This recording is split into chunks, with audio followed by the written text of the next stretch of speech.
Good morning from a sunny Nottingham, and great to have alongside me the one and only Joe.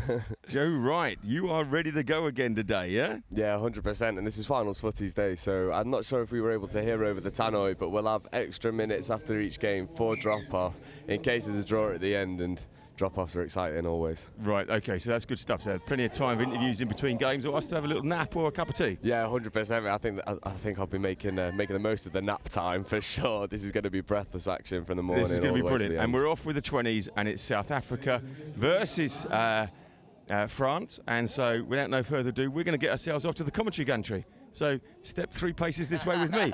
Right, let's go. And there is the hooter as we find our way to the commentary. France versus South Africa in the men's 20. And the sun is out, and so we got a little bit of reflection on our screen. Did we ever think that was going to be happening? Definitely not. Definitely not. But France just rolling through, warming up, taking their time. Open side quickie to start. Big feet. Touch comes in. Yeah, definitely caught him there. As everybody begins to settle. One of the nice things about the England Touch series, or any touch that played over here in England this year, things start on time. So it's quite easily could have been 2 or 3 minutes more while people got themselves sorted. No, the hooter went, you start, that's it, full stop. Yep, you've got no choice. And you know, to the letter of the law, you can start the game with just 4 people on the pitch. So if any team was late, it's an advantage to each other. Yeah, so I mean, it's just a case of like, we're starting, and that's it, you know? Yeah, South Africa, both teams just seeing out their sets early doors, testing the opposition. We'll see the first opportunity for a transition now from France. Good hands to work it to the wing. Unfortunately, there is a forward pass in the midfield, and South Africa will get a brilliant striking opportunity. So 6 from about 20 metres.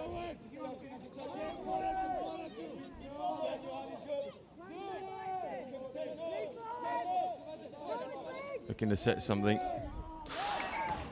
Oh, and that's unfortunate. And as you can see, there's no laundry available here for between games. So I think they've probably dried the kit, but they didn't get a chance to clean it.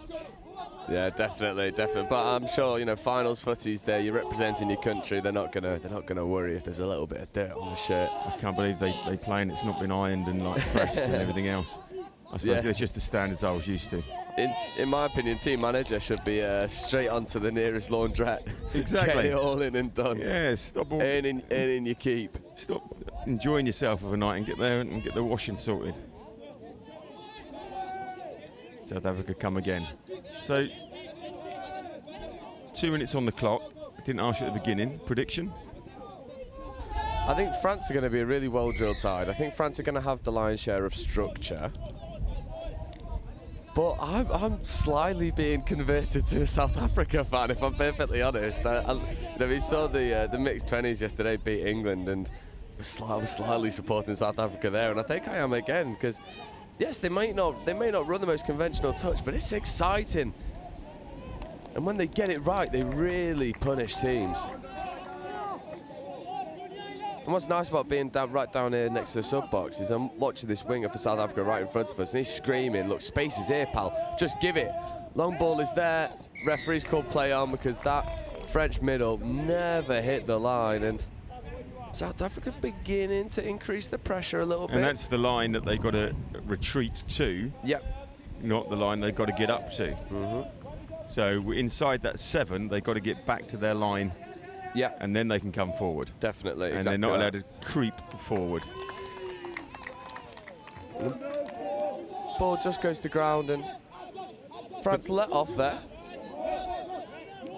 but need to complete their set to get off the field, and they do so very well. The referees either got extra kit or they did have a laundry.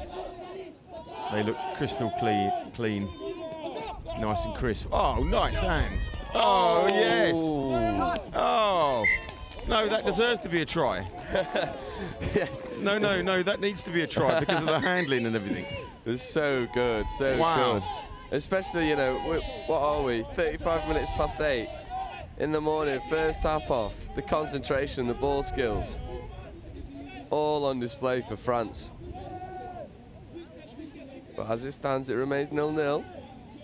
And an interesting dynamic to finals day is some teams can come into it with it's their game to lose, and other teams will come into it thinking it's their game to win. And at the moment, South Africa just being pretty safe with the ball, not wanting to create too many mistakes. Looking for the switches now. 2-on-1 on the wing. Switch back on the inside. That was really well played defensively there. Oh yeah, France just staying connected as a unit, moving as a group of 6, and not biting on any of the switches. So France don't allow any space for South Africa to go through.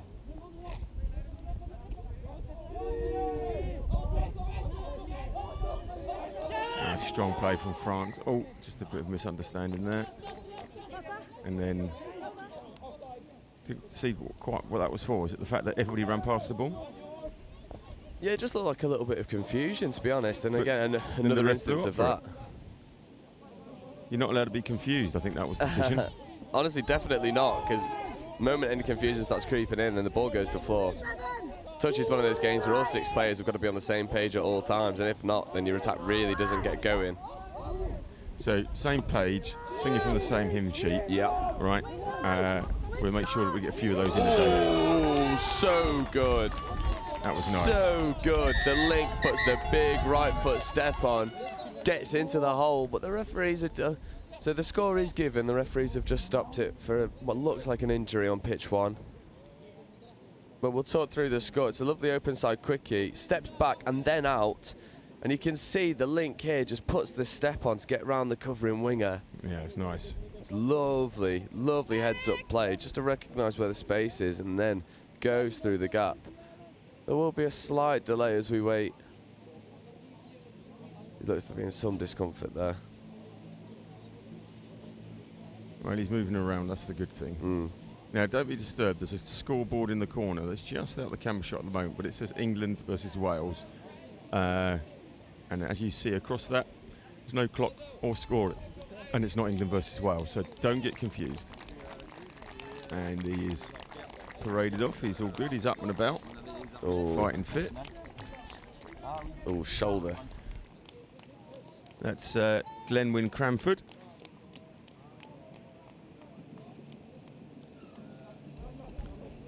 South Africa get us back underway now. No hanging around. No.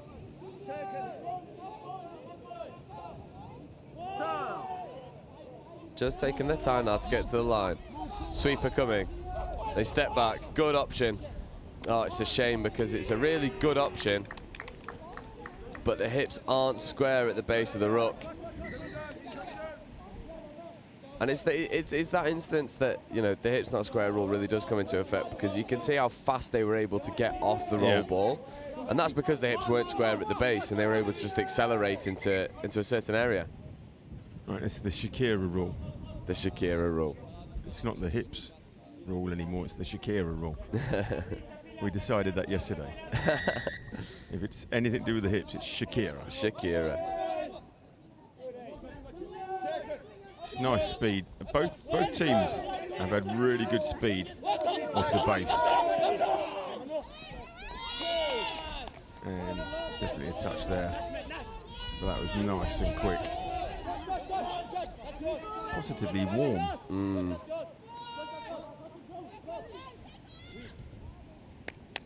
I mean, I hope it doesn't change. How can they get the forecast so wrong?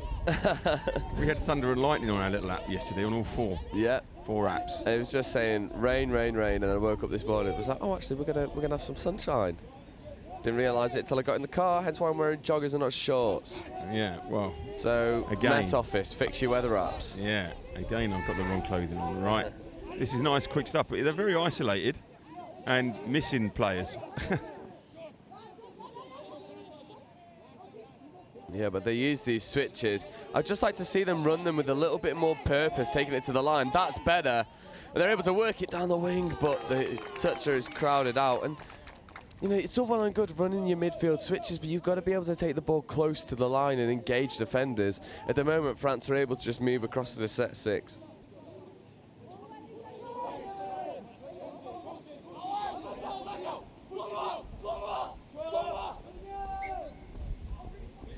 Hips again, Shakira. Yep.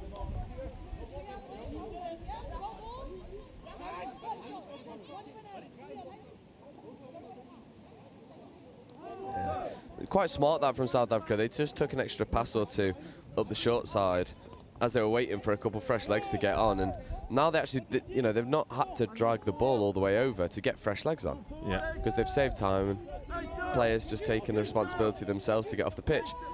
Short side quickie. QB back to the open side. Looking for the wing. Oh, it's a big slap down from the French winger. That's that denial, not today. Does the Shakira rule count only if you get an advantage? Nope. If your hips aren't square, your hips aren't square. So like there, that's definitely not square hips. Yeah, there's a degree of leniency, but depending on which on-field ref you've got. I know a couple of referees that are a lot stricter on it. And that's 90 degrees, not straight. And again. No, that's good. That's good. Score is given. So South Africa, while I'm explaining the Shakira rule, are off the mark. But if you watch his hips. No, see, these are good to the score line. Plants it. Yep, they're nice and square. Steps over the ball. Dives at the line. Superb. Right, sorry, I thought the hips had to be facing the line, not sideways to it.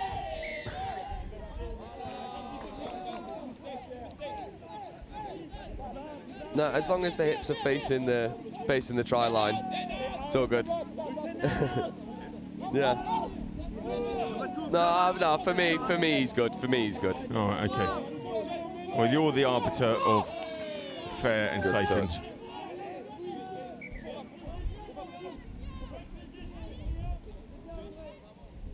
He just little dive. I think he hit his ankle. Couple little knocks here, really does, and actually. Oh, he's wearing 7. We don't have a 7. I won't call out his name, so his mother's not worried. Anyway, he's fine. He's sitting on the edge of the pitch now. Move forward, move forward, move forward. Keep moving up, keep moving up. Oh. That was a case of he wasn't watching the ball, he was watching the player running into him at full pelt. Yeah, but the South Africa player who was running into him was called offside by the sideline ref, so France get a repeat set of 6. 6 from the 10. Or 6 from the 7, really, isn't it? Mm-hmm. Keep moving forward, then.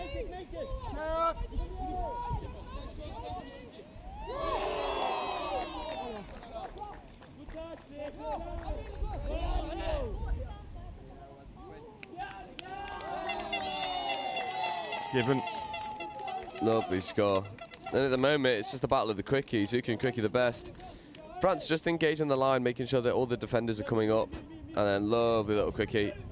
Dive, gets under the line, and marginal call, but for me, ball down. You can just see some of the South African defenders just retreating beyond the try line, and it makes the referee's decision very easy. Yeah.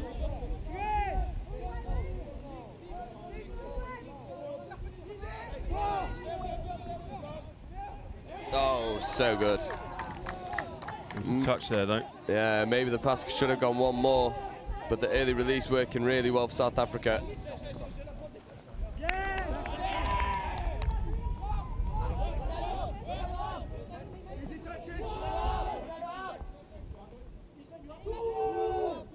Yeah, really well spotted by the referee. That is off the mark. Oh, she's given a forward pass, actually.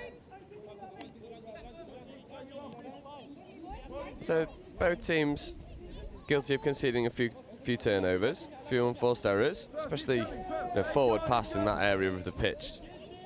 Not really something you should be doing. Yeah. But South Africa now, they go back to the quickie sets. Inside ball. But that was a Timothy Berthon claimed the touch, and The referee agreed. Oh, good touch again from Timothy, getting over. He's made 2 really good defensive plays for France. And there's the third, and you know, that's a defensive set and a half for France, and that individual right there. Berthon. Could be Berton. We have some, we'll get our French-speaking Josephine back with us later. We had a bit of French commentary yesterday.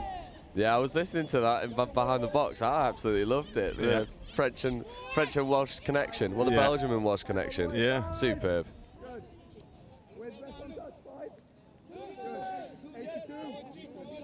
The referee's been very strict on some of the nuances of the law.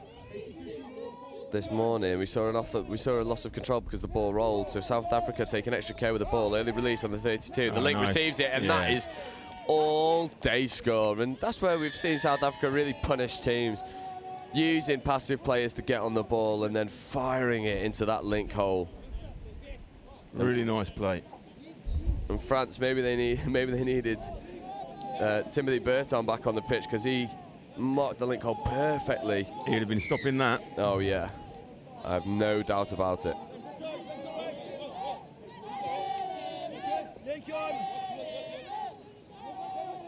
Winger has a touch with the left. Come on, keep going back. Yes, good job.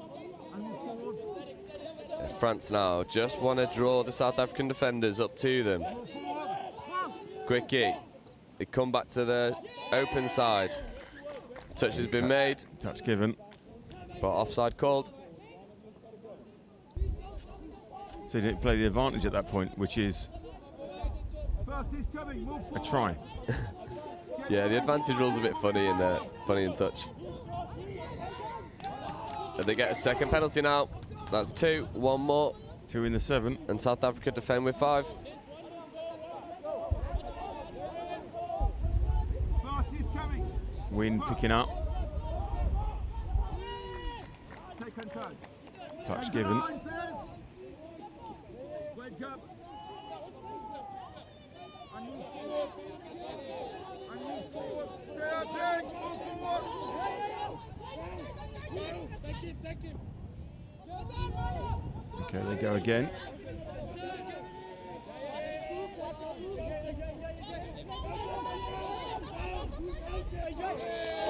Yeah, pulled him across nicely there. Nice little move. And Chafot going over. Lovely open side step.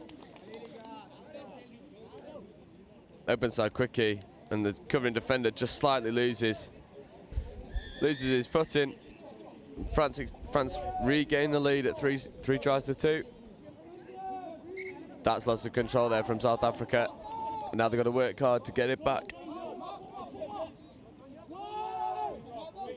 France in their transition.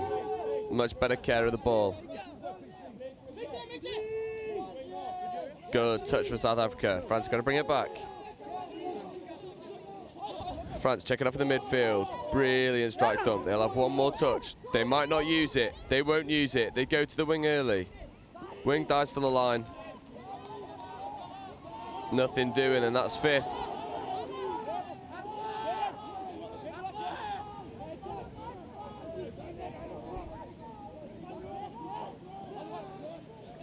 Just a little bit of confusion at the roll ball. Takes all the momentum away from France. Move forward.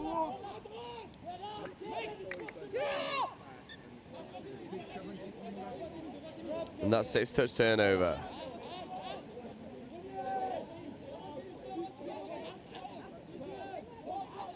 South Africa driving now up their box. Oh, and unfortunately the ball just goes to ground, and South Africa in the past 5 minutes is just starting to lose the momentum, lose the composure. France now, opportunities to capitalise.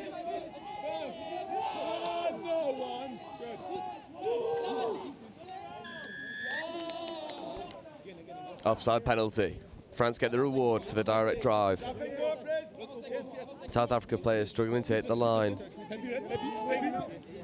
But that's a loss of control, and for all their hard work, it's these small errors that are creeping into the game that just alleviates all of the pressure.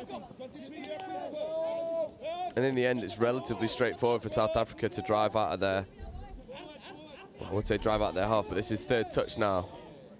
As you were saying, it's the structure of France and their discipline that's working well for them at the moment. But Yeah. will the creativity and flair of South Africa come through? Well, this is the thing. It's a very well-balanced game, because yes, you do have France with loads of structure, then you've got South Africa with loads of flair, and as you see a winger try and throw a long ball to the other winger. I mean, 30 seconds remaining. You know, France will be pretty happy, but I honestly think South Africa will be the happier, because they've let some opportunities go, whereas France have been good value for the the opportunities that they've had down at South Africa's line.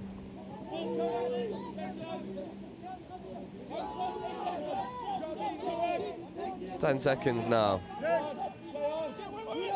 No touches.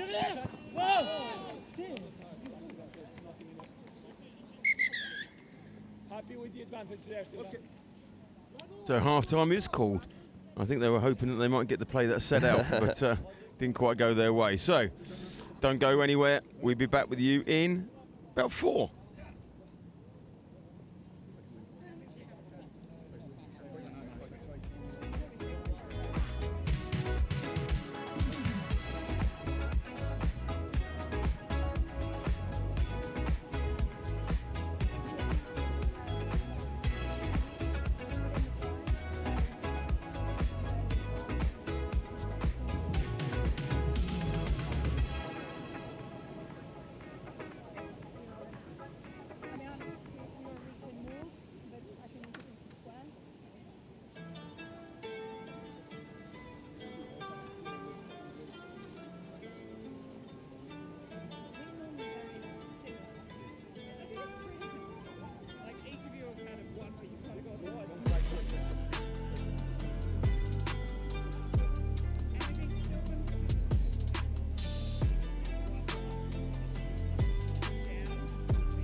we are underway, second half.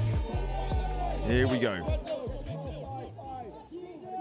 Yeah, I was just keeping an eye on the French sub box. In the half-time break, they look very relaxed. Think they understand that maybe you've left a couple out there.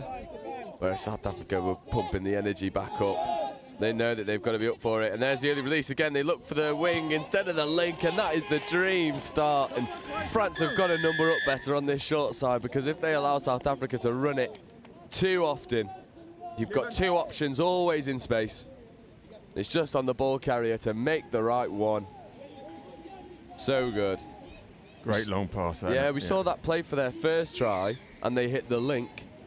And now the French winger is so worried about the link, he's had to cut in, and then the South African winger's on, and it's brilliant decision making from South Africa to even it up early doors, and now France are up against it.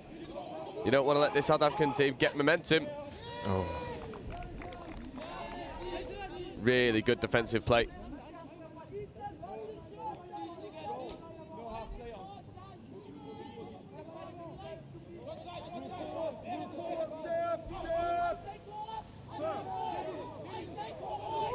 Oh, slip on the line. That's all they need. Saw the slip, read it. And the French fans behind the line. Je alors. Yeah, and it's good patience in their setup, just drawing South Africa up, and then one slip, and good awareness as well. Could have been a bit selfish, though, for the line. Isn't. Passes the ball off, recognises his mates in space. So 4-3. It's a close one. Yeah, I'm hoping for a shootout in the second half. At the moment, both teams capitalising on their tap off. They're going to run that short wrapper. Not quite. They'll run it again here. Short, early release, lovely. Oh, ball should have gone to the link. Not quite on that occasion. I think he already had the Shakira there. He just like moved inside him, but no, wasn't able to pull it off.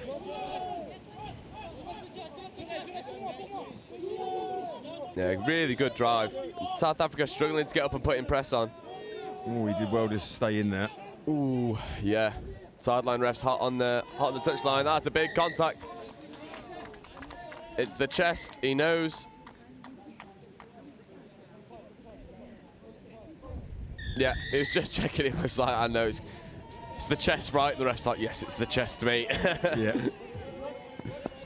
It's one of them where you want to be absorbing the force of the dumping player, but when you start to then connect chest on chest, shoulder on chest, it's easy decisions for the ref. And this is the play that we saw them capitalise on earlier. But the ball just goes to ground, and South Africa starting to tighten up defensively.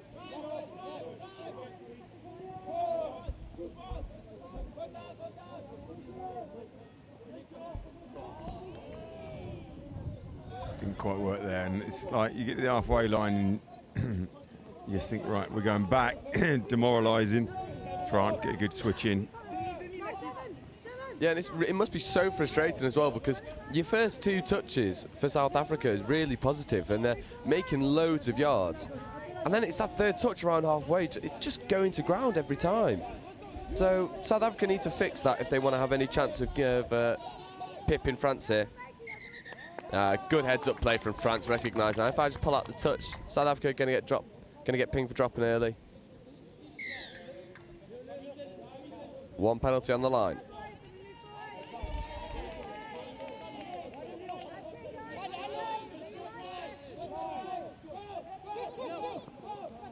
Good speed. So you see here, you talk us through what's happening here. They're going back to the line. Yeah. Right, and then they're waiting. Yeah. For the South Africans to come up. Yeah. Right, and as soon as they get there, the touch, they've got to get back, and that's when they attack, when they're retreating. Yeah, exactly that. It's because, obviously, we spoke about the offside line yesterday. That's another big touch. Oh, no, I'm not sure if there's all that much you could have done about that. He's just tracking across. Oh, that's a harsh call. 4 sub. Yeah, the referee's entitled to his opinion, but I really far from agree with that. You're covering, running at pace, trying to make a defensive play. How can you be expected to stop all of your momentum? Just doesn't work like that. Your body doesn't work like that, and South Africa can feel hard done by, but they do get the defensive shutout. It's kind of like, where am I meant to disappear. Yeah, up. and you know, I do feel like sometimes in that situation, the refs, yes, okay, it might be slightly more contact than what is normally deemed okay, but you've got to have some consideration for the circumstance. South African player sprinting across the line trying to make a covering touch. Is he expected to be able to put all of the brakes on, stop still, and then make a really gentle touch on the side? Yes. For me, it's unrealistic. I agree.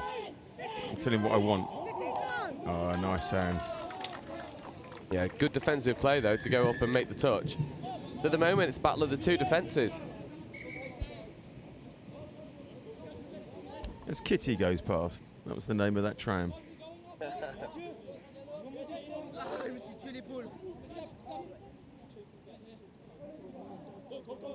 Is your mum here today? She is. She is. It comes because I haven't got my cup of tea from your mum today yet. By this time, I think your mum bought me a cup of tea. Yeah, don't worry. I'll get on the blower after this game. Well, exactly. I have standards now and things that I expect. I mean, I'm not expecting like the Test match special and cakes and everything else, but you know. Oh. Shall we go for tea halfway through the day? Yeah. Oh, nice. Oh, it wasn't meant for you. I think if you had left that, the confusion might have caused you in at the corner. Yeah, and you got to be careful of that. You don't want to be congesting area. You don't want to be crowding out space for your teammates. I think if the ball had just gone to the wing and the link had held his space, in South Africa we're in a world of trouble. But you know, Link catches it behind his body. It stops all the momentum, and South Africa can get across. And better transition, just overplaying in the midfield. That's fifth, and brilliant shoot out of the line from France. Just waiting for the dump, always onside. Is able to fly up and put pressure. Yeah, nice speed on the ball there. Although I think France are about 2 yards off the pace of that there. Yeah. Look at that. There's two spaces before he picks it up, and that's where England yesterday were very efficient. Yeah. That ball was down and then up, and you're running into that offside man. Yeah, definitely. They look to run the long, but South Africa more than up to it. French there could have just popped it. Goes back to the 7.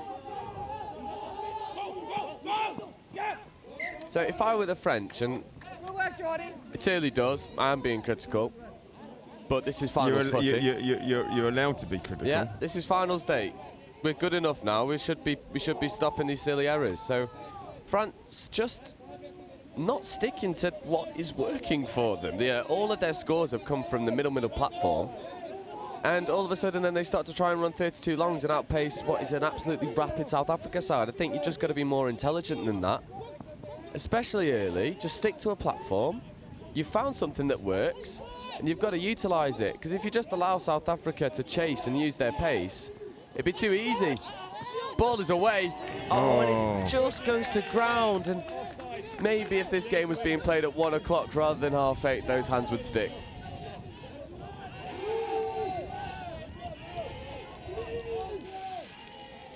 Oh.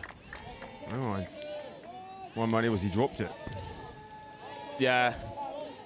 Tap on the elbow or the arm there. Yeah, again, it's one of those where touch has been made, and I'm with you in that situation. He's just dropped it for me. Yeah. So France get away with 1. South Africa now got to work hard, but we've seen them do that all game so far. That's why they're only within 1 score. This is better.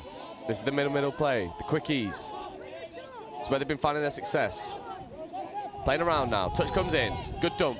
Step back open side. Link's there. Beautiful tap on. But it's touch and pass. That was nice from France. It was a nice little move. Yep. Got it going right out the middle with the quickies. Yep. Try to get that wide ball in with a little link. And didn't quite come off, but it looked nice. Yeah, and that's where they've been finding all their success. So it absolutely baffled me when in their last set they went to the 32 longs. It's like, well, you've not used that all game. And then all of a sudden when you're on top, you go to something that you've not found any joy from. It just doesn't make much sense for me. I think France should just stick to those middle plays, condition the defence for South Africa to come really tight, and then back the hands to whip it wide. Yeah, a lot. That's not how the French work. They are a team of flair and creativity and mesmerising, you know, yourself with their skills and changing it up. Yeah, you can use your flair and creativity off the base, but you can't use your flair and creativity when no one really knows what you're doing because you've gone to a platform that you've not used yet. You haven't lived in France long enough. No, I did a French exchange in year 7. Oh, well, okay, well, in that case, you are qualified. Yeah, I was in Brive like I had. Brive? Yeah, we went and watched Brive versus Toulon in the rugby. In the rugby, excellent. Yeah, was I think Brive actually run them very close that game. I remember walking home thinking, the French are mental, because the noise was insane, and it was just a friendly. And yeah, Brive run Toulon all the way, and it was like France had won the World Cup on the way back. Well, the World Cup's out there this September. Oh, lovely, lovely. Gotta give. Unfortunate. I think if the winger was on the same page, could have given the pass. And South Africa really testing the French defence, but this is 5th. So where's the fancy footwork? Oh, brilliant defensive read. That looked like a double touch to me. He touched and he kept going, and then touched the next player, so surely he was offside. No, so if the offside line hasn't been set, then it's more than applicable, and because the ball had been passed away, no need to go and get back onside.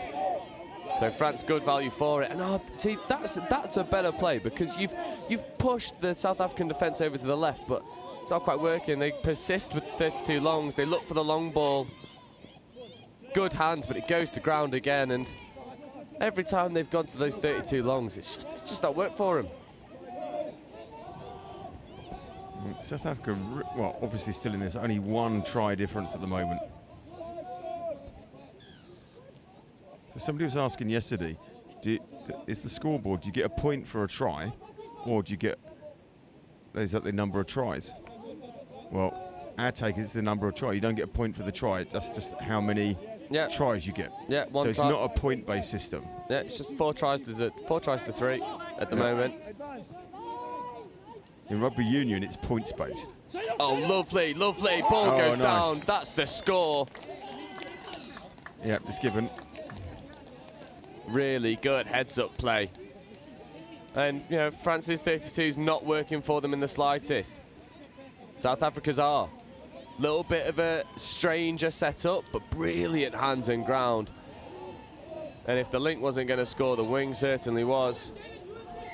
France claiming they got there, but 4 apiece. Doesn't get much tighter than this. No, definitely not.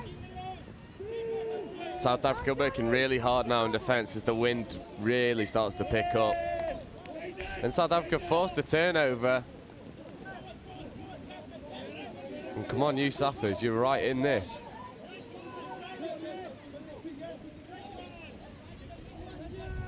Brilliant transition. That's the best we've seen from South Africa, getting fresh legs on. But as I say that, they're just mistake at the roll ball. Yeah. Look like the momentum. Yeah. They've come back. They haven't been in front the whole game so far. Sometimes that's the position you want to be in.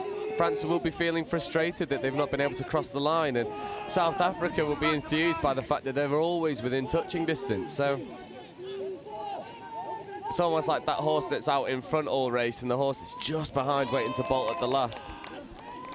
Devon Lock. Show my age again there. You probably look it up. Oh, no. What did I say yesterday? All day yesterday. All you got to do is catch. There's no such thing as a bad pass. This is the first time I completely agree. All you got to do is catch that, the ball. And you could moonwalk it in. Yeah. But again, maybe if this game was being played at 1 o'clock rather than 8:30, the hands stick. No, you can either catch or you can't. I'm sorry. No sympathy from us in the commentary box. Yeah. You got one job: catch the ball. then you build around that. Yeah. Do your job or don't do it. Oh, nice. Oh, so good, so good. Nice. 3 on 2. Can they execute? Not if they take their time like that. Oh, if you've gone early and drawn the man. Just to add a caveat, as we say all the time, it's really easy from up here. You know. Oh yeah, we're in a very privileged position of being able to just observe and talk. But when you're in the heat of battle and you've got people flying up at you and you've got to move the ball fast, you've got to get the ball down. It does just become so hard, so intense. That was frustrating. So the French player's running off in transition and the ball's thrown at him and he kicks it forward. Yeah. Unfortunate. You've got to get those transitions. Quickie, space on the left-hand side. They'd use the QB. There it is. Ball to the wing goes, and it's a lovely catch and ground. However, I think the ball has just gone forward. Nope. Referee's happy that the ball was flat out the hand. The wind is blowing from left to right. So gets the rub of the green. And South Africa, for the first time in the game, take the lead. Oh. Excuse me, sir. No comment. Just getting the rub of the green. The wind is blowing increasingly from left to right. The wind is strong down that way. You never know. Referees have got a better vantage point than we do. Yep, as an unnamed tram goes past us this time, not Kitty. We'll give it a name. Open the lines. Oh, nice quick speed. So good, so good. It's that man again, Chaffo. He's been the bright spot. And it's the mids again.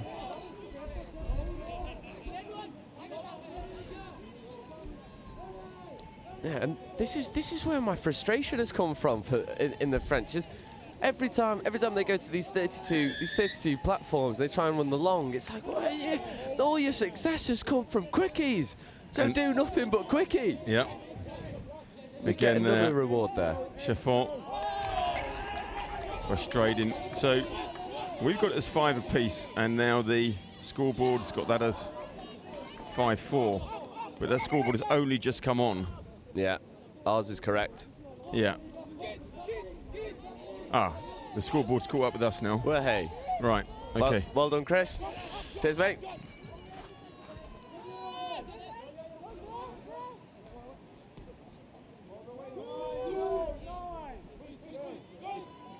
France now. 2.5 minutes to go. Trying to regain the lead. Oh, and it's intercepted. That is so good. Really good tenacity there from South Africa.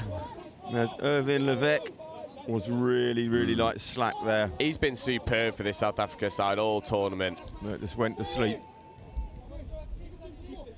And Julius Roscoe, and we spoke about him on the first day as well. Now some injection of pace from Martha Beng. I think they lost track of the touch count because an interception is actually touch 0. So your first touch resets the touch count. So they had an extra one to play with there. If they'd just taken the ball down, they would have realised that the ref would have put their hand up for 5th. But instead they overplay in the midfield and surrender possession to France. France come again.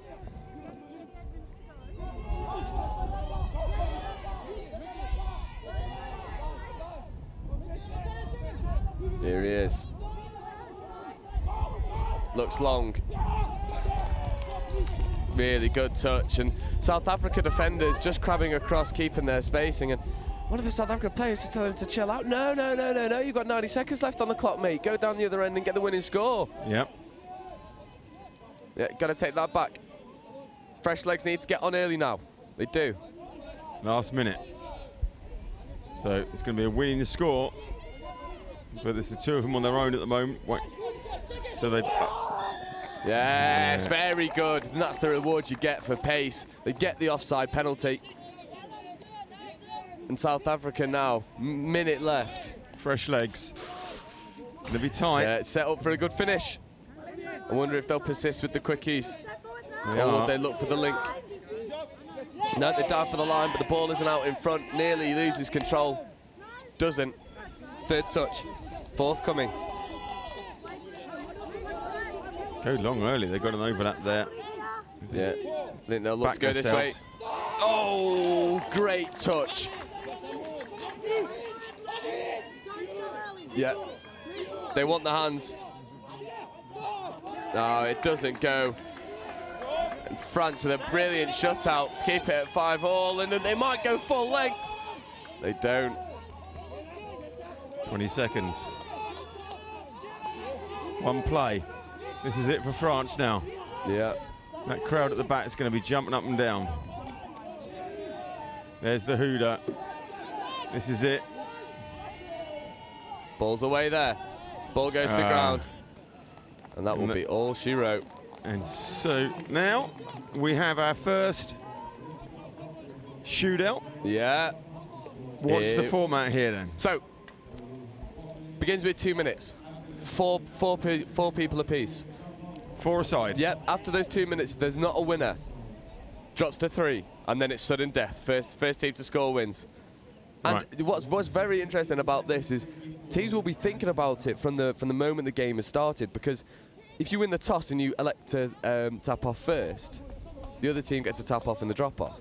So then you've got to think about, do you back yourself to win it in normal time, or are you worried about it going to drop-off? And if I'm honest, in this situation, I back South Africa. They look to be the faster team with the ball in hand. So South Africa with the tap-off, if they score straight away and then shut out France, this will be South Africa's game. They just can't make any silly errors. So this is where you need the Buffalo girls, because they go around the outside. South Africa just taking their time. Sweeper comes. Ball is given. There's the pace. Oh, and it's knocked down. What a play from the French winger, saving a certain try. In the other form of the game, that's a deliberate knock-on, but... Oh, should have gone, should have gone. Now you go, give it. Wide. Ah, pass is just too high. Did the touch get made? Absolutely. So good. They just needed to use the hands there rather than doing the one long ball. Give it to your supporting cast member. Now you're just taking your time too much. Not asking the right questions from France, and that's hips not square, and South Africa have missed a golden opportunity, just taking their time too much. And France now will get the fresh legs on, and I'm trying to predict who they'll get on, but I think it'll be that man Chauffeur. Indeed, here he comes. This is 4, so 5th coming now. They look to use the pace around the outside. That's 5th. Half court. 6th, they said. Go, play, play, play, play, play. Confusion from the referee. She said half court. I was a little bit dubious about it. Wasn't, so this will be 5th. No touches remaining. What was the call? It said half court, but Chauffeur was not half in that instance, but this will be 5th. This is touch and pass. No, the French think they've scored. They haven't. It's touch and pass. Nah. We've got a load of French supporters to the right of us. They look absolutely perplexed, but it's touch and pass in the midfield. Ball was released too late. And as you heard the hooter go, both teams will drop to 3 aside. South Africa being told to tap the ball and go. They got the fresh leg on now. 3 aside. Next try wins.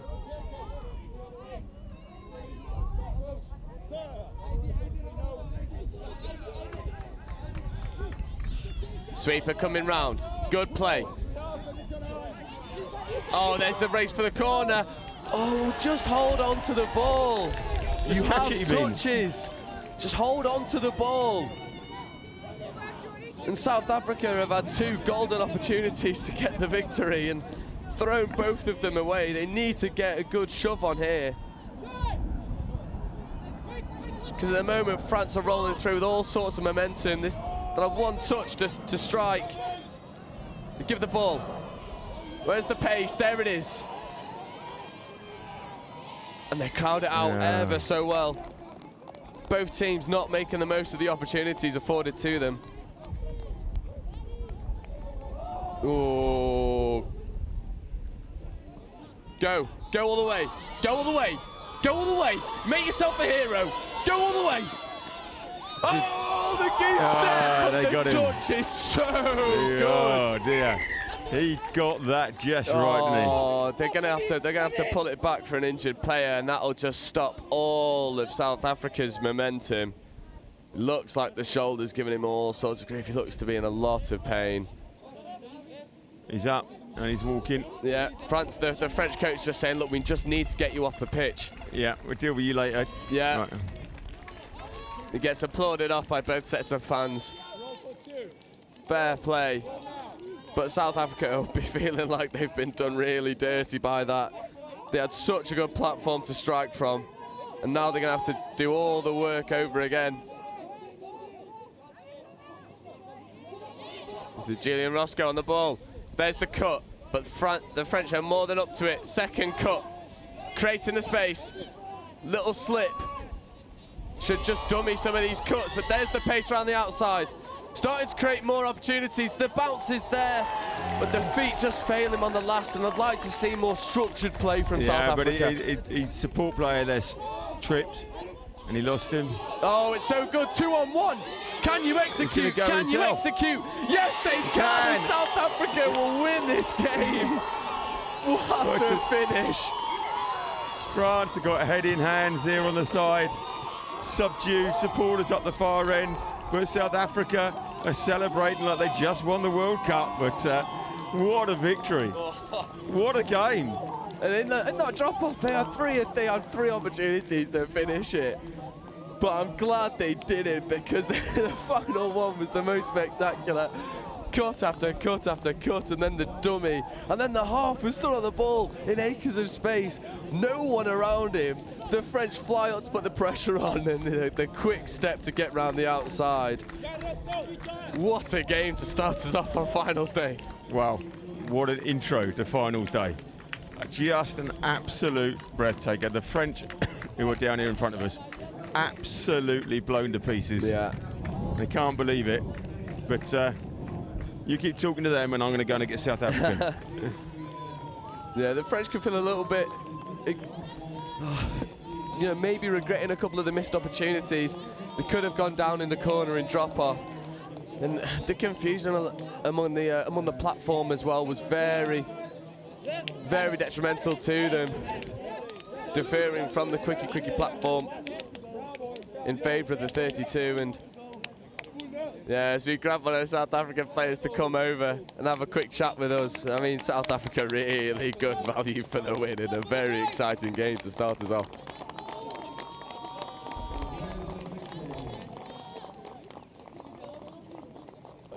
Right, mate, how are you? Yourself? Amazing, amazing. What a game to start us off on finals day. Yeah.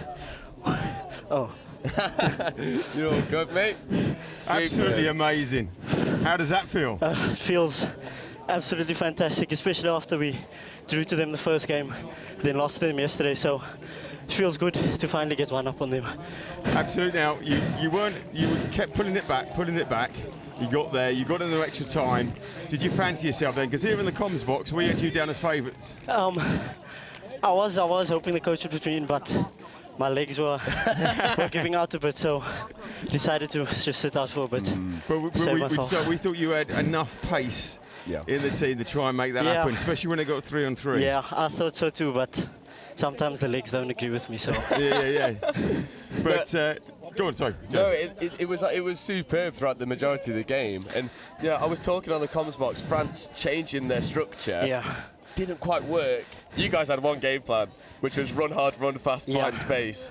Is that something that the coaches are just telling you to do? Don't worry so much about the structure, just back your natural ability. Yeah, coach has been saying throughout the tournament we must just keep working hard, especially on defense. And we did some analysis on France in the week, and we saw that they like to go short side, and we're not falling short side. So once we got that right, it was difficult for them to score against us. So I think coach's plan definitely worked out today. Yeah, the defense was so good. I was complimenting the defensive spacing. It seems like you guys were always moving as a set of 6, and at the end, you just crowded out all the space for France. You look absolutely gutted. Thank you. So congrats. I mean, it goes on from here. You got a nice rest now. Yeah. Then you get to go in again. Really looking forward to seeing you down on here. So thank you. Tournament favourites now, yeah? I hope so. We're certainly going to try. Brilliant stuff. Good stuff. Thank you very much. Thank you. Appreciate you it. Legend, pal. Let's grab that though. All right. Thank you very much. Brilliant stuff there. Really, really good stuff. So, let's have a rest now, shall we? And get ourselves ready for the next one, Joe, because it's all happening here. It's breathless at the moment. It's breathless. All right, be back with you soon.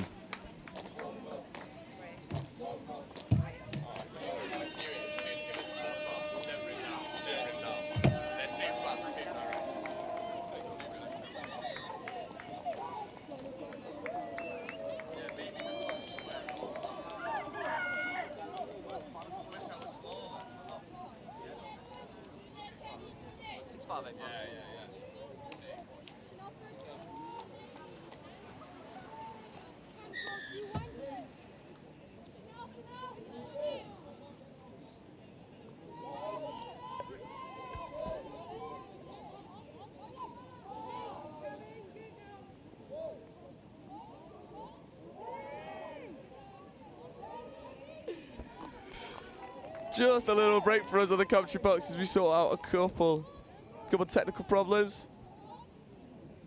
And this game gets us underway, and it's a rematch between France and South Africa. However, no longer in the men's 20s.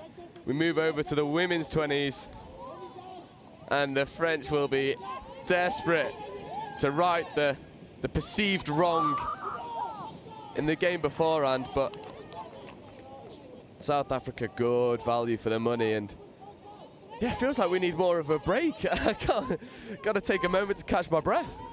Yeah, absolutely.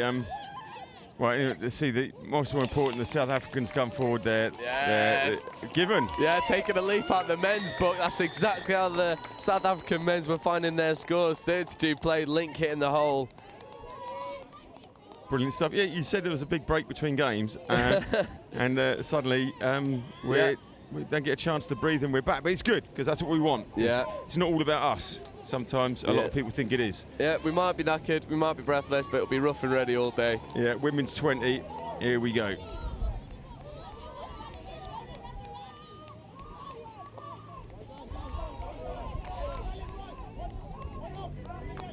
Yeah, good work there from South Africa. Looked like they'd lost their momentum, but they're finding it again now.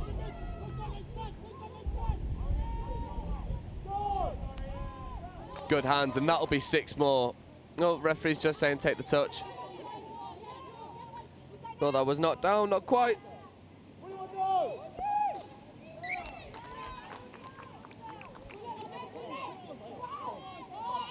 Superb play.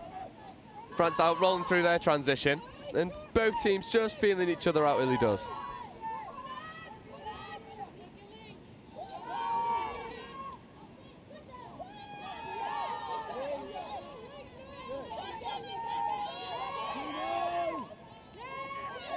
Fifth touch now, nothing doing. Got to create something.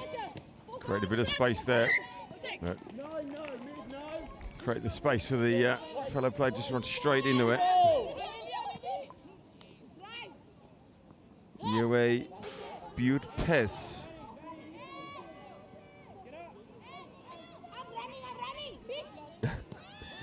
Oh, I love it. The clear calls from South Africa make life so easy for their teammates. You know exactly what everyone's doing at all times. Big calls of I'm running. They know. Give me the ball. I'll make the yards for you. And they recycle the play here really well. Not taking the touch. Superb from this South Africa women's 20 side. They look back to the short side. It's got to be there, but the covering touch from the French defender is so good. First class. I was just looking to see if our commentator yesterday is playing for the... No, she's mixed 20s. Mixed, that's what it was. Oh, well retrieved, well picked up off the floor. It's a compliment to you. No bad pass, you just got to catch it. Exactly. See, there we go.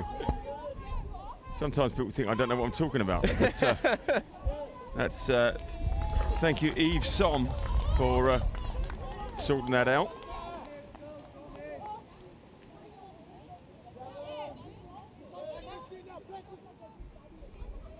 So France are playing, like you were saying yesterday, the pocket. Yeah. Got one player coming up. At the moment, it's switching between Juliet Abu-Hadir, who's now picked it up from that pressure. Yeah. So they've got that pocket, and they've got one player popping up, next player popping up. Yeah.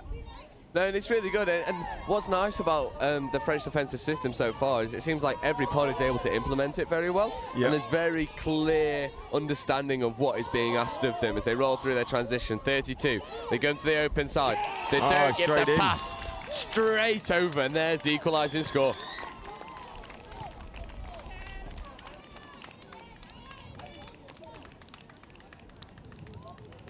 Lovely momentum made off the transition. And it's number 10 for France. Margot Destendel. Superb. Pumps the ball, fixes the defenders, finds the space. But South Africa making great yards off their tap off. Oh, and the wheels are there. Can't quite go all the way through. Maybe should have looked for the wing. But good When you ground say made. maybe, that's been really kind. We exposed all on their own. Shakira there. Big touch.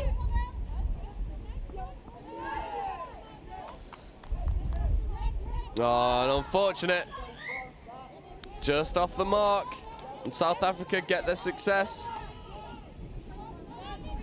And what I like about this South African side is that you can see the two players sprinting off early doors, and they're happy to take a touch down this short side to allow the fresh legs to come on. Now they've taken 2 touches to get fresh legs on. They're here, and they get the penalty for offside. So all in all, the transition to get all of the fresh legs on, superb. So they've got fresh legs and 6 touches.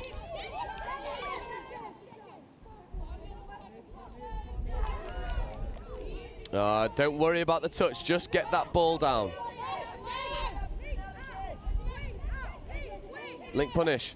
No, overplaying, you've got touches. Oh, they get away with it. You just got up too early. Yeah, in those situations where you've got the middles promoted and the link is hovering in no man's land, just dump on the link and split on her outside. Dive at the line. That for me is good. And the ref says same. Yeah, it's good. And South Africa a little bit stop-start in their setup, lucky to get away with the ball that goes to ground, but they make the second chance count. Sweeper play comes round.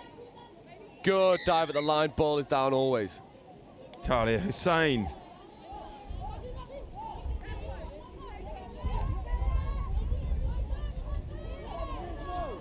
South Africa take the lead.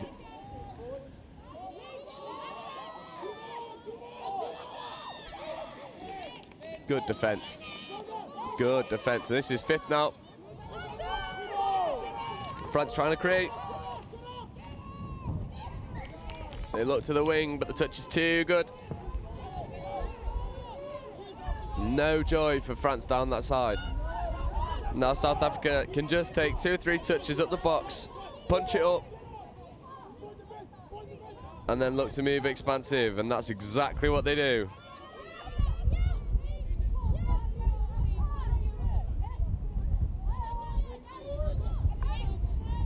Needs to go forward now. This is 5th. Yeah, and she is always onside. No good from South Africa there in the transition. Just losing their momentum, and France can easily punish him.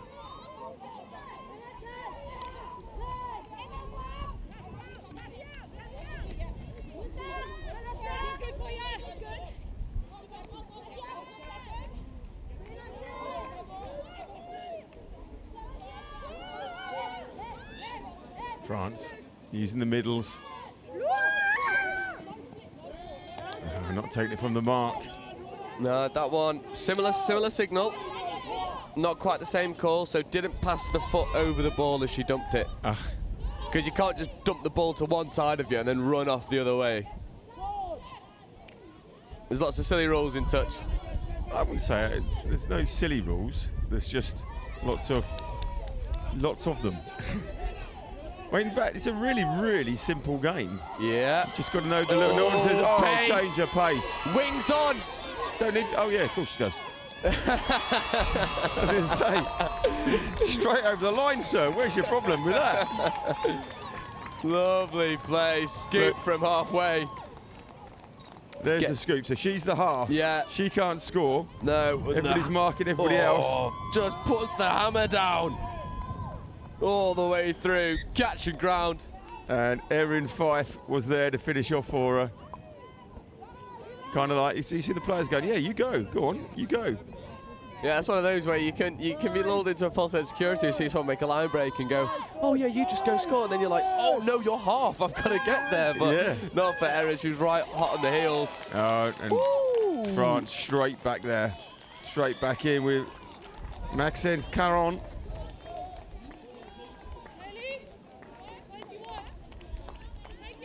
This is just South Africa being tired, I think, because this is just, that's a big hole. You've got to know what you're doing. Yeah. Defensive spacing not quite good enough. Just too much space between the middles. And France are too good not to execute it. Oh, thought she could have got away with that slightly. If she picked the ball up straight away and kicked to the outside. Maybe. Do you know, it's a lovely thing to see. You've got to be quick subbing yourself, right? Yeah. There's not many games you see players sprint to the side. Hockey you do. Yeah. Hockey, because the game carries on while you're subbing, right? And your player's got to get off before the next one comes on. But you know, like we see it in soccer, football, whereby, you think if you could walk any slower, yeah, you would. And that gamesmanship, well, you don't get that in touch. No. You don't get it in hockey, and it's so great to see. Touch is one of those games where you do really get rewarded for working hard for your teammates. Yeah. Especially in that transition, getting fresh legs on, replacing tired legs. The harder those tired legs work, the better platform they have for the fresh legs, and then also you can rest more, recover more when you get into the sub box. As long as you complete your sets, that's a good score. France starting to move through their motion. Lovely dive for the line, and South Africa looked to me just to have retreated beyond the line. Good punish on the link, stays on the outside, and yet South Africa guilty of just being behind the line. Yves Som getting the dividends from it.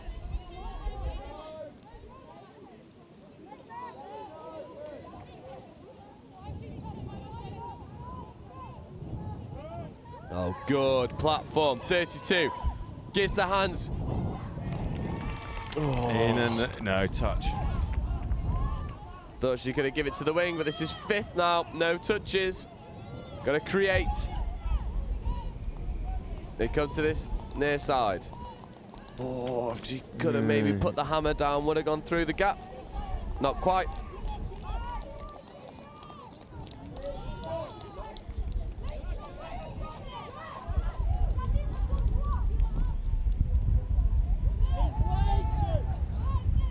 Wind is really picking up now. Yeah, because that's your top to your tee. Oh, bloody hell. Oh, bloody hell. Go on, go and get it. Joe's running to get the top to his tee, because we don't litter. Well done, Joe. Should have got the third camera on him, because the boy's got some moves.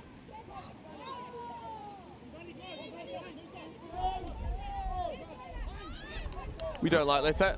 No, and do your bit for the planet. In your absence, there was 2 up and down the pitch. That's how slow you were. Yeah, I'm slow in comparison to these girls on pitch. That's good. Oh, hands! Dive in the corner! NRL finish! Oh, lucky! I tell you, they did well, keep it going, keeping it alive. Spirited stuff. Yeah, we love it. And it's always spectacular when you see that big NRL finish in the corner. Didn't quite happen there for South Africa, but they'll be burnt by that, and that is off for referee. It's off the mark. South Africa got a reset.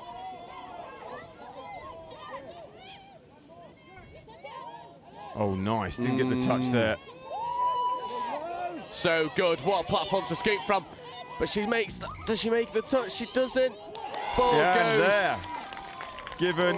Yeah. Signs from the side. Brilliant play there. Yeah. And this is so invaluable. Number 9 from France making all the meters.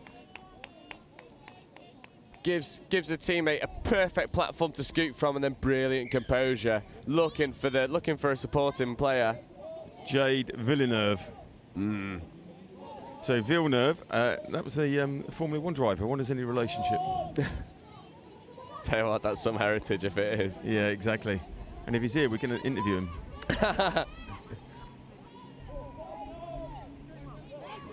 Nice. This is the pod that's found some success for South Africa. Oh, good ball. Nice. One more. Yes. Score in the corner. So good. Oh, touch has been made. Yeah, touch given. Oh, it says touch and pass as well.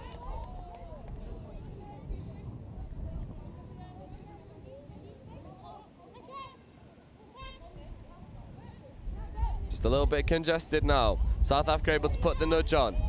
Again, South Africa players really flying up. This is taking them 4 touches to get to the transition. Yeah, so 5th, they'll be scooping from halfway. Bang on halfway, actually. And there we go, turnover, yeah. South Africa do really well there, because now they'll be able to take 1 touch up the sub box. Oh, touch up the middle, just a little bit slow. Now they're making the yards. Not interested in using the winger, but the hips aren't square. And South Africa, for all their good work, maybe just some lazy running letting them down. And I've been nice all weekend. Tired running. Letting people off. This is finals footy. Come on, we're better than this now. I was going to go for tired running. You went for lazy running. It was lazy running. You've done all your work. You've got to work hard for your teammates to get off the pitch. Now you can't take your rest because you're stuck on. Yep. Lazy running. Get off the fence. Really good touch there. South Africa going to have to dig deep.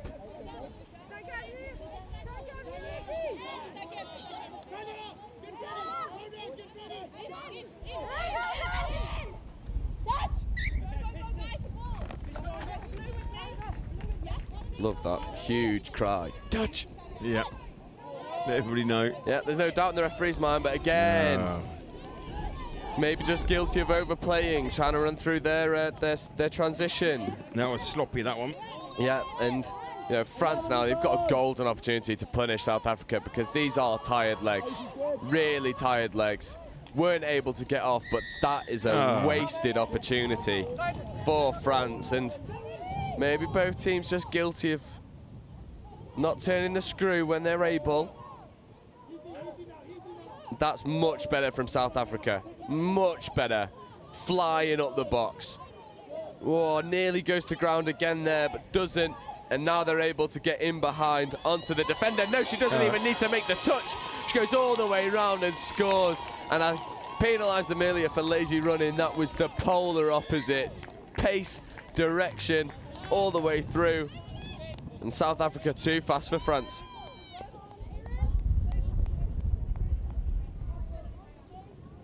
Yeah, brilliant run here.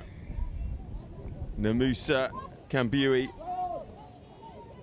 So good. She's been such a bright spot for South Africa the entire tournament. So fast on the feet and starting to see her being used more in open space. And that's the reward you get for working hard in your transition. I'll be hammering it through you all day. You've got to work hard for your teammates to get fresh legs on, because when you do, you create opportunities for them such as that. Yep. And yep, support isn't there. But that link had released way too early for France. South Africa don't recognise it, don't punish them. This is 5th. And that's ball down again. And you know, these subs for South Africa need to work harder to get onto the pitch. Yeah. They're waiting until all 3 of the South African players are off the pitch. So the 3 replacing them comes on at the same time. But it doesn't matter. One's off, one on. You need to get there. If the half is isolated, you can do nothing with the ball. Yeah. Got to work harder. Oh, well held. Brilliant See? hands. Good catching. Well done, Marie Gay. It's superb hands. See, you make a bad pass. All right. Yeah. Yep, you do save a bad pass with good hands. That'll be touch and pass. Yeah. Inside the last minute of the first half. I think 4 tries all is good value. But both teams leaving things out there. She must be offside for France. That's a really good dump. Preempting the touch, getting the ball down, and that's better from South Africa, saving it. Oh, brilliant feet to go through the middle. They'll have one more. Nice Don't speed. need to scoop straight away. They look to use the pace. Oh, she's through. Yeah. Lovely score, and like I say, when South Africa work hard off the pitch, they're able to punish France on the pitch. Emma Rickson, brilliant stuff. And there's the buzzer. Just pace round the outside, sends the dummy, Wing says bye-bye. Lovely score. Brilliant stuff. What a way to go in at half-time, 5-4. Let's take a breath, because we didn't get a breath between games because we were busy on that one. Back with you in 4.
just about to get underway.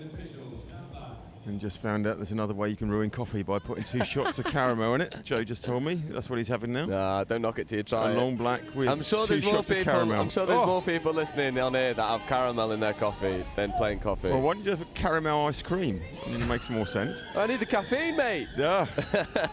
All right, here we go. Let's get back to it. Ooh. Ooh. Intersection opportunity there. Doesn't go for it. Secures the touch. France moving a lot more direct. Now, yesterday there was talk of a. I said, go on, give me something left field, and it was an England clean sweep. Yeah. Right. So, what do you think on South Africa winning this one and the South African clean sweep? Do you know what? I think I would like it more apart from the girls 18s because I want to see my little sister come home with the gold. I think they will. But if South Africa can pick up a couple wins, a couple medals, that'll be over the moon. And I'll go back to work on Tuesday. We have loads of South Africans in our work. I'll be saying, mate, they've done your country proud. They certainly have to date so far. And I've got to say, probably, apart from that England boys 18 side, the most exciting that we see, because they don't really play conventional touch. It's more like, it's like Fiji touch, just playing around with your mates in the park. Yeah. Using your footwork, using the hands, disguise on the pass. It's all just too good.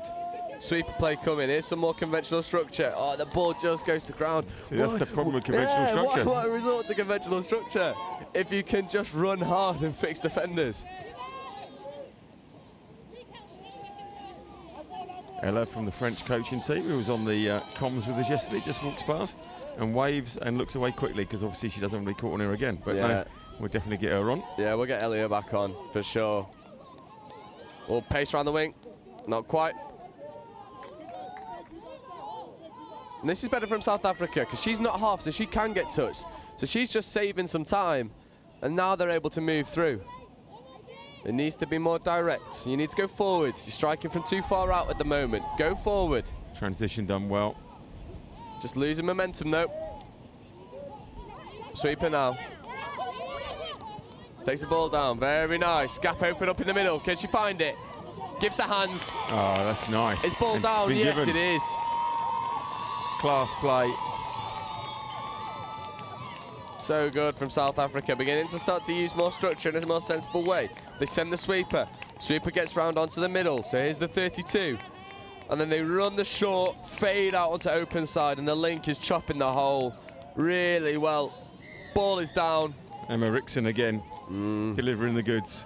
Yeah, misconsistent for this South Africa side. And now France need to reply. They need to get the next score on the board. 2 tries down.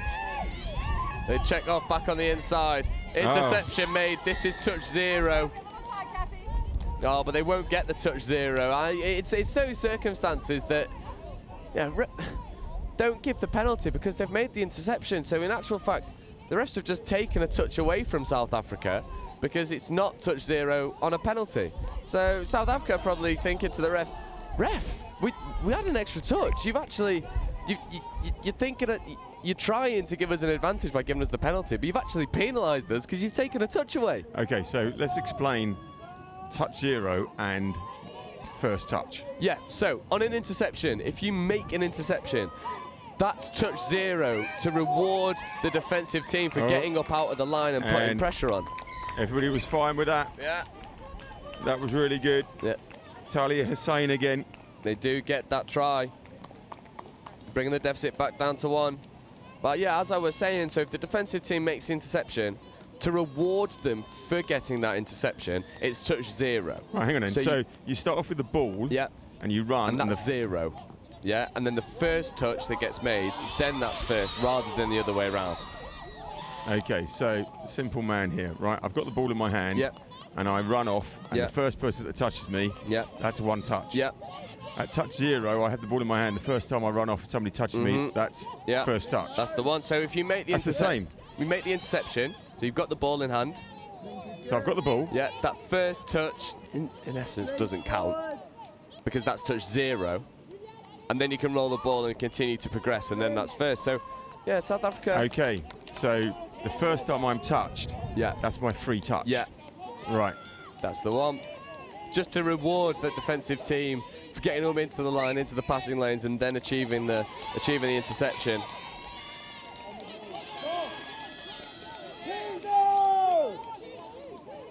Huge call from the referee that one of the French players is offside.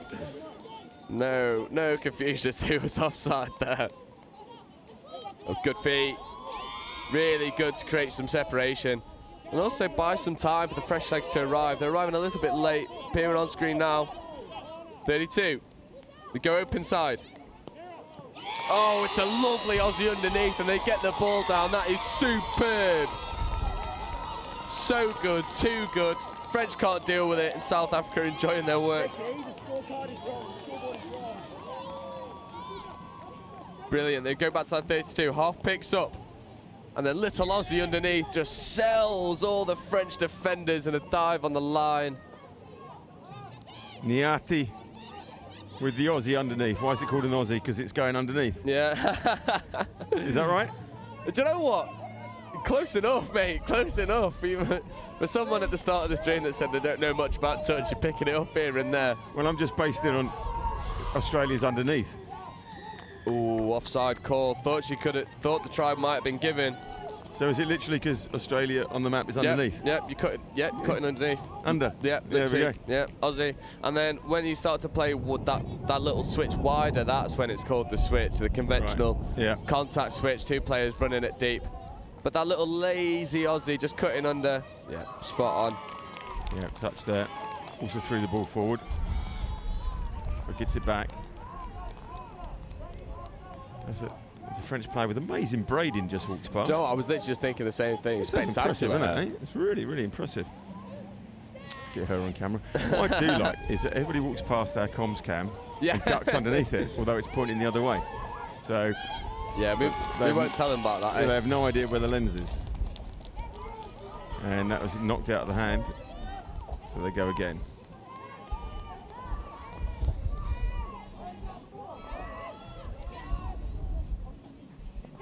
Oh, nice. I don't think she has made the touch.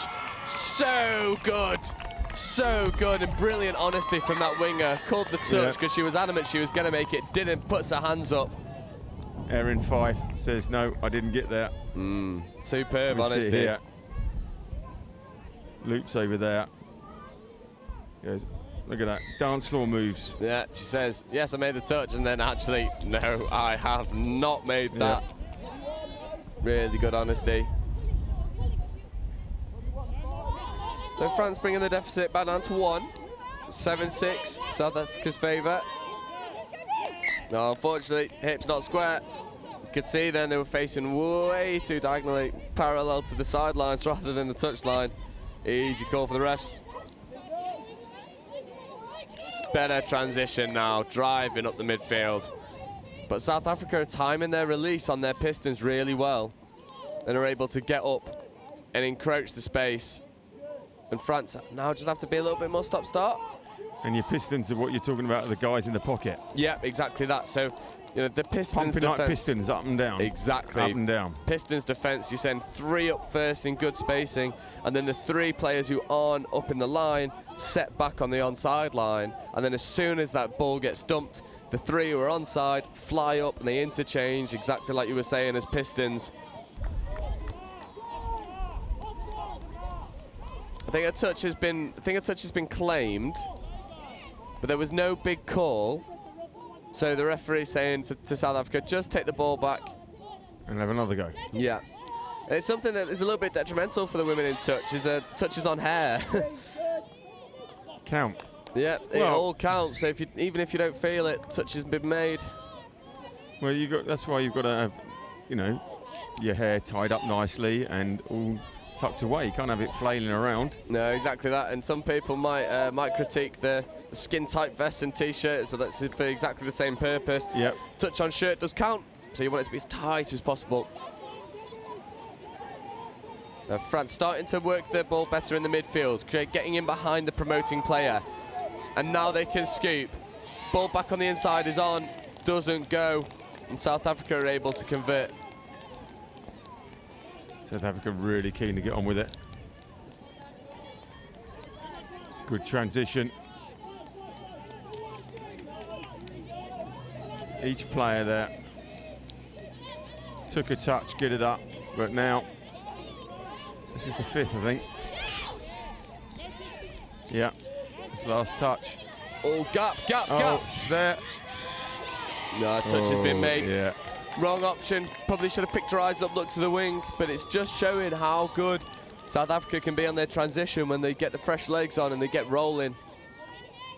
So that was a really good quarterback style there. Yeah. You had to mark everybody else apart from the man with the ball. Yeah, exactly that. And they were able to crowd out any space in and around the scooping player. But South Africa will get the turnover. Unforced error from France.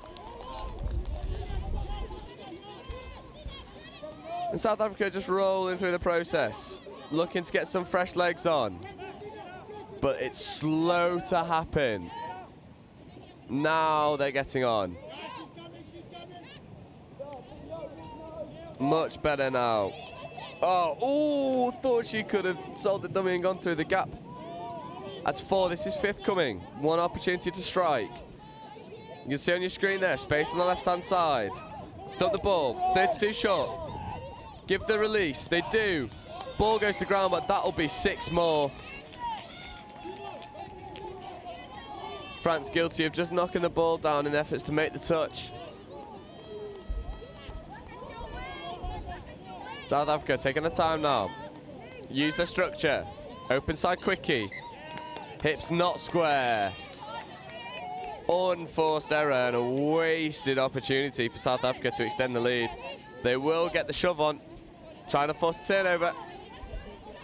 And France committing the same infringement. Roll ball errors. Skill errors creeping in. Surrendering possession over.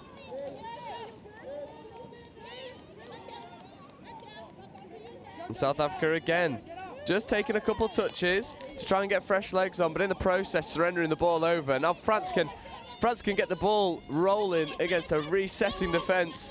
Big shove. Arguably needed as France were running into open field. That's a much better dump from France. Better touch as well from South Africa, and those pistons are really working now. France not going forward, not making enough yards. The pressure from South Africa is too much. Closing down the space. Yeah, probably not the right idea to bat the ball down because it's just surrender a repeat set of 6.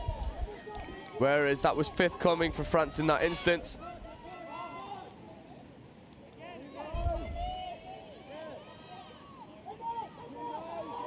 Well played by the French. Just threw it into the touch more than she patted it down. Yeah, that's one of those instances where if the hands are in the passing lanes and the movement is towards the ball, the ref's always going to give the 6 more. Yeah. Sweeper coming, the pick up, back the other way. Look for the wing. Yeah, there it Wings is. on. Yeah. Ball down. There's the equalising score. 7 apiece. Woo! Yeah, we've had some high-scoring games early doors today. And this little mini grudge match we've had between South Africa and France proving an entertaining one. Men's 20s took the win for South Africa. Women's 20s, it's all even.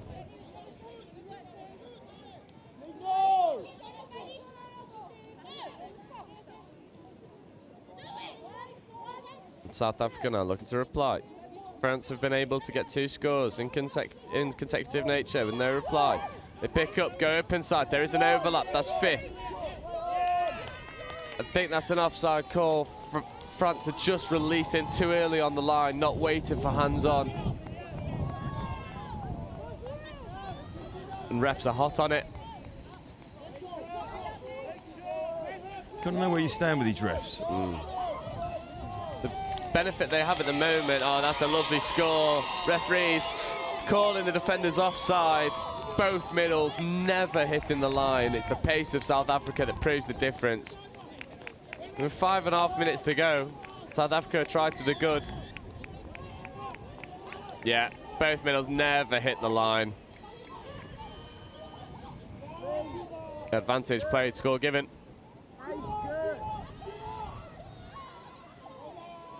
Oh, that's a brilliant dump. South Africa player on the floor. Oh, the footwork is superb. Yeah. Gets stepped in a phone booth, bye-bye. France even it all up. Here it is. Brilliant dump, engaging 2 players. South African player on the floor. She receives the pull back. Oh, we're not quite going to see the big right foot whack. It was too good for South Africa to deal with. South Africa. Go. Give the pass. One more. Superb. Dive in the corner. Has touch been claimed?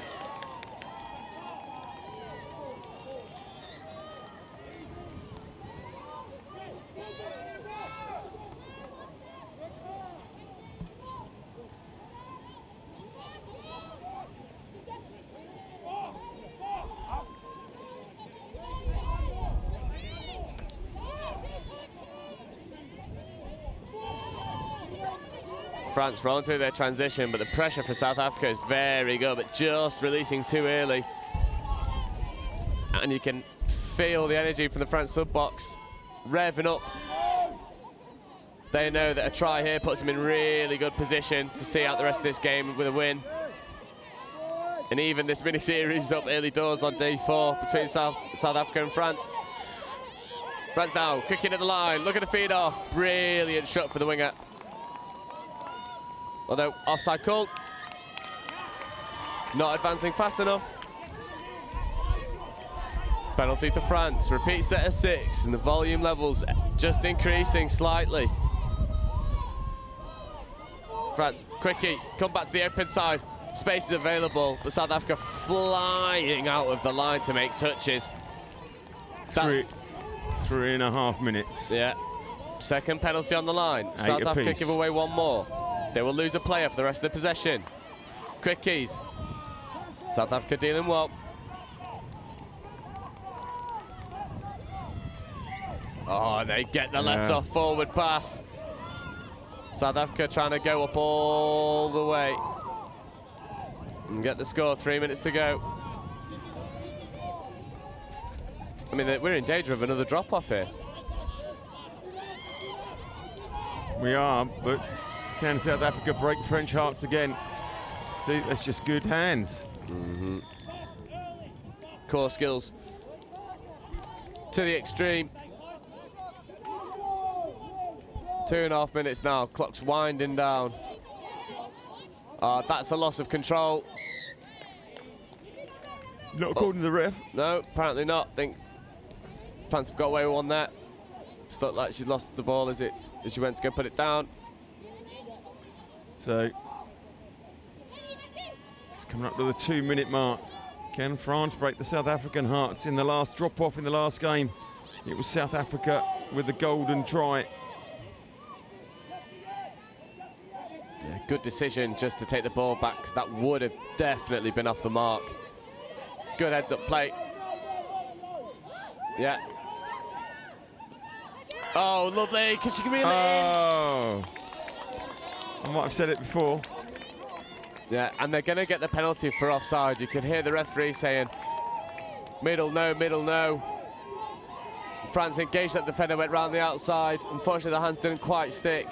But 90 seconds remaining, and France with a fresh set. It's the perfect opportunity. They go back to the quickies. Nothing doing. You can hear the calls of 32 short. They go short side, 2-on-1, steps back. Dive in, and no, touch given. 33 short is what's called. Yeah, unsure whether it's the right option, to be honest. They're running down a blind alley at the moment, very congested area. But their quick hands are in the corner. No, touch. Didn't pass the foot over the ball, so that'll be turnover. And it's these core roll ball errors that have really stopped France building any pressure. Because every time they get the repeat set, they can't really punish South Africa because of these simple infringements at the roll ball. And France ping for offside. So with 30 seconds remaining, South Africa will have one opportunity to go down the other end.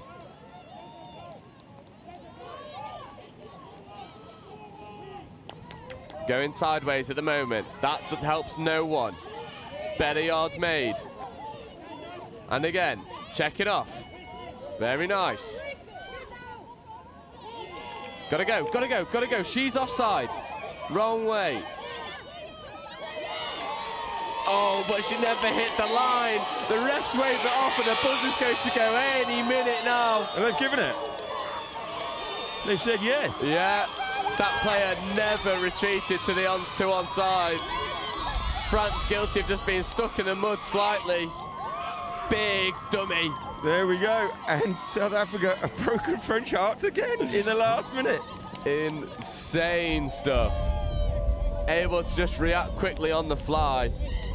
French player hadn't hit the line. Referee calls play on, and in this little mini grudge match we've had, South Africa come on top in both the men's 20s and the women's 20s.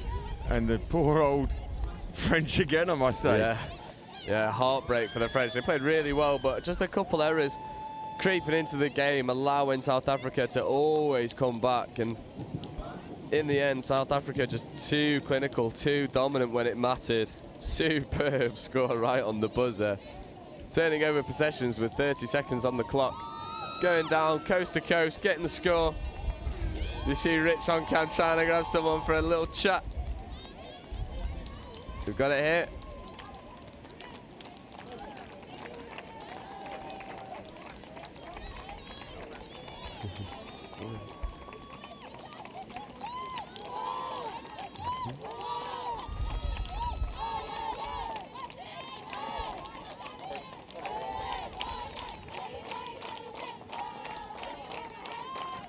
We're just waiting to make sure these cameras are sorted. But what a game we've just seen. And, you know, men's 20s get the victory over France. Women's 20s get the victory over France. Couldn't be a better morning for South Africa. Yeah.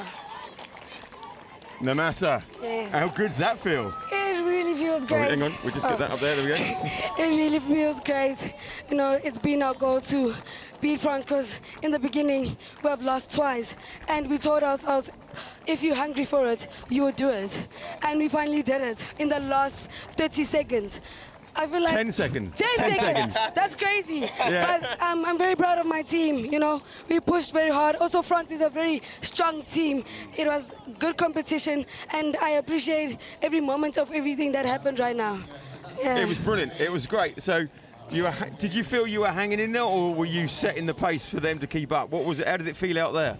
Honestly, it was a lot of pressure, but I know how to control myself. Yeah. But I could say playing with them felt very, I don't know how to say it, but it felt very hard. Yeah. Because we couldn't make mistakes, but you have to make mistakes to get better. Yeah. But we finally did it, yes. Yeah, you learn from your mistakes. That's 100%. right. Excellent. Yeah. So, how does it feel now? The next step? Confident? I'm very confident with myself and the team. You know, we pushed hard, we got here all the way from South Africa. We're here to do it. And the next game against England, we are going to push. We are going to give them a challenge. Yes. I bet you did. Yeah, no doubt about that. And something that a big compliment South Africa on. It's just the intensity. You fly off the line and started to get pinged for offside.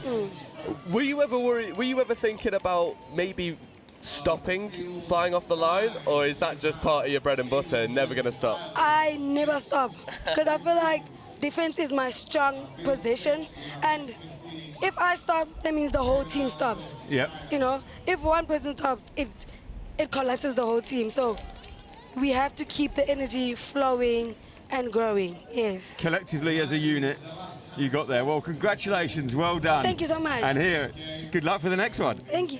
Look forward. Right, and now the good news is that we get a break because they've extended the time. Thank you very much, Namasa. Brilliant stuff.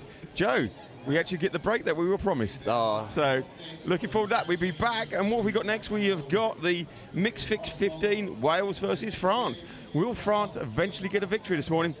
Stay here, and we'll let you know.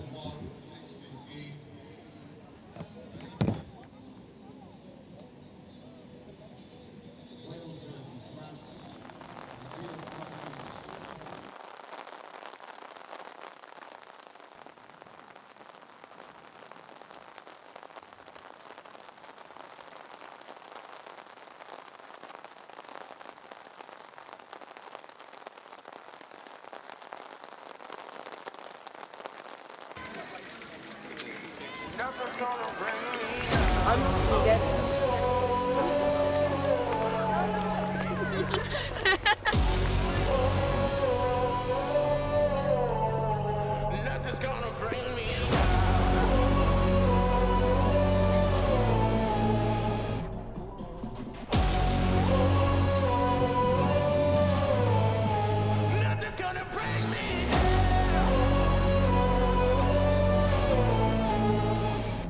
Take a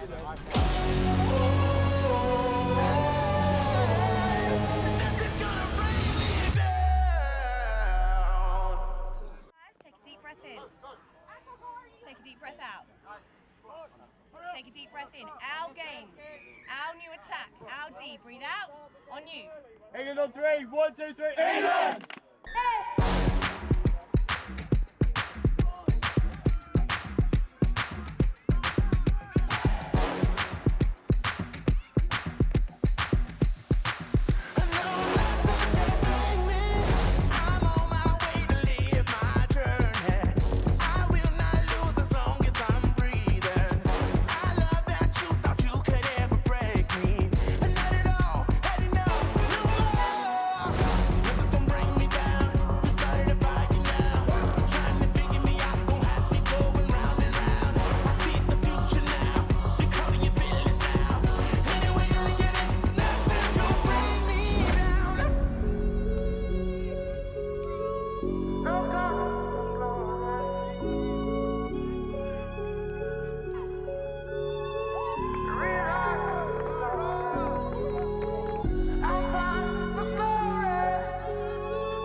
And after a little breather, a very, very well-earned breather as well from a breathless morning, we are back. Third time this morning, 3 out of 3, we see France on pitch 1.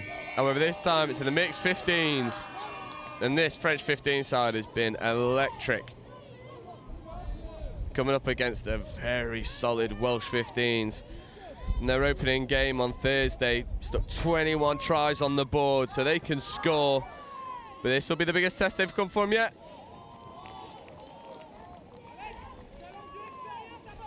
France just feeling the defence out. Checking off. Sweep of play. Stepping back. Touch has been made. Half court. Turnover ball. We're just getting our paperwork sorted. I think you'll recognise the voice of the fella joining me on comms. And we've got Mark. How are you, mate? I'm good, Joe. I'm good, thank you. Little bit disappointed following helping the women's 20s, but some fantastic touch on display all morning, and looking forward to this one. Yeah, and I think those women's 20s can be proud of the way that they played. Just done by some athleticism by South Africa in the end, but it's Wales now looking for the long ball to the wing, just goes to the ground, and early doors, both teams driving hard at the line, trying to find space and opportunities, not quite happening. Yeah, I'm excited to see this Wales team in action. Obviously, I think they've only lost one game all week, and it's been so close between Wales, England and France in this 15s division. A real glimpse into the future, and the future looks bright in European touch football. Touch 100%, 100%. And I've picked two out, and they're both on the pitch here. Leo Martin Mendez-Lopez on the ball now. Superb player. I mean, you'll be able to testify to this as well. It's not often at such a young age you see a female middle in the mixed game. It's very, very rare, and that tells you a lot about the quality of Leah. Obviously, she's got fantastically experienced coaches who know what they're doing, know what they're talking about. So to have her in the middle, shows what she's capable of. Yeah, Wales now rolling through the attack, looking for the 32 platform. Find it, rappers on, doesn't give, dives for the line. Ref's having a small chat. Offside call. Oh, yeah, I think France got lucky there. There was a bit of separation between the middles. Leah, who we were just talking about, a little bit wider. She's tighter this time on the quickie play. Good touch. Good touch. Then if you look on the picture now, you can see separation between middle and link. Pretty wide there for France. Maybe just need to tighten that up. Give some help. Open side quickie. Just goes to ground, and France in the end with a good defensive shot.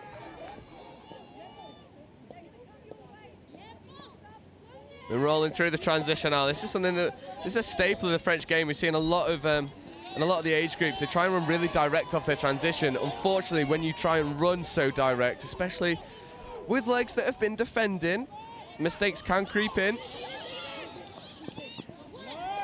Wales just happy to take the touch and get another crack at the line.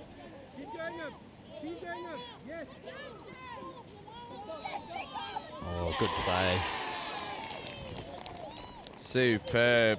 They look to run the 32, flash it long, put Wales into acres of space. Wales open the scoring, and this is a very high scoring team. I'm going to say all game, 21 tries in their opening game, and they get the first here. They can look for the open side quickie, fire up back the other way. And then it's just a little goose step and ball down. Opening score.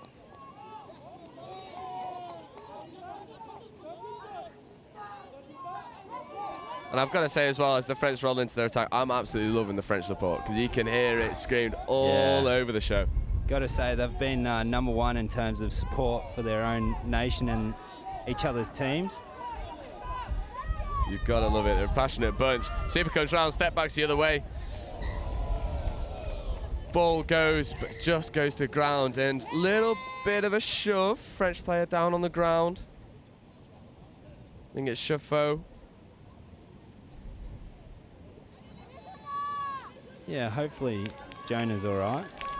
This line featured heavily on social media with a really lovely play on 7th touch. Maddie Doonman, the number 6, sweeping around. She's only 12 years old. half French, half Australian. She's 12 in the under-15s, and she's one to look out for in the future. It's absolutely outrageous, that. I don't even think I could catch and pass at 12. I'm still struggling, so... I can see the French desire there. Hopefully Jonah Chauffour is okay. He's walking off. Seems to be walking off okay. Bit of magic spray and he'll be back out there, I imagine. Yeah, get the blue paper towel out. So that second touch, Wales advancing now. Strong transition, nice and simple. That's what you want to see in these slippery, somewhat slippery conditions. Yeah, and I'll tell you for free, when I was playing at this level, the structure and transition was nowhere near what we're seeing here from these two sides. I mean, it is easy to forget the ages of some of these kids, and I say kids loosely, but they are children. They are, still in school. A couple of these will have to taken a week off. Yeah. To get here and to have this experience at such a young age, to experience the highest level of touch that this age group has to offer is superb. They go all the way around the outside. Does he have the wheels? Not quite, but a really good decision to take the touch, reset the play into the line attack.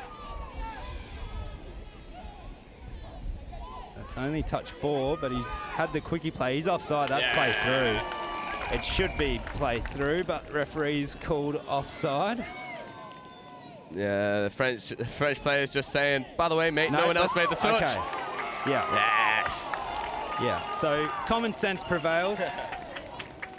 It's very rare in England that does happen. It was a quickie play. Good setup from France. They get both middles up. No one's made the 7 metre. And the referee did recognise that the Welsh player was offside. Okay, she called a penalty. And then the sideline referee has intervened, said, look, let's play that through. That's a try. So good teamwork refereeing.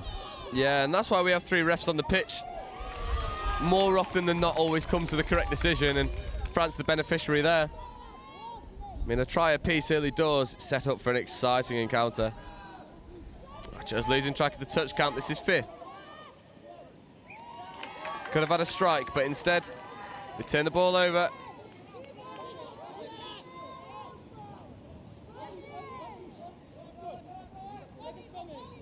Oh, and the ball just goes to ground.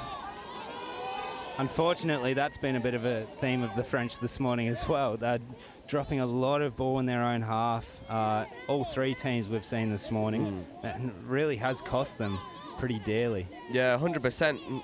When you do identify that maybe you're struggling to connect in your transition, you want to take 10% off your speed just to increase that completion rate, because if you're constantly surrendering possession to your opposition, A, you can't get off the pitch, so you're tired. B, it builds confidence for your opposition, Wales in this case. And you can't help but feel like if France could just complete that completion, they'll be able to find their feet more in this game, because in the very few times that they have got to the Welsh line, they're asking all the right questions. Absolutely. I think I've probably seen too many box patterns with really big passes involved and no adaptation for the conditions as well. Yeah. Every time we pass it, we increase the risk of a drop. So it's just something to consider for coaches out there. 100%. You've always got to have that plan B if something's not working. France now just get crowded out.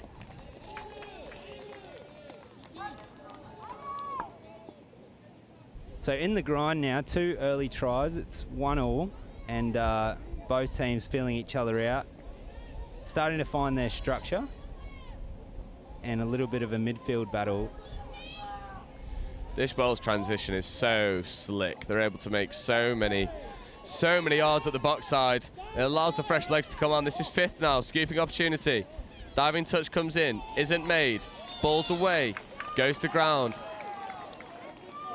I think just like what we were talking about, the Wales transition, their box pattern is really simple.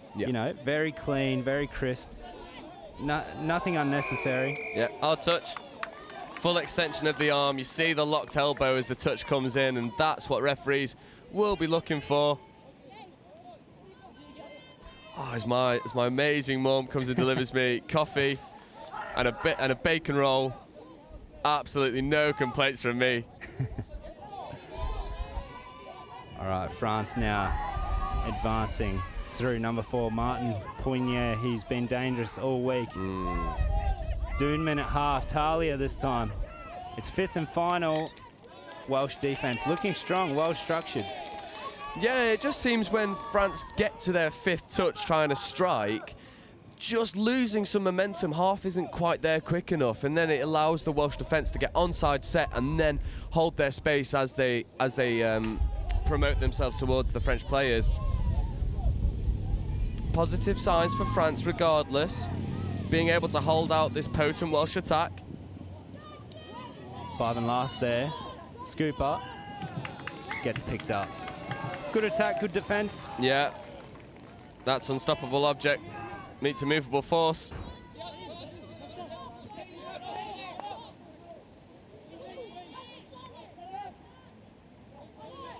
Lovely dump. Technique on some of those is perfect. Gaining a couple extra metres, and the check off in the midfield is lovely. But again, taking the ball down. That's 4 there. Set up for a strike play. 5 and last. Scooper goes. Ooh, just loses footing in the end.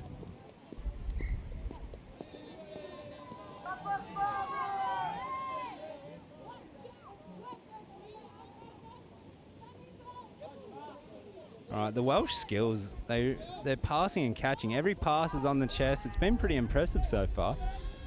Yeah, and we've spoken all weekend about the benefit of having those crisp core skills. The catch and pass, clean dump, half getting there quickly at the moment. Wales have all of that. 2 on 2 here. Ball away. 3 on 2. Can they execute? It's a 4 on 2 actually. Dummy goes. Oh, wow. Ball is down.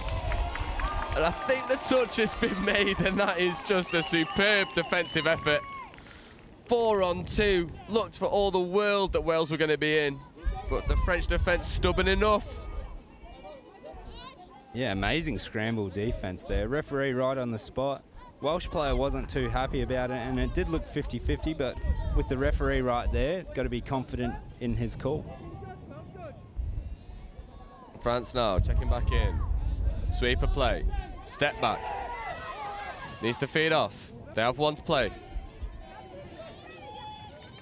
Oi. Got to be aware of the count there, boys. Yeah, definitely. I think maybe, you know, I've said this morning when I was introing, going to be a little bit harsher today. This is finals footy. Yeah. We want the best.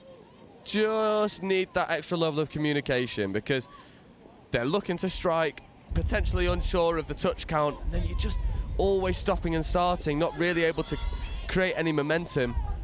Whereas Wales, when they get the opportunity, striking from deep and striking with purpose. As you see here, move the ball open side, great footwork. Oh, Great touch. Valentin Verlet, the number 19 for France. Great diving touch to end that set. The commitment from France in defence has really helped them out, and maybe just need to work across the pitch as a unit of 6. Ooh, little one. Slightly frustrated with the loss of footing. Lovely check off. Oh, brilliant meters made. And 1 more. Here we go, Scoop. Good defense, short side, Constant. Dives. Great touch from the Welsh. Really in the grind here. 1-1. Lives on the line. Defense. Diving, try-saving touches being made. Yeah, and both teams now being able to transition and go coast to coast. And it really is a test of fitness now, your physical conditioning. How is it? Can you stay concentrating? Can you match the pace? Can you cover the ground close enough? At the moment, both teams are up for it. I mean, albeit with some diving touches at the very last.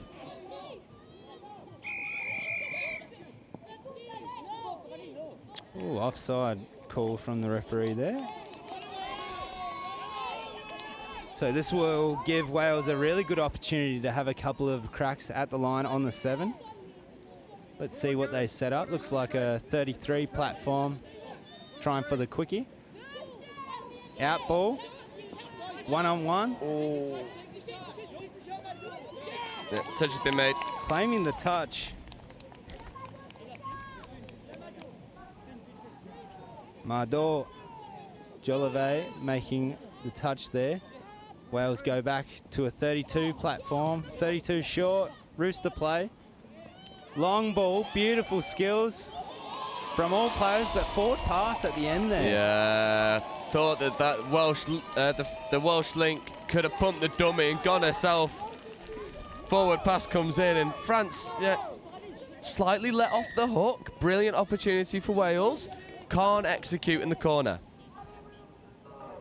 Smart heads-up play, subbing as the referee's talking to Wales. So they won't have to take any more touches up the box, and that's the level of maturity that you wouldn't expect to see from kids at the age of 12, 13, 14. Just doesn't normally happen, but this French side is so well drilled. Yeah, Arnaud and Alec, the coaches for the French, I think they won the silver medal last year, I believe.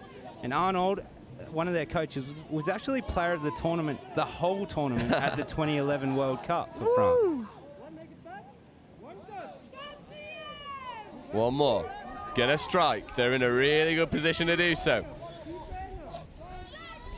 Quickie. Maddie Juman, dummies. Ooh. The middle must have made it. Lovely play from the 12-year-old, let me remind you. Outrageous. Absolutely outrageous. I don't think she'll argue with me for saying has absolutely no right to be performing at the level she is for 12. Absolutely. I think that's a name you can write down in the diaries and note for the future as well. She's playing a lot of rugby league and moved back to France with her family and impressing us here. Wales now striking. Really good core skills. 2-on-1 again. Just can't quite execute the final ball isn't going to hand, and maybe just a bit of confusion at the touch count. They thought it was fifth, it's fifth now. That's turnover. Man, this half is flying. We've only got 2.5 minutes left. 1-1 still. Defensive grind. There's been some great attack matched by some scrambling defense. And a bit of a midfield battle too. So showing the quality. The defensive team in the midfield just aren't letting them make easy meters. No, definitely not. Although we've got gives me a good opportunity there. This is fifth now. Quickie. Something I'm going to begin to stop picking holes now. Mm-hmm. The France they work space really well and then almost take away their own momentum by checking off back into the midfield, which is a highly congested area. Potentially, if I was one of these French coaches, I'd be saying, look, touch beforehand, you were on the link and the link was cornering pretty much vertically backwards. Take him on the outside, back your pace. This French team has pace to burn. I'd like to see maybe a couple link punishes be thrown in. Condition that link to be scared of the option. As we see some superb hands on field. No, I think you're right. They're throwing one extra pass that is unnecessary and it's costing them a good setup. Good pace from the half here. Finds the 14. It's the Welsh try scorer in Caitlin Morris to score her first. After a fantastic scoop from the Welsh number 3, Ocean Ayres. Yeah, we've seen Austin do this all day. Scoops, pace, direction. It's too fast, too big. Brilliant draw and pass as well. Engages the winger. And Wales, a minute to go in this first half. Take the lead. France looking to reply. Quickie, much better set. Dive at the line. Oh, the Welsh love it. The Welsh are up for it here. Now this is the situation I'd like to see this link Quickie. Doesn't come. Open side. Option there. Links and all. Fantastic play. Alexandra Lichtel with the open side Quickie hand in his second try to that man, Constant. I'm not even going to attempt his last name to make it 2-2. Superb open side Quickie, and just the footwork engages the link, and beautiful catching ground. I love the little screamer celebration to the camera as well. Wales now though, good option. Good defense. Brilliant defense from the winger, not bothered about where the ball's going. He's like, look, even if you reel this in, I'm going to be there to shut you down. And 10 seconds remaining, and barring an interception, France will just see this one out. What a half of footy. Superb half. And I've not seen 15s be able to run at this pace for a long time. Yeah, it's anyone's game at this point in time. Absolutely. And when we talk about, you know, there's been a bit of chat comparing touch up here to the Southern Hemisphere. Honestly, it doesn't get much better than this in terms of skills at this under 15s level. We see under 15s a lot in Australia, and yeah, this is right up there with that sort of skill. It's a superb display. A 2-2 at half time. We're going to take a very brief break, if not for anything else, but to catch our breath from the fast action this morning. We'll be right back with you in just a moment.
We are expecting the hooter any second to restart what was a breathless first half, albeit slightly lower scoring than what we've seen this morning, but the action has been very, very good.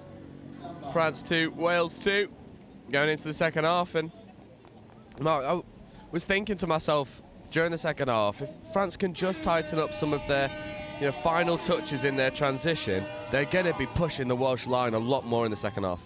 Yeah, absolutely. There's only a couple of little things in attack I think they need to fix to break things open. And this Welsh team, we know they've got plenty of tries in them. So I think the shackles will be broken in the second after a couple of coaching adjustments. Yeah, definitely. You want to see these guys just run out in the pace that they know they can. Good dump sweeper play. Oh! That's 0 touch there from the intercept. Talia Dooman, her coach, all the way in Australia at Palm Beach Stingrays. Steve O'Keefe is watching, so shout out to Steve. He'll be coached Maddie and Talia all the way back there. So he'll be proud of that effort. Yeah, they're really showing the core skills for the intercept, and this is a much better transition now. Fifth, scooping through against the retreating defence. Middle just gets onside. I'd like to see that scooping player just pick a line, pin the ears back and go for it, because just checking off too many times, stunting your own momentum. Pin the ears back, pal, you've got the pace. You can find the gap. Want to just add some spice and add some champagne with that French flair, mate. We want to see them go through the line first, and then you can use your fancy footwork. Oh, Wales really good. Creating an overlap. Oh, big dummy. Huge dummy. Wales open the scoring in this second half, and I think I bought that. Yeah, good open field football skills. Number 10 from Wales shows good pace. Little dummy, Manon Lafitte is that name. No, sorry, that's Finlay Britton with his first try to make it 3-2, Wales over France. Yeah, superb heads up rugby. Recognises the overlaps there, backs himself, bumps the dummy, finds a gap. No touch, but he doesn't let go of the ball. Wales have got to advance. You can't pull out of touches in your 7. Oh, contentious one there. Can't pull out your touches in a 7, and Wales not advancing. So Wales get a let off. France will feel a little bit hard done by.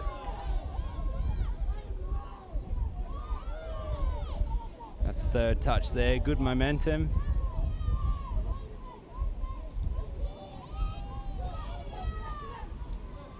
Oh, good pace again from Wales on the scoop. And what's the call? The referee's got a touch here, I think. Yeah. Taking it back.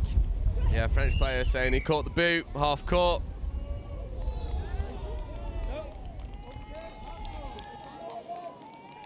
Yeah, so we thought it was going to be Caitlin Morris's second try on this left wing here. But there was a touch earlier in the midfield. France hold on. Yeah, France seem to have fixed the slight problems in their transition, finding a lot more success through the midfield. One touch now.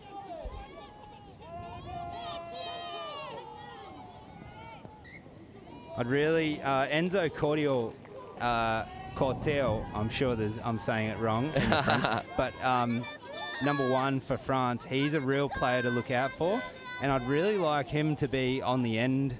Like he dumped that one, he's set for it, but I think he really needs the ball in his hand. 100%. When we've seen him with ball in hand, he's been absolutely electric. Maybe not being utilised properly at the moment. I'm sure we'll see a change to that as he looks to use the width. Superb hands on display. Here he is again. Good dump. Got to go forward, France.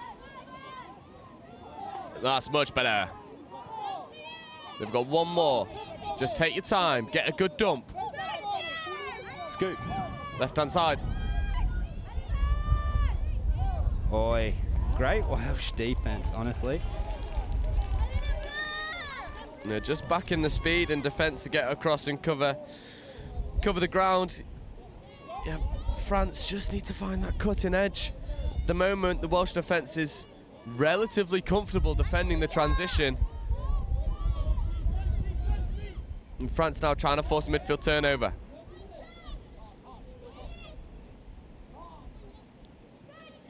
That's 4, 5 coming. Good pace again from Wales. He's half, he can't score. Great right to left pass. Amazing touch. Ojan finds Ethan Roberts for Wells' 4th try. That's great footy, Joe. It's so good. Really good heads-up play. Picks up, sees the gap. He's like, look, I'm going. Finds, and then to be able to pick the eyes up so early, find the right option. I mean, the maturity beyond his years. I don't know if there's a factory in Cardiff where they produce Gareth Bale-shaped 14-year-olds, but these big, strong, fast prototypes they've got are really threatening. Well, and you know, he's not in the mixed 15s, he's in the mixed 18s. With Gethin O'Callaghan is an absolute monster of a player, and the fact that he's only 17, I think there's something in the water, definitely, but that'll be a score for France. Defenders on the line, not advancing. France make it pay. And all of a sudden, the game's starting to open up. France needed that. I felt like all the momentum swinging towards Wales. It's Martin Pugnier this time. Gets the quickie back from Leah. Great dive and referee on the spot. That's a nice try to keep them in this one. 3-4. Yeah, and that's a combination we've seen a lot with Leo Martin Mendes Lopez. Working really well on the quickie plays.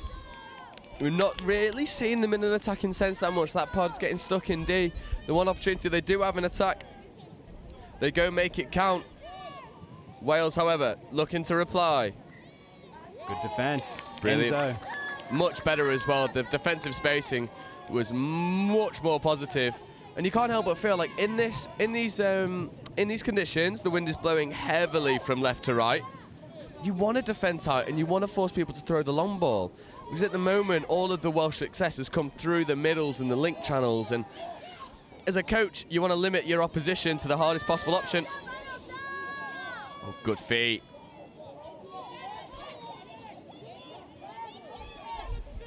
Five and last. What? The referee might have called 6 touches there. Anyway, play on. 6 touches it is. That's first there for Wales. Ooh, brilliant touch from the French. That's off the mark. Yeah, well done, referee. He was going to tell him to take it back. We're in finals footies day. This ain't development. Take the ball back. France essentially get a tap off. They'll take 1 touch and then it's shots at the line. There they go. There's the link play. Oh, I just want to see that quickie get out on the link. Space is there. Big touch from Wales. Playing the advantage and give the score. No, referee wants to give in the ruck. Just hand it. Just hanging the foot in there. Number 15, Alexandra Licht. He's had a hand in 2 tries so far. Oh, there it is. That's a hand in his 3rd to Constant. That makes it 4-all. G'ing up the crowd as well at the bottom, giving it big, and he's the one that all the positive work is going through. Thought he was going to dive for the line, but just delays the pass, pops it into space, and the supporting player knows exactly where he needs to be. And all the positive work has come through. That number 13 for France. Great hit back. Because I do feel like Wales have all the momentum here, but these French just are fighting hard to stay in it. Yeah, it's that never say die. Wales pick up, fire up round the outside. Good footwork, ball is away. France need to react. Touch has been made.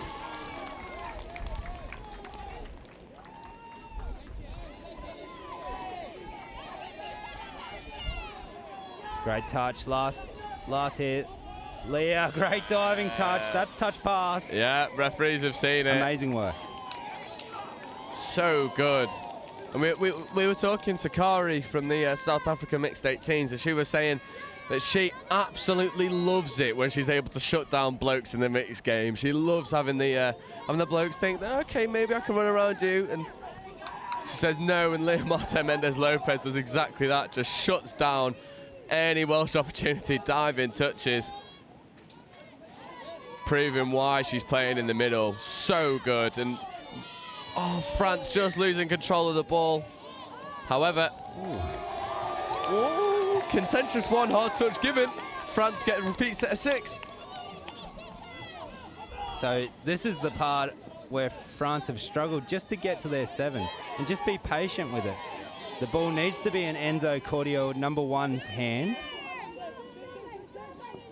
Yeah, so he's at link now. I would definitely be running this link punish. Instead, they run the fire up. The scooping player goes through, no touch made, finds the wing. How's the pump up too? Enzo ends up scoring it. And it's that man that was injured earlier, Jonah Chauffeur, that scoops through. What a setup. So good. Off third as well. Thought it could have been the wrong option, but evades the touch ever so well. Enzo Cortiel is the first to react, gets the ball down. And we're in for a game here. 9 minutes to go. France take the lead for the first time in the game, and the atmosphere really starting to buzz now. How's the crowd support too? Allez le Bleu, you hear them calling out, and the players reciprocating the energy. Oh, that's really good setup, but brilliant defence. Really well recycled as well, saving the touch. Wales look long, look to use the hands. Great hands by the winger, but France have forced them all the way back and will force a turnover closer to halfway than their own try line. What a result for the defence. Great result. Such an important defensive stop, and you just start to think that momentum has now swung. Great hands, Talia Juman from court. Oh, so great good. Skills. France have really improved this transition. So much more direct, always pinning Wales back. And here they are. Oh, dive at the line. Welsh defender's offside, is he? No. Great touch. Oh, might just have a head knock there. Martin Poignier, try scorer from earlier. Great commitment, body on the line. It's not easy on your shoulders and all that, let alone your head if you've got defenders diving on you, so it takes some real commitment. Yeah, it really does. You see the French supporters at the bottom end of the pitch almost trying to suck their team over the try line, give them all the encouragement that they can. Yeah, I was going to say, that's only a third of them because they're lined up all the way along the try line. Yeah, keep going, cameraman. There's more to go, pal. Great to see. Ooh, big step. Takes the touch. Good meters made off first.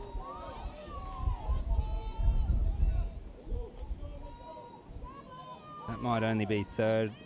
Think so. There. But no, fifth and last scoop from that man again, number 3, who's been dangerous. Ojan Ayres, has he had a great tournament all week, has he? Oh, he's been electric for this Welsh side. Absolutely electric. Showed he's got a long ball off both hands, great feet. I mean, you've seen what he can do in this game.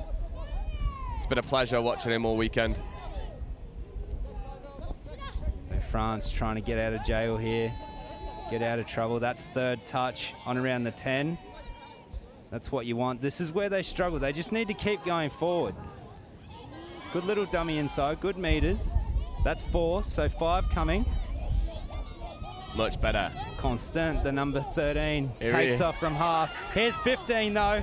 Oh, finds Talia Juman, who just drops it under pressure. Bit of a hospital pass, but they finish in the end. Down the end, they want to finish that set. Yeah, definitely. And I've got to compliment the Welsh defence on their transition because they're coming up in that umbrella shape and really stopping any options to be to get played around. At the moment, France are going up in 2s, which is good enough when players aren't playing around you. But at the moment, the Welsh core skills are good enough.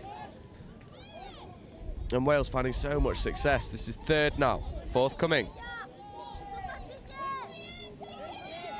No, that's 5th. Oh, good hands, good defence too. Thought the referee might look at a 6 again there, but yeah.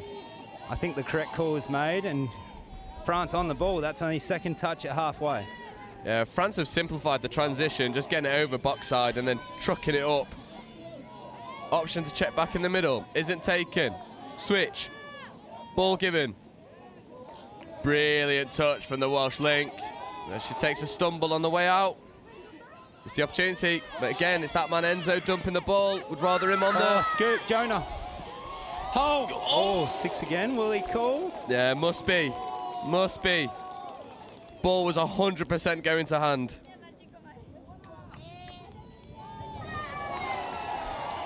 Yeah, there we go. 6 again. Can hear the crowd. 5 minutes to go. France 1 up. No touch being made. It's first touch. Back inside. Jonah takes off from half. Not the right decision. And I heard the coaches yelling out too. Yeah, you don't want to scoop on first. Especially when you've got Enzo Cordial on first touch, ready for a quickie. Let him run. Let him run. Yeah, but he's pumped up Jonah, and he has put on at least 1 try. He's really leading the energy, so can't question. Yeah, he's grabbed a couple of assists as well, so it's one of those where, you know, you want to keep putting him in the opportunities, you want to keep putting him in that space, but, you know, probably for the first time in the game, just selecting the wrong option. And you got to remember, we're not talking about adults here. You know, Jonah's probably only 13, 14. Wales, however, coming down the other end. Brilliant touch. And there he is, Jonah on the spot. Yeah.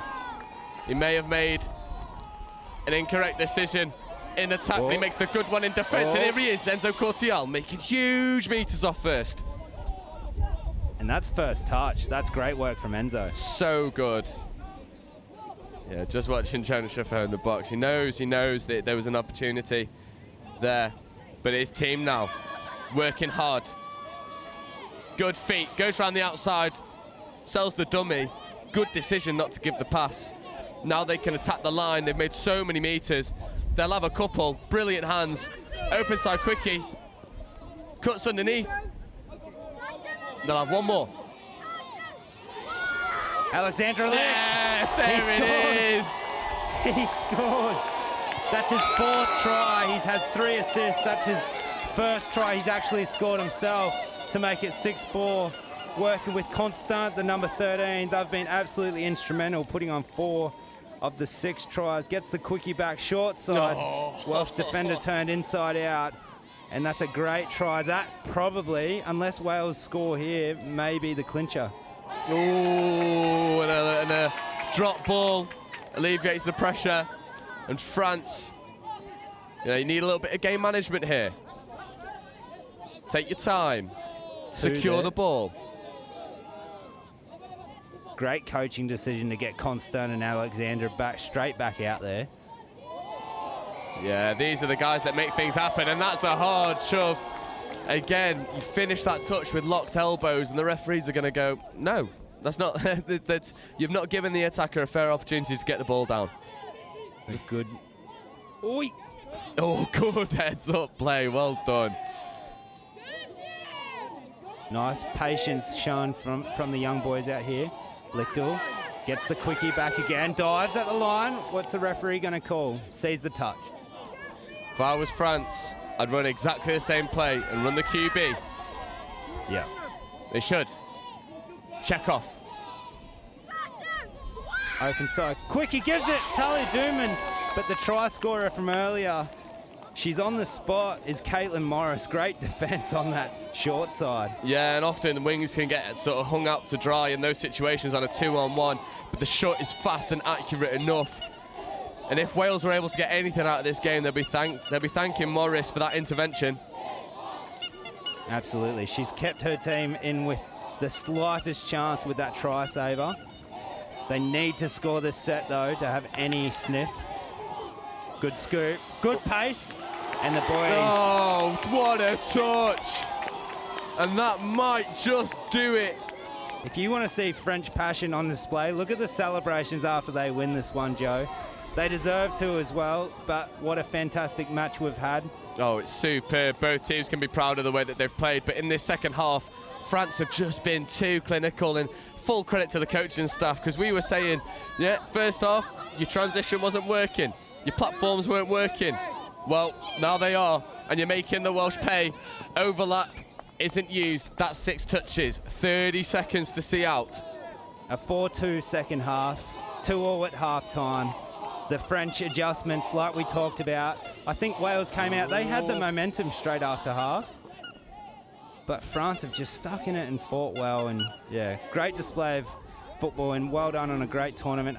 Wales will be hoping to still take out the bronze medal Yeah, and just so everyone's aware, this is still first touch for Wales. They've not taken any touches. They work around the outside. The touch is there, and France will get their win. And look at the run onto the pitch. What a performance.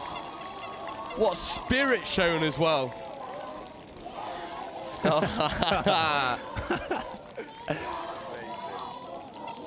Watch and enjoy. I think we're going to have an interview with one of the French contingent after this, but very special match, and you can see what it means to them. They were third on the table, under Wales. Yeah. Obviously not much in it through the week. A little bit of an upset, but yeah, that's just fantastic touch. Both sides can be really proud of their efforts. Oh, 100%, 100%. Wales in the first half looked so fast, so electric. But France in the second half was too direct and were able to adjust so well to what Wales were doing. And full credit, good value for the win. And we've had 3 absolute stormers in the morning. Mate, 3 fantastic games. This is what finals touch is all about. And what awesome experience for the kids at this age.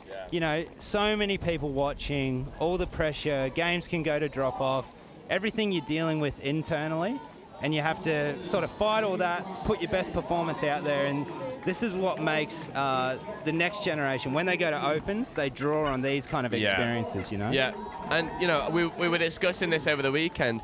For some of these individuals, this will be their entry point into the sport. And if this is your entry point to the sport, you're probably thinking, what, is it like this all week? Yeah. Because the support's been insane. Obviously, we've got the live stream, so many pitches being used, and I mean, the French supporters creating such a huge line off the pitch. I mean, what more can you ask for junior sport? Arnaud, joining us, the French coach. Well done, bro. Well done. What a fantastic performance. Yes. It was only 2-2 at halftime.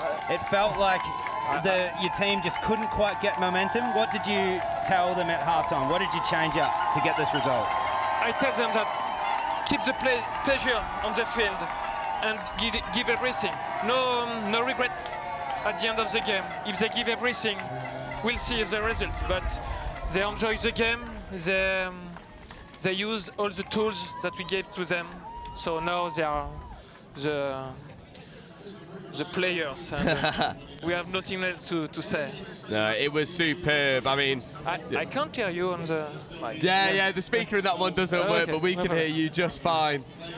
We saw in the second half, the transition was so much better, making so many more meters. Did you say anything at half-time? Yes, we told them that they have to win all the touch, and not physically they were above us, but if technically we can take the touch more cleverly, you can go ahead and go straight. No, 100%. It was an electric game, and the supporters at the end. I mean, how have you been able to get nearly 200 supporters down at the bottom end? It's absolutely insane. And what about this Welsh team? Obviously, nothing in it between these two teams. Been neck and neck all week. You guys finished just under the ladder. What do you have to say to the Welsh team and their players, who will obviously be a little bit disappointed? It was a great team. We played them yesterday. We analyzed a bit what they did, and let's say nothing else. I let the players play, and very good. Else. Well, well done, Thank mate. you. Great performance. Good luck in the final. And see you in the final. Yeah. Well done, man. Well done. We've got one more coming in. Yeah. Constant, the captain. Yeah. Instrumental. Well done, buddy. What a great performance. Pretty pumped up. How's the heart after that one? Yeah, of course it was difficult, but we were, I think, in a good mood, and we wanted to win this game, so it's nice. Very good. Yes, okay, take a couple deep breaths. It was breathless on the pitch, and you know, we saw the pod of he's number 13 again. Yeah, yourself being able to go down and create score after score after score. It seemed like you were really pulling your team out of the dirt at times. Yeah. Did you see the weaknesses in the Welsh defence? Sorry? Did you see any weaknesses in the Welsh defence? Yeah, I think so, but the between the middle and the link, the girl link, we were like doing a lot of pressure. Yeah. And we tried to to score here because we know that it was maybe the easier place to score. Like. And yourself and Alexandra, between the two of you, when your line was on, I think you put on 4 of the 6 tries. Yeah. Have you guys played together for very long, or was this your first tournament? It was my first tournament with this guy, and during this, there are 3 weekends where we play together, and during this weekend we played with I played with another guys, but these guys was not here, so I played with Alex, and it was I think a great thing. And your touches, obviously, there's so much that goes on the field, but touches about so much more about off the field as well, the friendships. How's the group been? Yeah. How's that felt off the field and all the friendships? I think the spirit of the group is really, really good. And yesterday we lost again against Wales, and we wanted really to win because we were like not happy, and we wanted really to win because the final was, I think, possible to us. And yesterday night we said together that we are a really good team, a good spirit team, and if we win something, it could be beautiful. No, I think you're good value for it. We'll let you get off, and we need to take a very short break before the next game. Well played, pal. And it looks like I've not quite got the score sheet on us, but Ireland boys 18s, England boys 18s, coming up right after this. We're going to take a very short break, and we will be back.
Just a city boy, born and raised in South Detroit. He took the midnight train going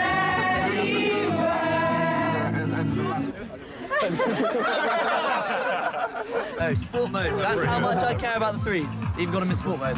We need to make sure that we're working on staying tight in D, and then when we're up there, we need to be a bit more organised. So 32 shorts, doing the quickies. I realise the camera's on me, so I'm trying to keep talking. We're keeping them in their half really well, so keep working hard because they're taking 4 touches, 5 touches, get to the point. Those last 2 scores have been exactly the same move. So just as soon as half gets hands on ball, eyes up, we've got to shut them down. The other impact that it has is that you don't have an impact on the game because you're so far back, they can't hear you. If you're on or behind the line. Yes, let's go, guys. No, we're in, The all starts in the middle, okay? If we work hard, the links don't have to step up, okay? Yeah. You ready? Let's go. All right, hands in. Come on, then. Tight, tight, tight! Eyes up, Dragon! Pressure! Cheers to Bristol! Hip hip! Hey! Hip hip! Hey! Hip hip! Hey! One for the ref! Hip hip! Hey! One for us! Woo! And one for the ref! Hooray! That was on video. Go on, Darren! Act really casual.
So if you see them, sweeper, watch the ball, We'll be having rather than keeping an eye on your play, it's who's in your opposite position. Yeah, exactly. Because it's quite, including me, I will follow the player rather than the position. So if they swap, I'm swapping the player I'm marking. But also when we 2, 3. Yes! So just come up, if you're worried about being run round, come up and force them to do things.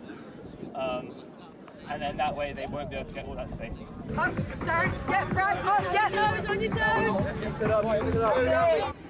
Get up! Take the space! Take the space! Work hard defense. Get onside early, help each other out, okay? Alright, quickies, stay tight. Push out, okay? Put a smile on your face, enjoy yourselves, yeah? It's a big game. Let's get it, okay?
Hello and welcome. The Hoot is going to go any moment, and we've got a replay of the game we finished off with yesterday. Ireland, boys 18s. England, boys 18s. And I'm joined in the commentary booth for the referees contingent. How are you both? Yeah, I'm really good. Really excited. Really good, really excited to be here. Oh, okay. Really good, really excited to be here. First time commentating the game. I'm here with my fellow colleague Nakedi from South Africa. Yeah, it's going to be a really exciting game. I'm really looking forward to it. Really looking forward to see what the referees can put out there, and the boys, of course. Yeah, and we saw these guys yesterday. England just proved to be too good in what was wet weather conditions, and Will Upton was admitting that wet weather doesn't favour England. So the dry weather, the sunshine has come out, and we're going to be seeing a very direct and powerful English attack. England now rolling through transition. Good yards made up the midfield. That's Archie Devlin trucking it up at pace. And here are the twins, Thomas and Adam. On the ball. Jacques to Jacques. Something we've said all weekend. Just waiting. The Irish player's offside. Dive at the line. Touch made and turnover.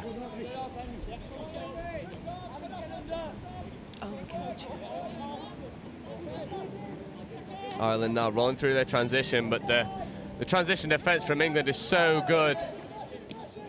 Really forcing Ireland back. This is fourth touch and they're nowhere near getting out of their half. Interception made, that's touch 0. Dylan Madge up in the face, forcing the error. That was a good transition from the ref as well.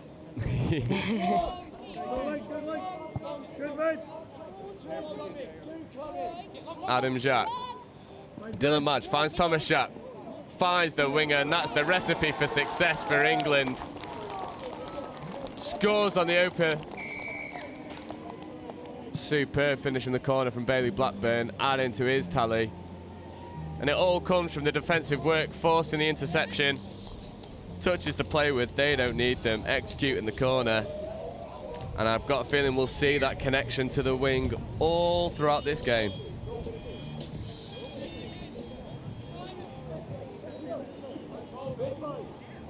Ireland now trying to roll through, trying to reply.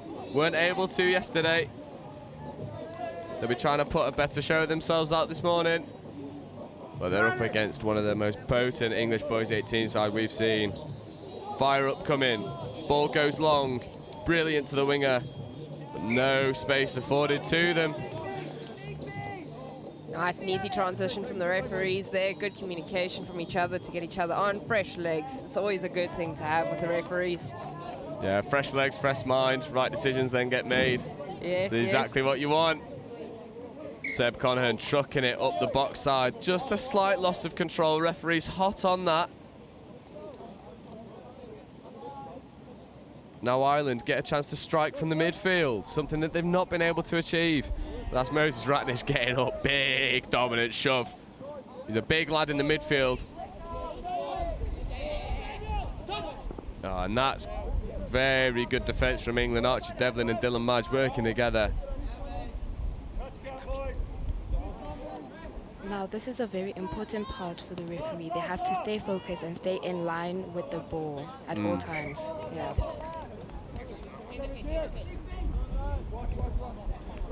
Here it is, Moses Ratnish trucking it up the middle.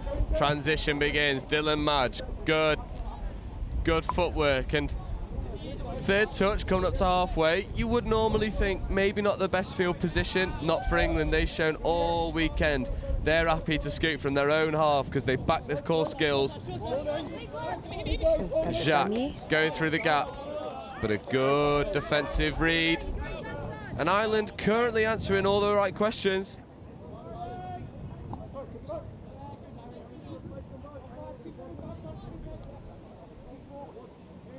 Again, this transition defence from England is so accurate, and you know, you two are referees. So when the transition defence is trying to shoot out of the line, are you constantly talking to the players about where the offside line is and when they can release and go and press? Yeah, it's actually, you have to talk to them all the time. They have to know when they're onside, when they're offside. So you set the sevens, you say sevens here, and then you say yes, yes, no, no mid, or give a number. And you always have to talk to them because they need to know all the time. And also we need to keep tally. Also, our sideline referees are assisting us at the same time. So we also got to listen out for them and what they're saying. So we all work together as a tight unit of 3. And also we help the players with tight communication, especially on the drive. We have to be on it for offside, onside, because the shooters come from every direction. Yeah, 100%. And I think when there's clear communication from the referees, it lets the game flow a lot better. Ellis Watts now scooping through, trying to find the spare man. Shake and bake, but the ball goes to ground. That was a good run, though. Oh, just a little bit of a name change there. That was Kit Fairhurst scooping through, not Ellis Watts. Doing really good job.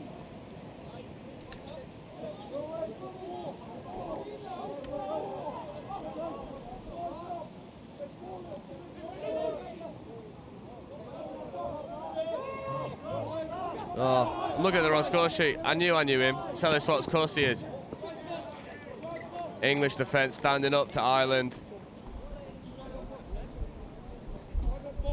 Seb Conhan on the board, trucking it up. Good touch. Irish player flying out the line. Another good dump, and this transition is a lot smoother. Ellis Watts, loads of yards up the box. He's just too athletic, too good. Ireland at the moment have got to stop this English momentum. Being able to pass around the shooter so easy. Moses Ratnage on the ball. Dylan Mudge. Archie Devlin. Passes out. 2-on-2. Back to Dylan. We've got one touch. Archie Devlin in open space. Not where you want to see him. Long ball. Perfect. All clear, given by the sideline. Yeah, and I think that's Kerr in the corner, adding to his tally. And the coaches look very happy with the work on field. That was a good long pass. Yeah, something we've seen from Archie Devlin all weekend. Big up in the air pass. Dom Tripp-esque. And this is what we see from England. When they get the roll, the pace and power is just too much. Too much for Ireland at times.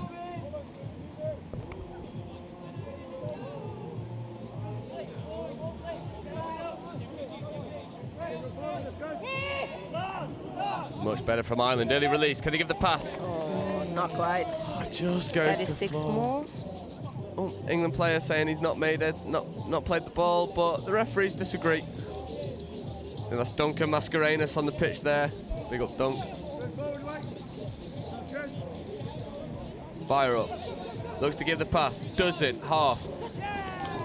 Brilliant touch there. And if you're trying to use your pace, you don't want to use it against the Jacks because they've got wheels to burn. Duncan Mascarenhas hot on it to see any infringements from Ireland. And England now roll through their transition. Brilliant meters made. Just off the mark. Referees hot on it. And how important is that clear communication from the refs to the players about the decisions that they make? It is quite important, very important. I mean, without the referees on the field, I think any game wouldn't be able to function. Referees are supposed to communicate clearly as possible. Of course, players are allowed to ask questions on the field and stuff like that. That is normal. That's how they learn as well. And I personally like it when they challenge me, when they ask me questions, when they want to know what's happening and stuff. So, yeah, definitely encourage whoever's watching to ask questions, ask referees, you know, but obviously in a polite manner because we can sometimes be quite tense from the game. So as soon as we hear someone asking a question, you know, the first instinct is someone is challenging our calls. But of course, if you come at it in a good approach, we're always willing to teach. Yeah, with me, it's just the 2 T's. It's very simple. Get your timing right when you want to talk to me and just watch your tone. Definitely. And then I'm happy to help. But if you're going to come through and attack me, I'm obviously going to go defensive and try and protect myself. But if you do want for general knowledge or just genuinely want to know things, by all means, you can ask the question. I'm happy to teach and impart my knowledge. Yeah, I think there's a really big thing to be said as well about the rationale of decision making is so important. I know, you know, when I get called offside, I'm always like, how far off am I? Yeah. How far off? Am I an inch off? Am I a metre off? What's going on? And then when there's that two-way street of dialogue, yeah, you can never have any complaints then, because you know the rationale, you know the decision making, and then as players you sort of go, well, you know what, fair enough, mate. I can't say anything to that. England trying to look for the long ball, just goes to ground, and Ireland just showing better defence than what we saw from them yesterday. But England resting a couple players, sort of taking their foot off the gas, very aware that they've got the finals later. Just want to secure the win, hopefully keep the Ireland boys to 0, and then they can move through.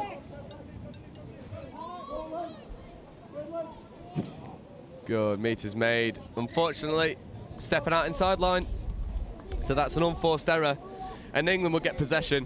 And Ireland, if they want to find success in this game, you need to be, you know, forcing those repeat sets, forcing mistakes from England, just not asking the right questions of this English defence, because England just look too comfortable. Especially when you've got someone like Archie Devlin on the field, who can just inject so much pace. Seb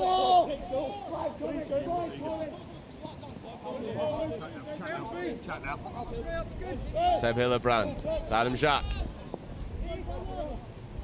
Oh, so good. Was touch claimed? That's 6 up.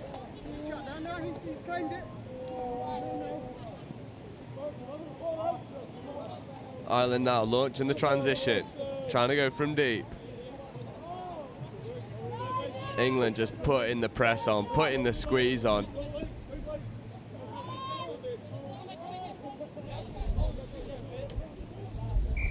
And that 6-touch turnover. Something that we've said is along the weekend is a lot of teams often lose track of the touch count.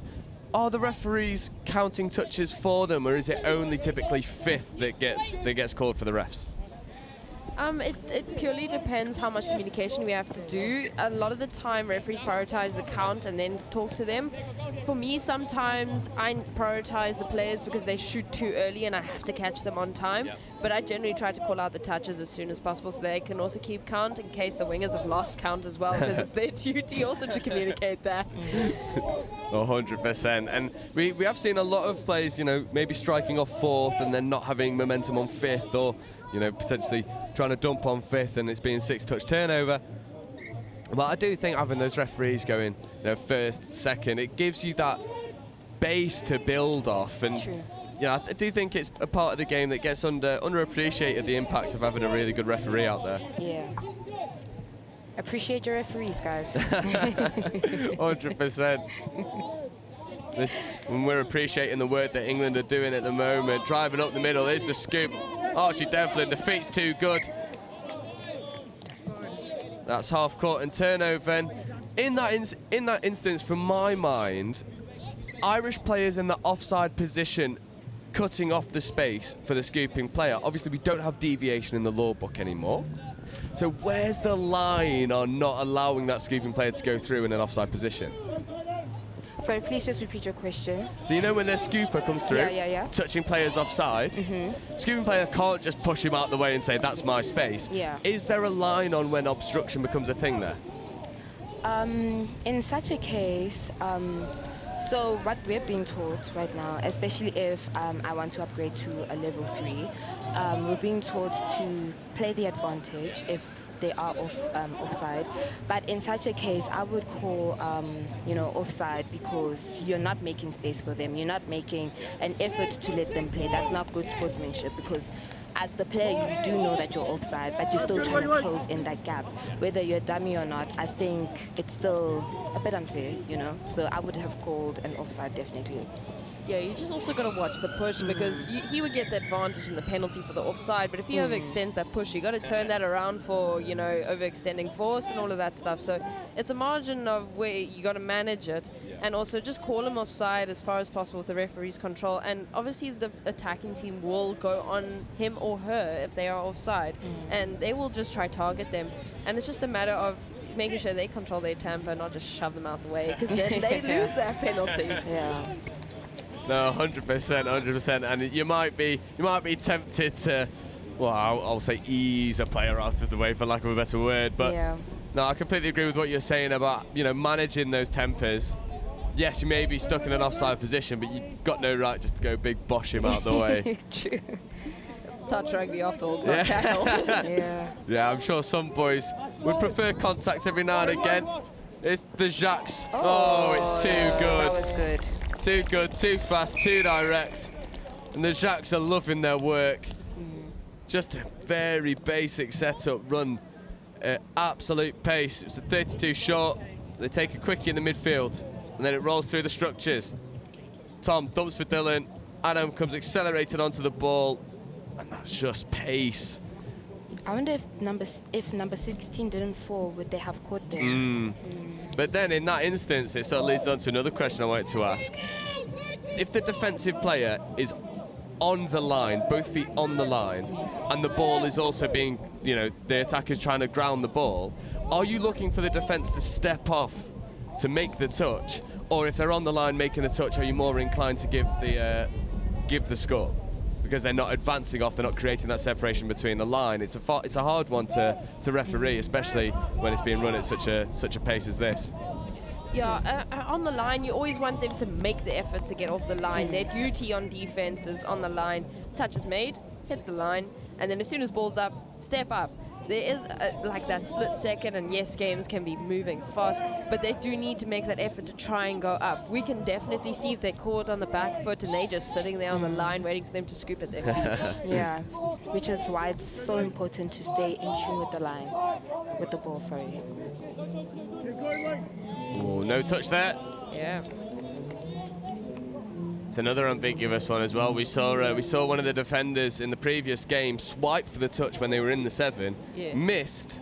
Attacking player rolls the ball, and normally I would say, in my untrained eye, I would say compared to two referees, defence isn't allowed to back out of touches. So, if they thought the touch was imminent, where it was going to happen, and they anticipate it and they take a step back, that's fine. But if they miss, they've got to make sure they get back up. They can't keep on retreating. So they've got to react as soon as that miss is confirmed. Get up and get out there, because you can't go and sit on your line and be with that advantage on defense that all you need to do is pretty much shoot up, because you don't have much to fall. Yeah. Rather correct your wrong by doing that. Beautiful. That was a good pass. Big splash in the corner. Tom Kirby loves his work. Adding another one to his long list of tries. That was number 1. Must be hitting 13-14 now for the weekend, and it's just core skills, catch and pass down the outside. Beautiful draw of the two players there. And if you've got a stride length like Kerr, you're gonna eat up the yards. Definitely caught the wing off guard. Dive in the corner, big mullet, breezing. So good. And England at the moment beginning to turn the screw. 2 minutes left in this first half. Not as high scoring as we saw last night, but England just getting the job done. I think they're trying to save their energy. Oh, beautiful ball. Yeah, there's the score in the corner for Ireland. The referees. They're so good. Lovely hands, and just as soon as England show their hands to go around the outside, Ireland reply. So it's the doggies play. The sweeper comes round the outside of the link, and then it's just catch and pass. Kerr, the try scorer for England, just gets drawn in, and they're able to check off round the outside. Ireland get their reward.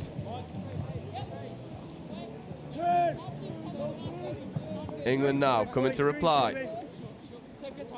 Ellis Watts checks out to Conan. Watts dives for the line. Touch has been made.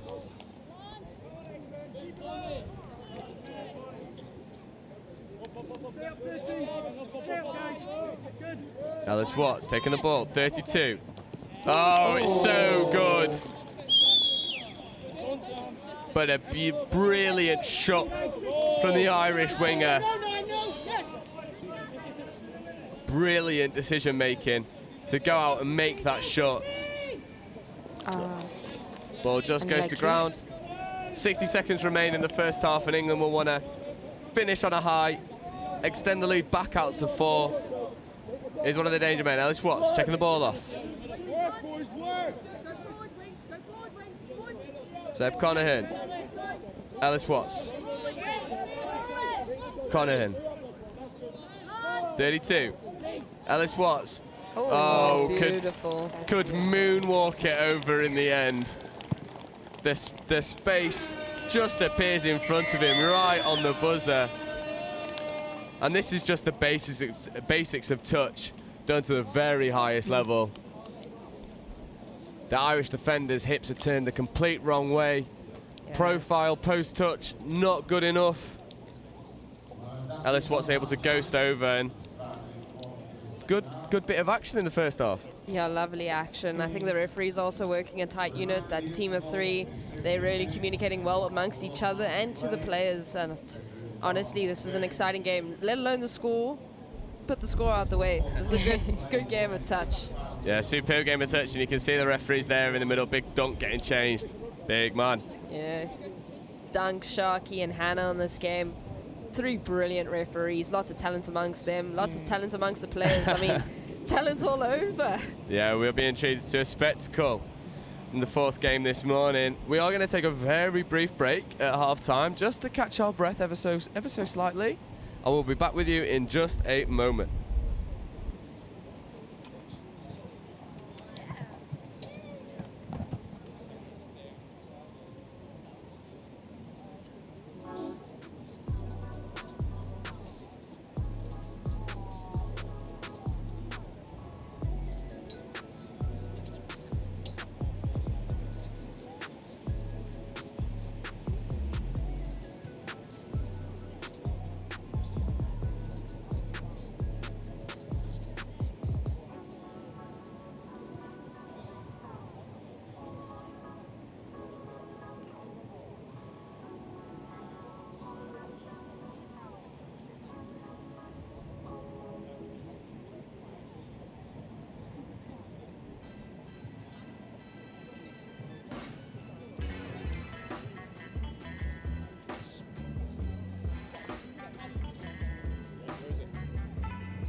And the Hooters about to go to get us back underway.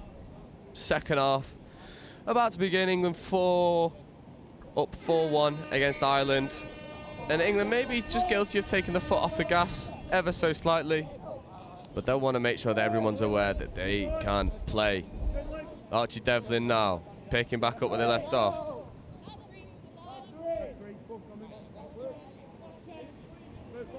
Just relaxing. Archie Devlin checks it back off.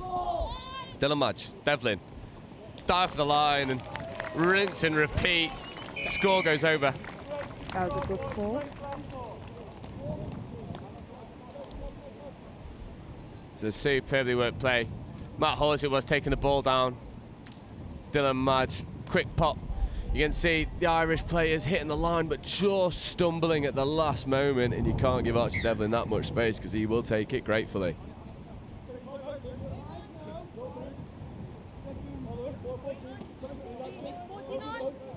Ireland now rolling into their attack, and whilst I've got you here, because Rich, who's been doing all my other comms, he's asking lots of questions about hips not square or the Shakira rule, as he's taken to call it.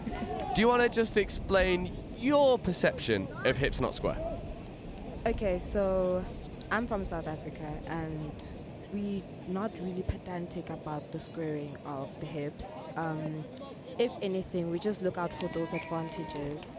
So if you do give a skew dump, that's what we call them. If you do give a skew dump, and you know that dummy just takes it right off the bat, and you know gains that advantage, then that is when we normally do call it. So it has been quite of a learning curve being this side to see that they're very strict on those skew dumps.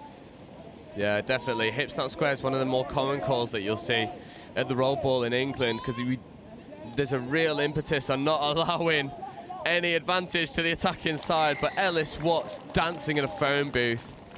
Unfortunately, the touch comes in just a second before the pass gets given.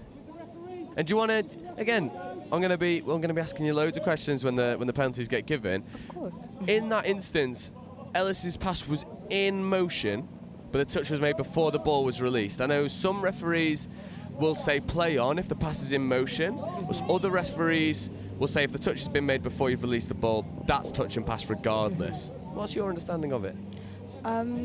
It all depends on what you do see. Obviously, as the onside referee, you're more able to see if the ball was already out of the hands or if it was still in the hands, or you know, like it just all depends on how far the ball is, I guess.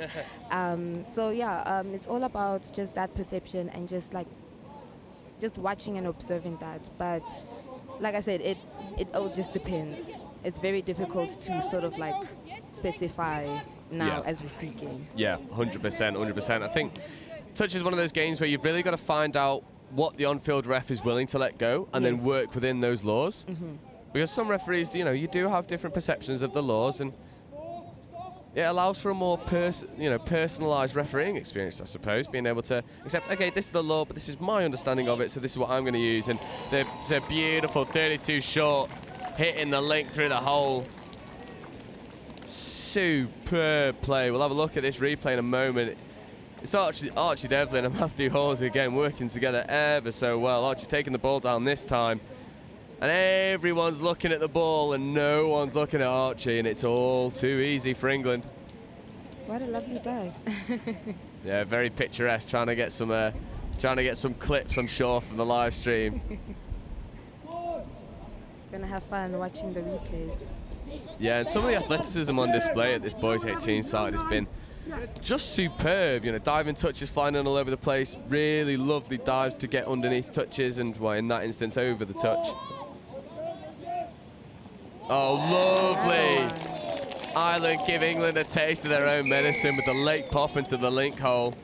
And for the first time in this game, England's defensive spacing just increasing ever so slightly, and Ireland make them pay for it. Oh, lovely pop pass. Referee calls passes gone. You can see clear communication. Referee enjoys it. Score given. You definitely have to be passionate to ref a touch game because it is exhausting. I will give you that. It is very exhausting. For sure. But it's so liberating. It's so much fun. Ellis Watts now. Ooh, good hands in the end, but I think that's going to be given forward. Striking player just arriving too soon, surrendering possession. It's a cheap one to give away by England standards.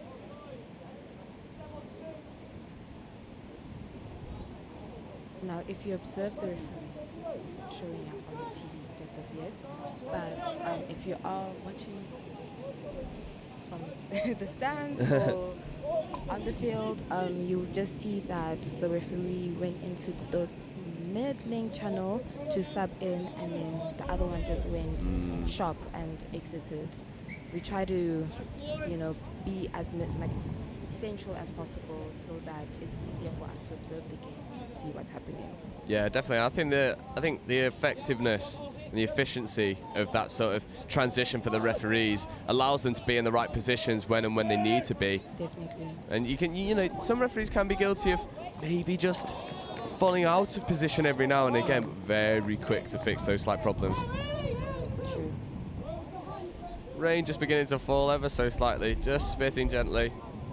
We are down on the touchline today, so not as much cover.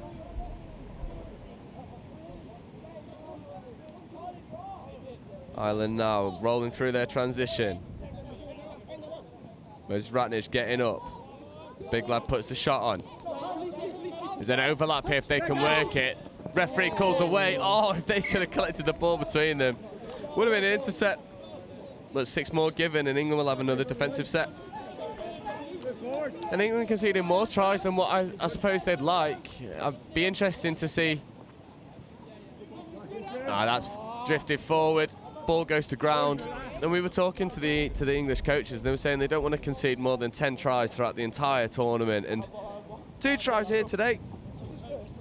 Maybe just increasing that tally ever so slightly. They might say, no, we were happy with conceding less than 15. But they hold this boys 18 side to a higher standard than most. Because yeah, I'd say 90% of the people in this boys 18 side will go on to represent England at men's or mixed.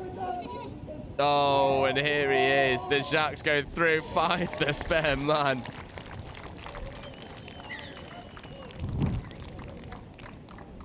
So clinical. Adam dumping the ball for Thomas. The Jacques combining again, and the pace just proves too much. Finds the ball out wide. Seb Hillebrand, the grateful recipient, getting the ball down. And England starting to move through their motions again. Bit of a slow start to the second half. Now they're increasing the tempo. Brilliant communication there for the referee, telling the link he's offside, you're offside. Dylan Madge accepts, surrenders the position, hence why the penalty wasn't given. Lovely hands. Oh, brilliant call there from Doug. No qualms about what the touch count is.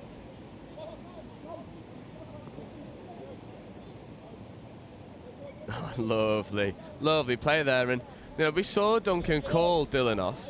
Say, look, Link, you're offside, and I suppose as long as that Link then surrenders the position and makes an effort to get back onside, you don't really give the penalty in most cases. No, you don't.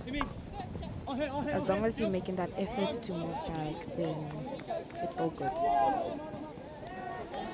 Oh, direct drive from England, and this is where they really kill teams. It's just too direct, too powerful. Think that's hips not square? I actually didn't see the signal. No, hands went above their head, so that could have been 6, could have been hips not square. Could have been protecting himself from the rain, we're not sure. What we are sure of is Ireland get the turnover and drive up the sub box. And just over 10 minutes to go in this second half. Ireland have it all to do to find more success.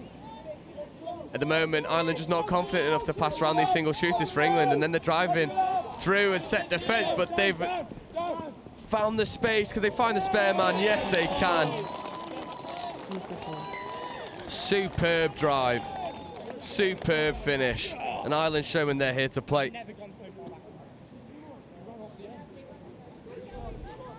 He took advantage of that number 2 being off, and he just scooped right through. Yeah, superb, and that's what we were talking about earlier on, about that touching player being offside, and Archie Devlin didn't close the space for the scooping player, allowed him to go through, so didn't give away the offside penalty. And then, you know, when the scooping player's through, it's about that mirrors defence. Can you pick up numbers? Can you find the spare man and mark them out? And England weren't able to do that. Ireland take full advantage. 8-3 is the score. And Jack just taking a slight tumble. This is 5th coming. They'll have one more attempt. 32. They come back to the short. And that is just momentum. But touch has been made.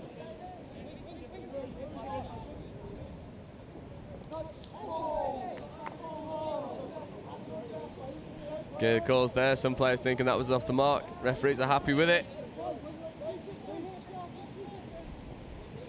But this transition defence is just so clinical from England, and Ireland having to work so hard for the success that they find, maybe guilty of just overplaying in the midfield, trying to throw the extra pass when it wasn't on. I will say, coming to England, I didn't really have any expectations with how each nation was going to play, but I'm pretty impressed with the English team. Yeah, I was having a little chat with Ben Meakin. Oh, it's England going for it again. It's the Jacques combining. Just Jacques to Jacques. Said yesterday, made in Chester, finished in Nottingham. So good. And as I was saying, I was talking to Meeks, Big Meeks, and he was saying that this boys 18 side, if they were to enter the Euros at opens level, they would probably end up coming 3rd. Wow. And that's a testament to A, the coaching, because the coaching has been spot on, the structures have been spot on. B, every single one of these boys 18 side for England is capable of operating at the highest level that touch has to offer. And you know, if you're an Irish men's opens player, if you're a Welsh men's opens player, any European nation in the men's open or mixed open, thinking about who you're going to have to come up against in the next 2 or 3 years, well, these boys are them. And I don't think any other nation has the depth of quality in this age group that England do. I mean, they could have picked 2 teams here and they probably would have finished 1 and 2. So good, so clinical. I mean, and this young man helps a lot. Ellis Watts, quickie, looks for the step back. Doesn't quite happen. Very well defended. Ireland have really tightened up defensively from what we saw yesterday.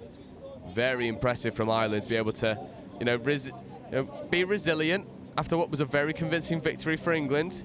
They've come back, put 3 tries on the board. They might go through and put a 4th on. What a touch. I might have just jarred himself as he's landed, just holding the lower back. Wry little grin as he avoided stepping out into touch, but the pace on display was electric. Brilliant touch. And just checks the run. And England see out that set. Scramble defence of England just proving enough when they need it, and the yards eaten up by Ellis Watts. Trying to get his dad Matt on the comms later. He gives me grief every time I see him. I told him yesterday, put your money where your mouth is. Come and commentate. Oh well. And that's Mace Ratnish going over.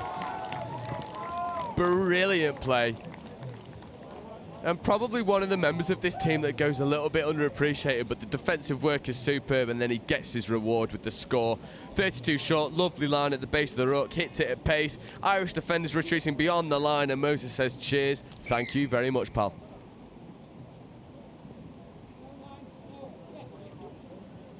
Some sun coming out from the clouds. Leave him! No, it was meant to be, well, we had rain all yesterday. We checked last night, forecast thunder and lightning all day. And now the sun's out. If that isn't British weather, I don't know what is. 5.5 minutes to go now in the second half. Ireland just slowing down, getting organised. They look for the shot. Just a little bit of confusion, but what a catch and ground. Brilliant cover by the winger.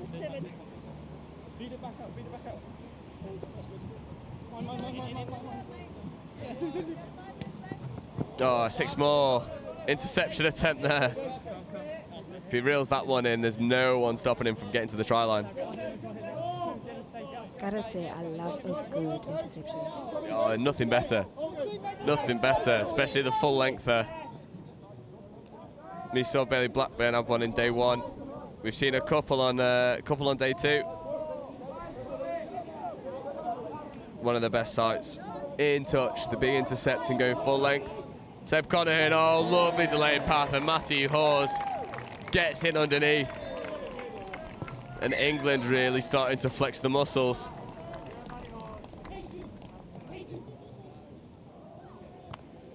Oh, lovely. Very impressive. A dummy to engage the defender, flies out the line to make the touch, and then the late release on the pass just proves too much for Ireland, and for all their success down the other end, England just go back and always reply. They never look under too much stress. And Moses Ratnage with one of the most dominant touches you'll see on this pitch one, just gets low, squares the shoulders, absorbs the touch, so not given hard because there's no locking of the arms. That's just a big bloke putting the shove on. Yeah, I actually just wanted to ask you that. What is your opinion on hard touches? What do you think the definition is of a hard touch? So I've always been of the mind, and I get pinged for a lot of hard touches, so I will just preface what I'm about to say with that. I'm always of the mind that you've got to win the roll ball. And I'm never really a fan of the flick in and out touch is brilliant when you're on your defensive line. But in the midfield, I will always try and not hold the attacker up, but make the attacker work to get the ball down. I'm never a fan of just surrendering that touch and allowing them to get the ball down. Yeah. I always say, especially what we've seen on live stream, is that locked elbow is an easy one for refs to identify hard touch, because you're not absorbing the momentum of the attacker, and you're just stopping them dead, and also could cause you some injury, because if you invert that elbow, that's a bad one. So that for one. My second one that I know refs look for straight away is that chest-on-chest contact, so the shoulder-on-chest contact, because then you're not protecting the player trying to move through the touch. True. And as much as we want players to be working to win the roll ball, you've also got to not allow them to do it, but give them every opportunity to get the ball down. Is that vaguely similar to your understanding? Yeah, no, definitely. I have observed that the kids sometimes complain about those hard touches, but I look mainly at whether the player used that momentum just to help them get those extra meters to get in line with the referee. Yeah. So in my opinion, as long as it's not too hectic, not dropping you, not killing you, I don't really blow those hard touches. Yeah. The only other one that I've seen, and I understand, but slightly disagree with, players targeting the dumping arm.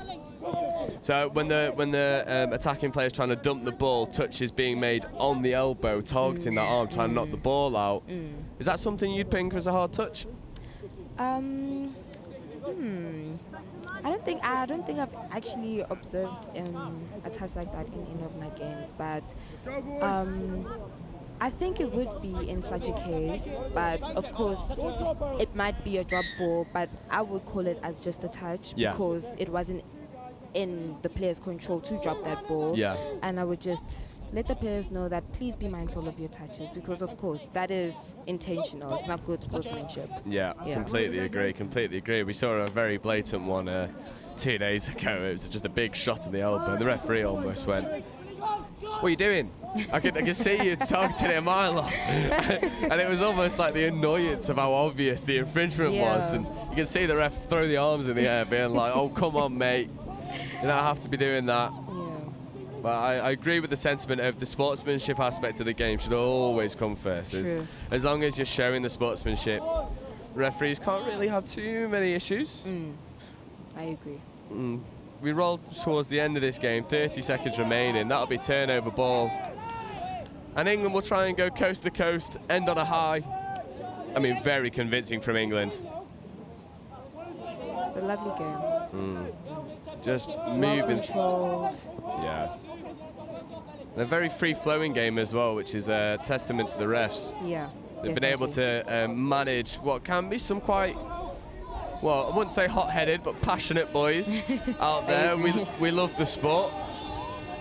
And they don't want to take the touch. Bailey Blackburn feeds it back in. Archie Devlin looks to release the ball. Hands go. And it goes to the winger, and that's how you finish with a flourish. But Duncan Mascarenas is going to say, no, pal, that's a touch and pass. Oh, that's unfortunate. Thomas Kerr can't add to his ever-growing list of tries. Just looking at the replay, trying to see where the touch and pass is. I think it's on Archie Devlin here. That's right on the line. And Ireland now trying to go coast to coast. Doesn't quite happen. They get crowded out. And what a performance from the boys 18s. Well,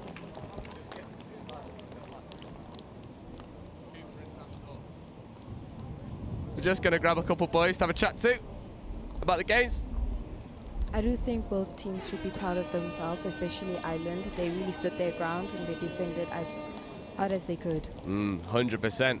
100%. And Ireland yesterday weren't able to break through against the English defence. They have been able to today, but it does end England 12, Ireland 3. And, you know, in this boys 18s category, I don't think there's any team, and I'm trying not to sound too biased, but there's only so many ways you can phrase it. I don't think there's any team in this division that's going to stress this boys 18 side. So accomplished, so well drilled. They've got bags of ability. And I mean, the coaching staff have got to be happy. Got to be happy. The score difference from yesterday was 52 tries to 6. 50? Which is outrageous. Wow, So, that's a try per minute. Yeah, pretty much. It's just electric at times. I think we're going to get Ben Grinter on the comms. Yeah, come on, Ben. Yeah, he's trying to avoid it. Doesn't want to shout out Starhouse Honey anymore.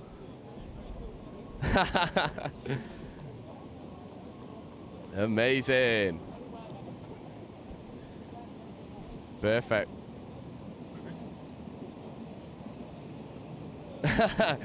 Yeah, you're a bit too tall for the dugout here, Will, but what a performance in the end. I mean, absolutely superb. And we spoke to you yesterday against the game against Ireland, saying you guys have probably got more to show.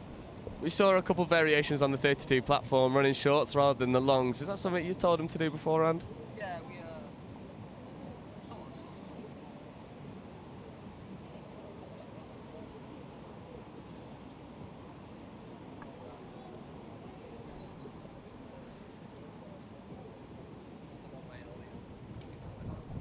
Yeah, it was a really, really dominant performance, and I've got to say, having someone like Archie Devlin in your side seems absolutely invaluable. He's just so athletic, so direct. I mean, do you really have to coach him that much, or is it just one of those where it's like, he needs go and do your own coaching. thing? Yeah, he needs coaching. I don't know if I don't know if you guys saw it, but he had a bit of a turnstile in the middle when they scooped through and scored. But so.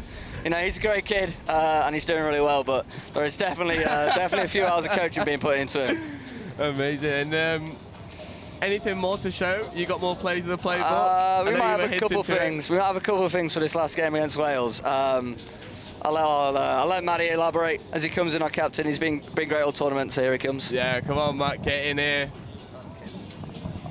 We were saying on comms, maybe one of the unsung heroes in this England side. Because you've got some electric players, but Mr. Consistent. I mean, how good is it to play in such an England side? Oh, it's absolutely fantastic, to be fair. I just love being out there with the boys. Like, everyone's just working for each other, and yeah, it's not bad playing with some of these boys. They are just electric, aren't they? Like, yeah, and it makes for such good watching. I mean, you know, just the pace, the power, the direction. And we were talking to Will last night, and he was saying, look, these boys still have levels to go up. I mean, what's it like being coached from, you know, the likes of like Ben Grinter, Will Upton, people who've, you know, come through the ranks at age group and then gone to achieve anything you can achieve in touch? I mean, how invaluable is that to be coached from those guys? Oh, it's just great. Like, yeah, they've had all the same experiences we have, and you know, we go down. We've seen them play at the top levels at the Opens, Euros, and everything. So to have them coaching us, it's really just an honour. Definitely helps improve our game. 100%. And we were talking yesterday, Ellis Watts just being selected for the Men's Open. That shows that the pathway's there. Yeah. Anyone else in your team? You're sort of iron up for that level of touch? I mean, absolutely buzzing for Ellis, first of all. But yeah, you know, there's a couple of the boys in there that have been in and around training a bit. So you know, guess we'll see in the future. Amazing. You've got any tricks up your sleeve for the game later on against Wales? Oh, nothing that I can give up right now. But you know, we've definitely got some things we can still work on and improve. So I guess we'll see later on today. Not much, mate. Not much. I mean, 12 tries to 3. That's a convincing one. We'll let you get off. We need to take a breather. But well played, Thank you mate. very much. Well Thank you very done. much. And we are going to take a very quick break. We'll be back in about 10-15 minutes. Thank you very much for joining me on comms, and thank you for having me. Gotta catch the breath. Definitely. And we'll be back in 10 minutes. My name is Sam Clacker. I play for London Wolves and London Eagles. I first started playing for England in 2019 at JTC, and this will be my 3rd tournament. So going into the game, we weren't 100% sure about what the competition would be like. We were coming to the tournament saying South Africa's going to be the big top dog, but obviously not underestimating USA and their athletes, because they are athletes throughout the country. And so it was completely, not random, but we were unsure what we were going to face, and I think the boys would be happy with what we performed. That's what we say. One of our mentality points is dog, or effing dog, and so it's just getting that aggression, and you would have seen it in that game then. It's getting off that line in midfield D, making sure they don't get momentum, don't get to look up at all, just down their throat the whole time in defence. That's what See, so normally a captain, people say you need to elevate the team, you need to make them riled up and make them work for it, but for our team, I don't need to do that. And so personally, I think I was selected by John as captain. Oh, actually, I was selected by the team, but selected by the team because I level it down again. I keep it realistic. We make sure that we still stay task focused without getting too riled up and overboard. So in that game, again, we got overboard a bit, and so there are a few of the leadership team who had to calm everything down and settle us and make sure we were still focusing on the objective at hand. This is my 2nd year with John, and my 2nd year as captain with John. I think he's one of the strongest coaches I've ever had. Technically, he's obviously there. He's played men's opens for years. But this year he's developed a new, we like to say he's downloaded a conscience, he's downloaded not personality, he's downloaded emotions, and it's just great interacting with him. It's like he's part of the team, sort of, and hopefully as we all play and we're older, it'll make it easier for that integration into men's open squad. So for the first game they played here today, we were keeping a close eye on them and watching who their threats were, and so we think we're confident in who we've identified. With France, we're more random, but they look like they have a really strong drive going. But of course, their weaknesses, they tend to play slightly too loose, and then their passes drop off and all that stuff. And so we're looking, again, with our aggressive midfield defense to get up in their faces and down their throats. We're coming into the tournament to win. That's it. We're coming in to win every single game. One of our smaller points is to get less than 10 turnovers or errors per game, but that's more minute. But we are looking to win, and we are looking to dominate all of it.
Just a city boy, born and raised in South Detroit.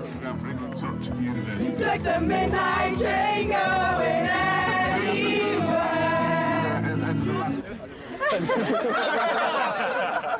Oh, sport mode. That's how much I care about the threes. Even got them in sport mode. We need to make sure that we're working on staying tight in D, and then when we're up there, we need to be a bit more organised. So 32 shorts, doing the quickies. I realise the camera's on me, so I'm trying to keep talking. We're keeping them in their half really well, so keep working hard because they're taking 4 touches, 5 touches, get them away. Those last 2 scores are getting exactly the same move. So just as soon as half gets hands on ball, eyes up, we've got to shut them down.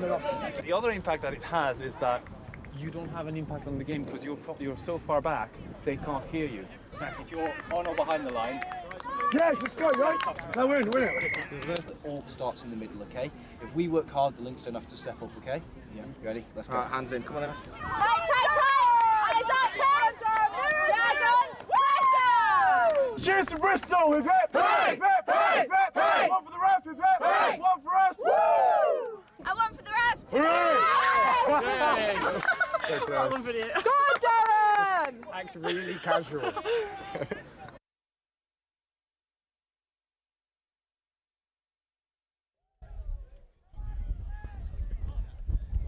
Welcome back to the next enthralling encounter of the Atlantic Youth Touch Cup, and this time it's England, South Africa at the under-20s, and I have got a sporting icon in the comms box with me. That's what I've been told anyway. Dom, nobody knows more about touch in the UK than you. That's what I've just been told. These are all lies, but I'll do my best to try and keep up with you, Well, that's Richard. brilliant, because you know how much I know, right? So you're going to be there and drag it all along. Look, and everybody is coming past, shaking his hand.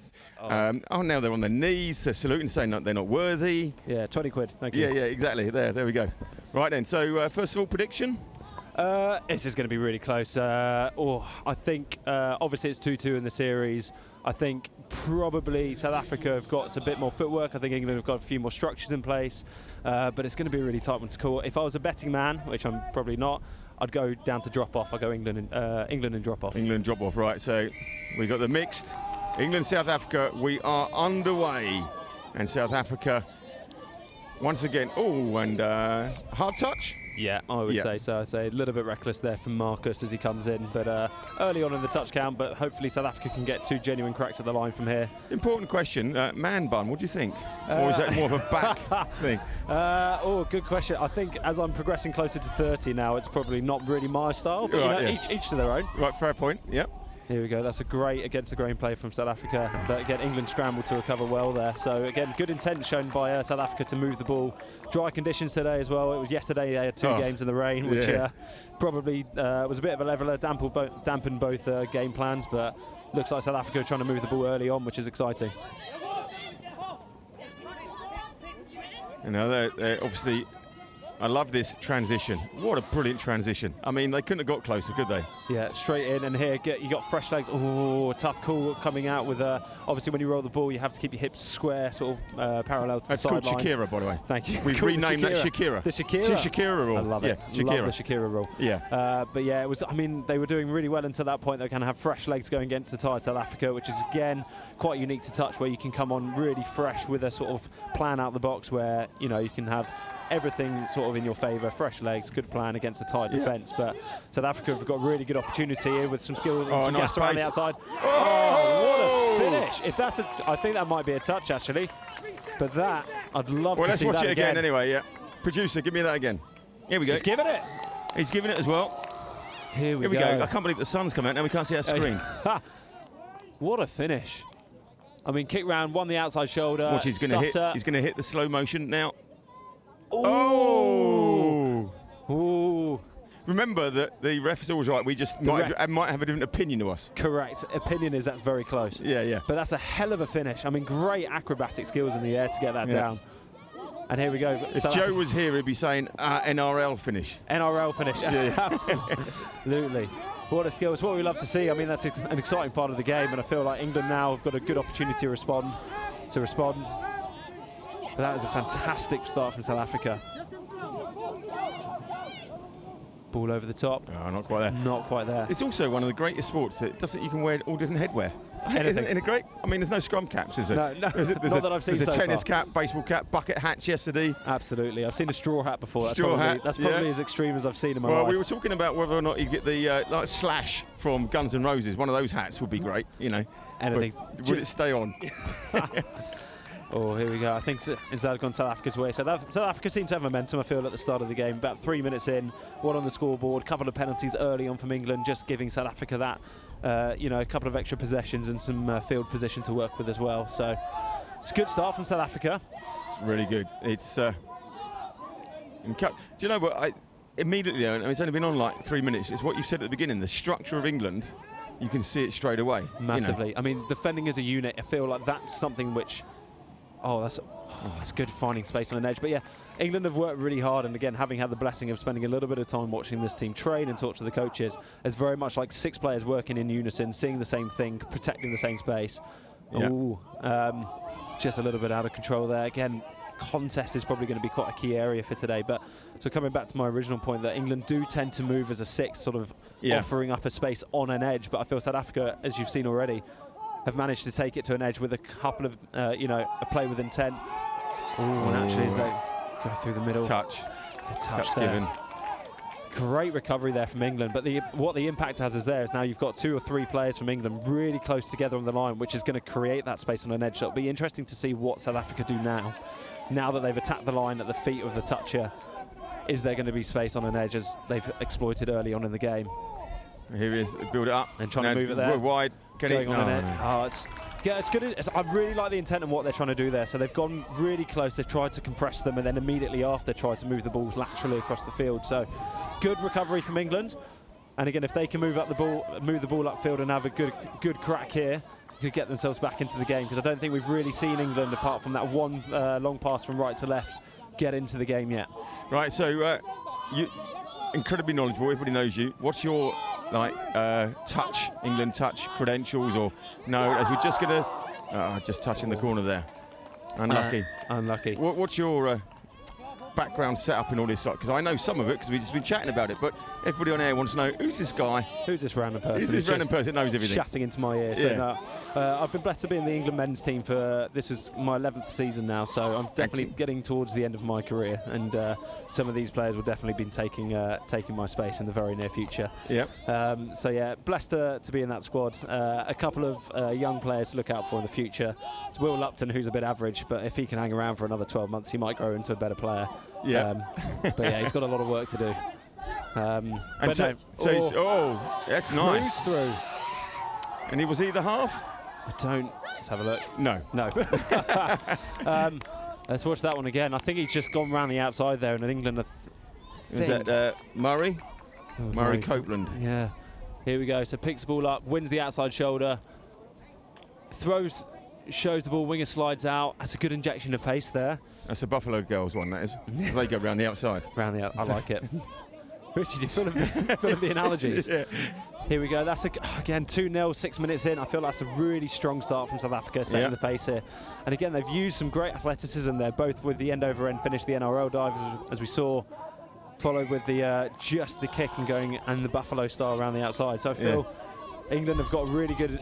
Well, England need to respond here, really. I feel it's still 34 minutes to go in the game, but I feel some sort of points on the board would just give them a bit of comfort, a bit of momentum. Absolutely. And then, there's a big space there just outside the saver, but has the ref given that? He's given the touch. I was going to say, to the left there was a big gap. By the way, anybody watching, the scoreboard is wrong, so it's in the shot. It is 2-0. Absolutely. Let's see what happens here. There we go. It's corrected itself. Come back to gone wide. Good pass. Great nice pass. As they're giving it forward, giving it forward. Forward pass. Ellis Fleming now. Ellis thought she was in. Sorry, Ella.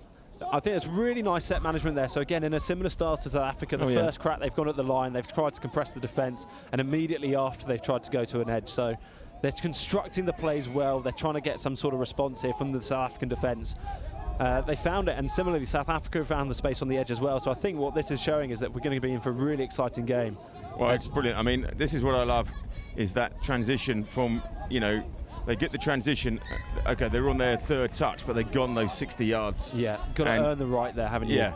Just got to go forward sometimes. I mean, in touch, this is very much like the momentum, the midfield battle, where you've got to earn the right to have a crack at the line by bending it back, passing around the defence when it's appropriate, but keeping the momentum up, moving forward, getting someone to play the ball quickly, smoothly, and then you can try and break down their defence as you get closer towards the try line. Into fifth touch. Oh, just losing their footing there. Still a bit of a hangover from yesterday's horrendous weather where people cannot quite stay on their feet. So the transition, every time you pass the halfway line, you think, or sometimes you keep a unit on because why not? Why not? So it's very interesting. I think probably 5-6 years ago it was very much you wouldn't do it every set. You'd almost go every other set. So you try and go more direct, would say. So the same players stay on, move the ball up. You can get into the game and try and it was a bit more of like a power play is what we would call it. In more recent years, it's been very much moving towards a trend of you come out the box pretty much every time on the assumption that you've got people who are fresh in your box who can come and do great touch there. But yeah, you've got people who are fresh in the box who are running against people who are tired on the pitch, so you should have that advantage where probably the more successful teams in the sort of the global game of touch have moved that way. So it'll be interesting to see what happens, because I've definitely seen a little bit of direct sets from some of the players here and some of the teams here, but again, I feel a lot of the England teams are coming out the box. Great footwork. It's there, and he's in. Is it there? No. Is that live? Love that footwork. So again, it's good athleticism. England's defence there just probably collapsing in ones versus moving as a bit more of a unit, giving South Africa a couple of dog legs to work around. But fresh set on the line. This is dangerous territory for England and absolutely where you'd want to be if you're a South African player. Oh, nice. Now he's got the legs. Here we go. Touch has been called. All right.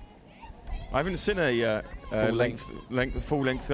I don't like calling coast to coast because I think that's from side to side personally, because I think of it coast to coast, not top to bottom. Fair enough. So I've seen a couple. I was watching the women's 18s and the women's 20s, and there were a couple of players who managed to pick up just north to south. We call them north to south. They've gone north to south. Here we go. Can they keep the momentum up? He's got to get on the scoreboard. He's cruised through, and this could be England breaking the deadlock there. Yeah. Fantastic. Let's watch that one again. So I feel England, this is coming out the box. So again, fresh legs like we've spoken about. They've managed to flatten the South African defensive line and just get someone running on a sweeper. So from left to right, don't feed it. Touch has just got a little bit confused. Someone's tried to make a read, and that is absolutely fantastic to see. Is it Kit going over? Kit Fairhurst. Yeah. And that makes it interesting now. Quarter of the way through the game. Yeah, that's a lot better. England on the board within one. What we want to see, obviously 2-2 in the series, so this is pretty much all or nothing in this game, which is, again, exciting to watch. Lost control, or was that a foot? I think. Can't quite see that, maybe in the rucks. I'd give it a turnover because it's your responsibility to control it. Well, I would normally say that, where you go, yeah, it's if you're the ball carrier, you've got to look after it. And that is a battle in itself, which a lot of people, again, don't really appreciate. It's like, we call it sort of winning the race to the bend, or, you know, can we stop you from getting the ball down cleanly in defence, and in attack you want to be kicking to the side, getting the ball far away, similar to in contact rugby. You've got to keep the ball far away from the defenders and look after it. So, but result is South Africa have got an opportunity here. Oh, I was going to say a few repeat sets on the line. I think that's the third repeat set South Africa have had on the line versus England not having a full set of 6. But that's a great take. And England, I feel here, building momentum through the set. This is going to be really exciting to see. Oh, lost it there. That is tricky. So I'd say South Africa in the first 10 minutes probably got the momentum with like more time on the opposition line, on England's line, have probably built more momentum through the midfield, and England just struggling to kind of build that momentum as they cross halfway. There's a bit of rain starts coming down. This is going to be interesting. Now I think it's only going to be a splatter, otherwise we've got to move everything underneath here. I'm confident it's a splatter. Yeah, I would looking overhead. I'm not a weather person, but looking overhead, I would agree with you. Yeah. That 5th touch. Here we go. South Africa come in, move into a bit more of a lateral style of play. Tries the rip out the back, but here we go. That's end of the set for the South Africa. So again, we don't have the stats to back it up, but just to reiterate, I think South Africa have definitely won the territory game. They've got good momentum. They've got some exciting footwork and distributors. So at the moment, I feel like they're definitely coming out the block stronger. And the question to England now is, you know, what do you do to respond? How do you stop the momentum? How do you change up tactically? That's great to get around the player, but second touch on halfway, if we can get that ball down a little bit quicker, I just feel like you'd maybe be able to kind of build that momentum through the set and really catch the South Africans off guard there. Now that's more, you need the player behind you telling them that you're there. I mean, you need that communication. You know, don't just put it down. You need to. There we go. Easy. And here we go. Exactly as you're saying, Richard. I feel like that's exactly what's just happened as Marcus goes through to score. Shout out to Marcus from Surrey University. I've spent a bit of time coaching him. Not that I'm responsible for that score. No, but you should be. All on him. You are. No, take that as being. But look at this. Here we go. Quick roll ball. Someone's right behind him telling him which way to go. Big pump. Hold. Releases the defender. Goes through into the in goal. Marcus manages to get 3. That's a really well worked score, That's fantastic. Good team thing. Yeah, brilliant stuff. And that, I feel, again, it's that anticipation. What's about to happen? What are we going to try and make the defence do? And to level the score 13 minutes into the first half, that makes it really interesting as we go into the last 7 minutes of this half. Oh, that's great footwork there from South Africa, and that's one straight back. Oh, lovely. Very interesting. So it touched a lot about defence. Is all like, oh, what space do you want to give them? What space do you want to prioritise? Whereas here, I didn't quite catch the number, but half has picked up and just turned him inside out. Goes one way, goes the other way, and see you later. 14, here we go. And finds the free winger. Yeah, brilliant work. That's a great response from South Africa to get up by 1. Again, 6 minutes to go. It is flipping around here as England try to build back momentum and build into the set. Third there. Here we go, Billy. Oh, tough luck. I like what they're trying to do here, trying to get a strike on 3rd. So if you can have a go on 3rd touch, you could probably try and find the line on 4th. Gives you on 5th, and here we go. Oh! Is he through? Hard to see what's happened. That is if he has made that, that is a fantastic touch. If he is not, that is a brilliant score from South Africa. He hasn't. Wow, that is not coast to coast. That is north to south or south to north, depending on which way you're playing. But look at this. From your own half, kick and puts the burners on. Great effort in defence, but just too fast. Cruising around the outside. That's nice. That's nice. That's the first one of those I've seen. That's brilliant. I mean, again, it's a really nice balance because a lot of people think in touch, oh, you know, you've got to take 1st, 2nd, 3rd, 4th build, which is definitely a way to play. But actually, if the space is there early on in the set, you know, making people feel free to take it and explore and actually showing there, South Africa, that you can score from any touch, from anywhere. So I think it's interceptions. They'll get a fresh 6 from Here the we 7. go. Yeah. So, I mean, like a power play, penalty corner in hockey and everything else. Where does this rate in like, right, you got 6 from 7. Yeah, here we go. This is what's pretty your percentage of scoring should be? Should be high. I think a lot of the time it's, again, if we're thinking in terms of those, you know, examples that you've given, you've got everything set up. Oh, has he gone through? Is that a great touch there? But yeah, this is really where you should be scoring, like your set piece, your line attack. This is where you spend a lot of time practicing to go, okay, well, we can strike. If you've got a fresh set, you're pretty much going to have 3 goes at the line.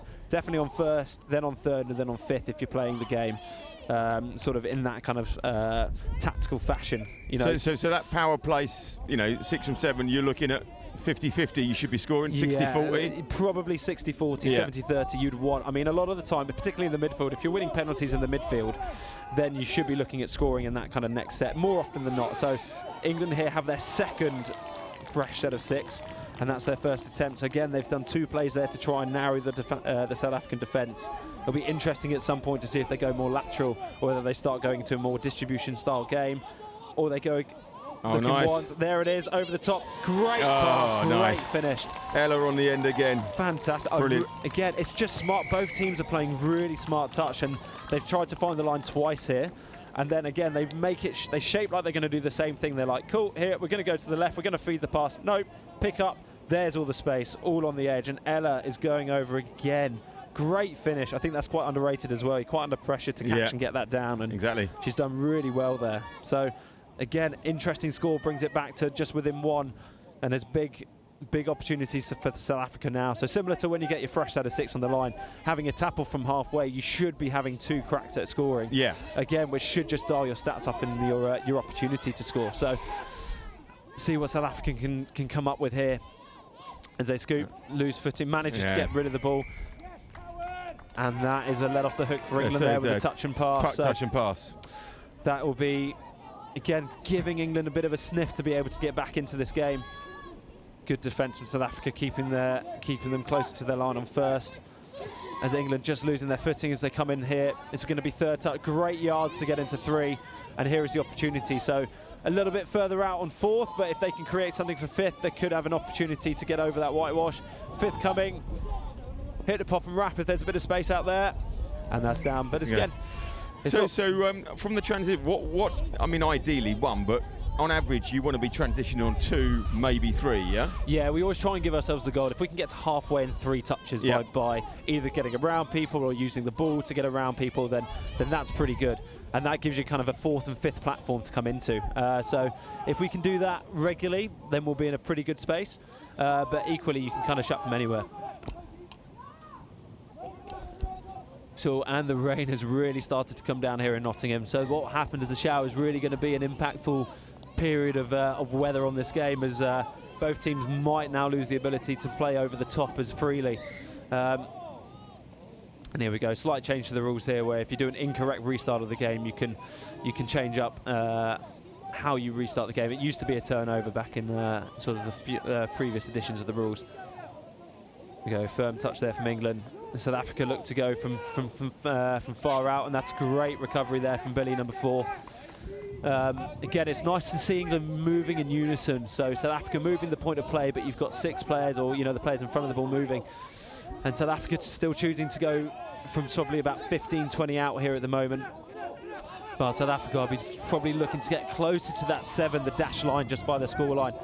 Feel that's where they're going to get some success by putting England under pressure, bringing the line into play, because you've got the athletes. Oh, hips, yeah. 6 touches as well. This is a quick game here. This is going to be really exciting to see how the last sort of minute progresses. South Africa obviously up by 1 minute left of this game. It's going to be huge defensive set from South Africa. If they can keep England out here, I think that will give them a huge boost going into half-time. If England can get over the scoreline here, it's going to be a massive boost for them. So big minute, that's 6 touches. That's fantastic defence from South Africa. So that's so now England have got to keep them out to make this a you know, a good half. Yeah, if you're England's box now, you've got 30 seconds to go. You're thinking tactically, how do you just stop them getting close to our line? The harder well, work. they've got the ball back now. Yeah.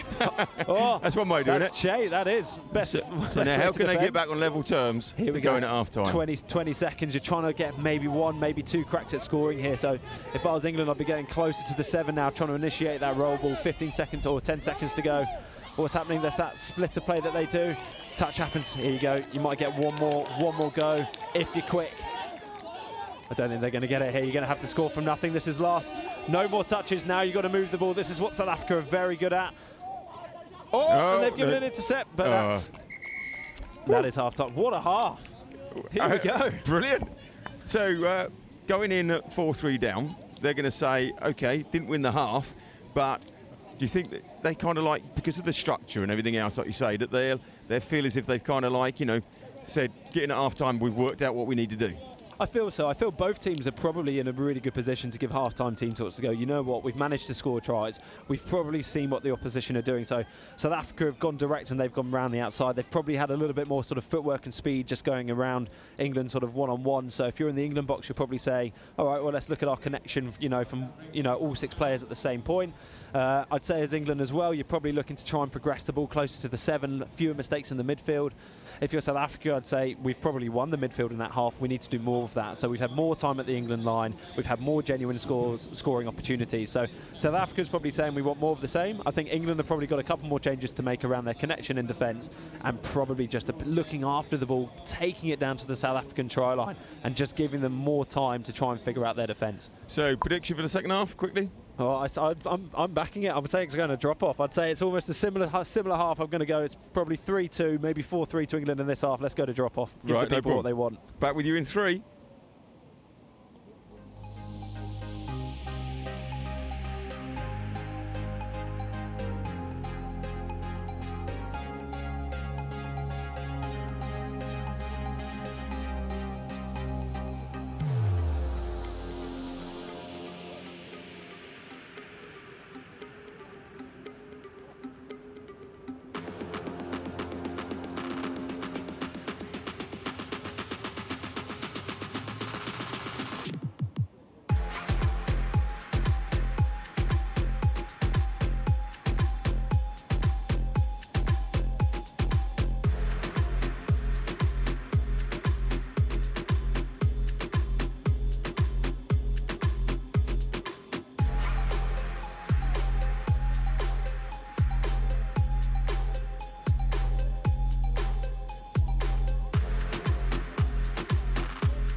Well, welcome back. 30-second warning. And that's a 30-second warning to yourself as well if you're watching, because just get ready to sit on the edge of your seats, because if this second half lives up to the first half, then it's a nail biting, and we think it's going to you think it's going right to the wire, Dom? Yep, I'm still back in the drop-off. If I've called this, someone's got to get me on a scratch card this afternoon. Absolutely, I'm feeling absolutely. lucky. And we gave you the opportunity, so we get 10%. Right, okay, we're off. Here we go. Oh, I'm so excited for this 20 minutes. I'd love to have been in the box just listening to what both teams are feeding back, because this has got to be one of the closest contests that we've seen all weekend, and back through to Friday and Thursday as well. It's England there. Take it down, have one crack at the line and just force it to an edge early. Probably would have liked to have seen England maybe try and find the line early on 3 to then try and go more to an edge on 5th, but that's just my preference. Now, I was saying, go back about touch itself.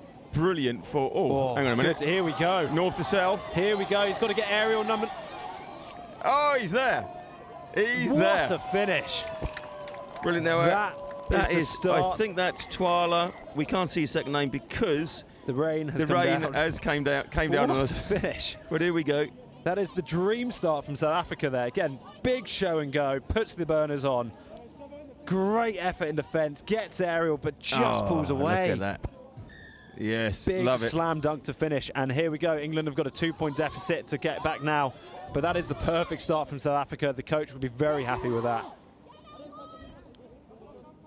What's the call going to be here? Loss of control. Yeah. So as we said in the first half, it's your responsibility. It is your responsibility. So that is big off the hook. So often in touch, when you score, the biggest conceding chance is the next tap off. So South Africa have managed to score and defend the tap off. So that's pretty much a genuine progression in the game. Yeah. You know, making it even more difficult for England to get back into this. So again, very happy South Africa box after the first 35 seconds in this half, although I've just looked at the scoreboard and it stopped, so it's probably a little bit more than 35 seconds. Yeah, but our one's different. There we go. Yeah. Perfect. They are exactly a minute behind if they started now, but they haven't. Here we go. Let's see what they bring here. So England defence just getting 2 middles up there, causing a little bit of confusion. Opportunity for South Africa to take that, but ball has gone to ground. So quite often as well, you know, we'd like to get one person up making the touch and everyone else is kind of on their way back to get onside, but that's great yards there from England, sort of progressing down the pitch. Is that into third? So they've done really well. So they've got the territory into South Africa's half on third.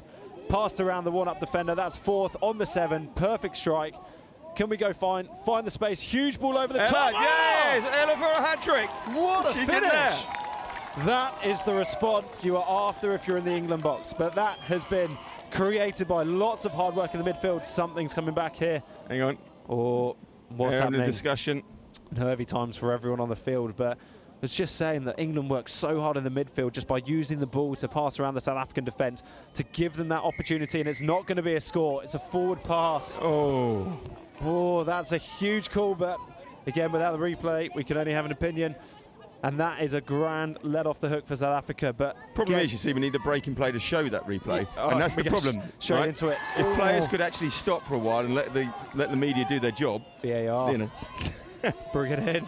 Here we go, and this is a big opportunity. South Africa have just handed England an opportunity here. So, like we said, you've got your line attack. 6 touches on the line. He's got a chance if he dives in. And again, I like it. So they've tried to attack the touch there. So the right middle for South Africa went up, made the touch. You put him under pressure. See what the defenders around him do, that they protect him. Here we go, second effort, and will they go more lateral? They have hit the link, shift it to the wing, and that is a brilliant defensive touch, getting aerial. Really love that, holding, buying time for an inside defender and then releasing to dive and make the touch. But again, England have gone direct at the line and then they've gone wide. Same setup. See what happens here, gone back to direct. And they've earned a penalty, so it's another 6 touches on the line for England. So they've got to come away with something from here. Yeah, you're really thinking, if you're in the South African box, this is, you know, hard work, effort, resilience for your teammates. If you're in the England box, you're thinking, we really need some points here. And they've they've got it. They've got it. Kit's your man. So we can read that one. Kit. No, it's Thomas Cowan. Tom Cowan. So here he's done the same setup where he gets the ball down, gets it back. We call this a counties, don't know why. Oh, slightly forward potentially. And that is a 50-50 call, but the ref in the middle has got the best view there. Here's the other one. It's the here we go. Here So gets the roll ball on the 7. picks up, steps, big wind up, pow. You see where she is on that. That's a tricky one to call there. Again, it's always the backwards out the hands versus does the ball travel forwards discussion. But remember, we've had an opinion. It may be different to the refs. It doesn't mean we're wrong. It does not. It just means that everyone's entitled to their opinion and we can all be friends. Yeah. But here we go. That brings the deficit to within 1. And this is a hell of a game. Good from South Africa finding the line, but that's 5th final. But I feel like if there's any team in this competition that can create something from nothing, it's this South Africa team. They are so good when they don't have a touch to use. They move the ball, they've got footwork, they run lots of late switches, but England have managed to hold them out on this occasion. So we were saying earlier about this is a really, really good, Gethin was chatting yesterday, really good transition sport. I mean, it's a good sport on its own. But you know, from what you learn from here, the handling, the movement, you know, what's around you, that transition on. And you were mentioning earlier that there's players that have played this game and gone on. You mentioned some All Blacks. Yeah, so yeah, Richie Moronga, Benji Marshall, the likes of them, Nahim Melnaskada. I've definitely said his name wrong there, but yeah, exactly. I've given it a go. Yeah. But yeah, all sighting touches, kind of their up and coming sort of sport. Same with the GB7s lot. You've got Ida Norman Bell, who played in the Touch World Cup in 2019, is now in the Olympic squad for GB Women's. You've got Lauren Torley, who's been playing really well, you know, and she's come from an England mixed touch background. And it's just great to see. I mean, there's so many more players using their skill sets other than physicality to move the ball, move themselves, footwork, trying to create space. Here we go as England cruise through into the in goal. Has she got free? Or is that a touch? She's given it as a score. And that brings us level. Ella with a hat-trick. Here we go. So good roll ball. Here we go. So scooping through, so picking up from half. So if you get touched as half, it's a turnover. It's a high risk, high reward. The middle that he's just turned his back on the direction that the England player's going to attack, has given him half a yard head start. And she's it's very close. It's a great effort from the South African winner. Yeah, another one of our opinions. But I love this where the half covers, because that's like his American football quarterback. He can't score. Now you've got to defend everybody else. Ignore him. Yeah, you know? Absolutely. And this is exactly right. If this can stay like this for another 13 minutes, I feel like my prediction will come true. But South Africa have got a huge opportunity now to get one back off the tap off. And just on that clock is well out. That is definitely wrong. Do not look at the scoreboard on pitch. Now it's gone back to 0. So just it's our score bug is official. Here we go. So South Africa moving the ball into space, forcing England to scramble and bite in and cover. They've created space on an edge. Is she going to go in? Is the touch happen first? But that is where South Africa is so dangerous. They're so good at creating space from nothing and forcing the defenders to step in and try and make a decision to catch them off, and they just move the ball and create that space out wide. And England now forced to go, not coast to coast, but south to north, north to south, to get their opportunity to score. That's only my opinion. You can go coast to coast if you want, you know. Here we go. So is that 4th? They've got 1 to play with, so they've got to move the ball forward. 5th touch, here we go, where they're going to end the ball. He's going to try and go around the outside of his player. Link's coming to bite, and that puts England up for the first time in this game. Oh no, I feel like we might have an injury here. It's not anything you want to see.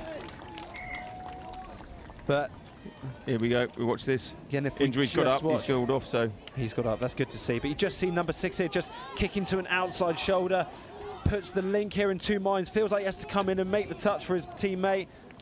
And it just gives England that space. I mean, it's so often you see that in lots of different codes of rugby where people feel like they have to come in and cover their friend, their teammate, and that just gives the space on the outside. But the end result here is England go up for the first time in the game. And that's trust. You just got to trust that your player's going to do the job. Absolutely, and I feel that is just the first kind of kink there where England have really tried to run hard and attack. They've gone very sort of ball down, ball up, direct, and then look to pass, similar to South Africa, and that's probably the first kind of double. Oh, that is fantastic. Really great play. I need to practice because I'm still hung up talking about the play before. Here we go, let's watch this again on the replay. But good ball movement before the touch, ball down, comes, good snap. Oh, puts the brakes on, shows the dummy. Oh. Whoa. Shakira. That is absolutely Shakira. But that is fantastic. I mean, what I really like about that is they've put the toucher under pressure, they've moved the point of attack to someone else, and then they've come back to the toucher, forcing them to make a decision. As England tried to dive in and find the line, but there's a great covering touch from the winger. Left with 2 players to defend, and she's made the right choice there to come in and hit that. as England are evens, looking to go up by 1 again. South Africa slightly flat, all still getting back towards the line. Big dummy, but no. No, there was a touch. Touch has happened, and that is a turnover. And now South Africa are going to have to go the distance. So it's interesting that South Africa also defend to the left of Tom when he's going forward, leaving the 14 of England open the whole time, Emma Wade. And I think if he switches back inside, she's got a gaping hole to go through. But this thing about defending the guys, it's very interesting. So when we talk about defence, a lot of it is like, well, you going forwards is going to be better than me going backwards. So I've got to kind of pick a line, and I'm going to pick a space. Often we try and leave the space as far away to like over the winger's head on the far side if we're moving in unison.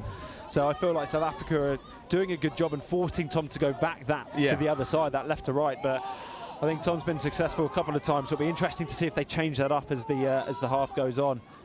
But this is brilliant. Here we go. Roll ball just outside the 7. This is last touch as they come through. Try and find the line. That looks like he's got it down. But what is the ref going to say? He's walking backwards. Deliberating. 6 touches. Oh, it's on a knife edge. This is so good to watch. All right, it is 6-all, because as we go up the other end, you're going to see a scoreboard that's wrong. Just keeping everybody informed here. Oh, here we go. So South Africa now. Again, I feel like this is a slightly different story in this half. So in the first half, I saw South Africa had a lot of time on England's line, a lot of opportunities. I feel that's flipped over in this half.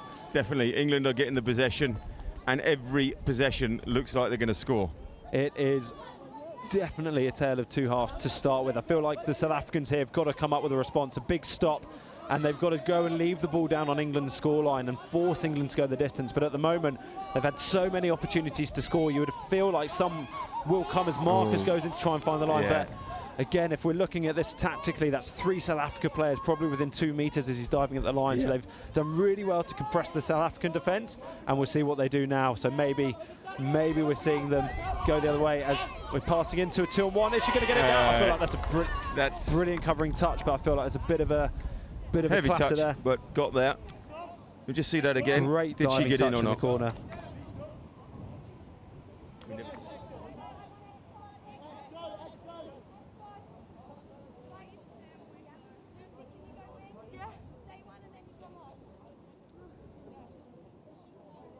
Yeah, let's see that again.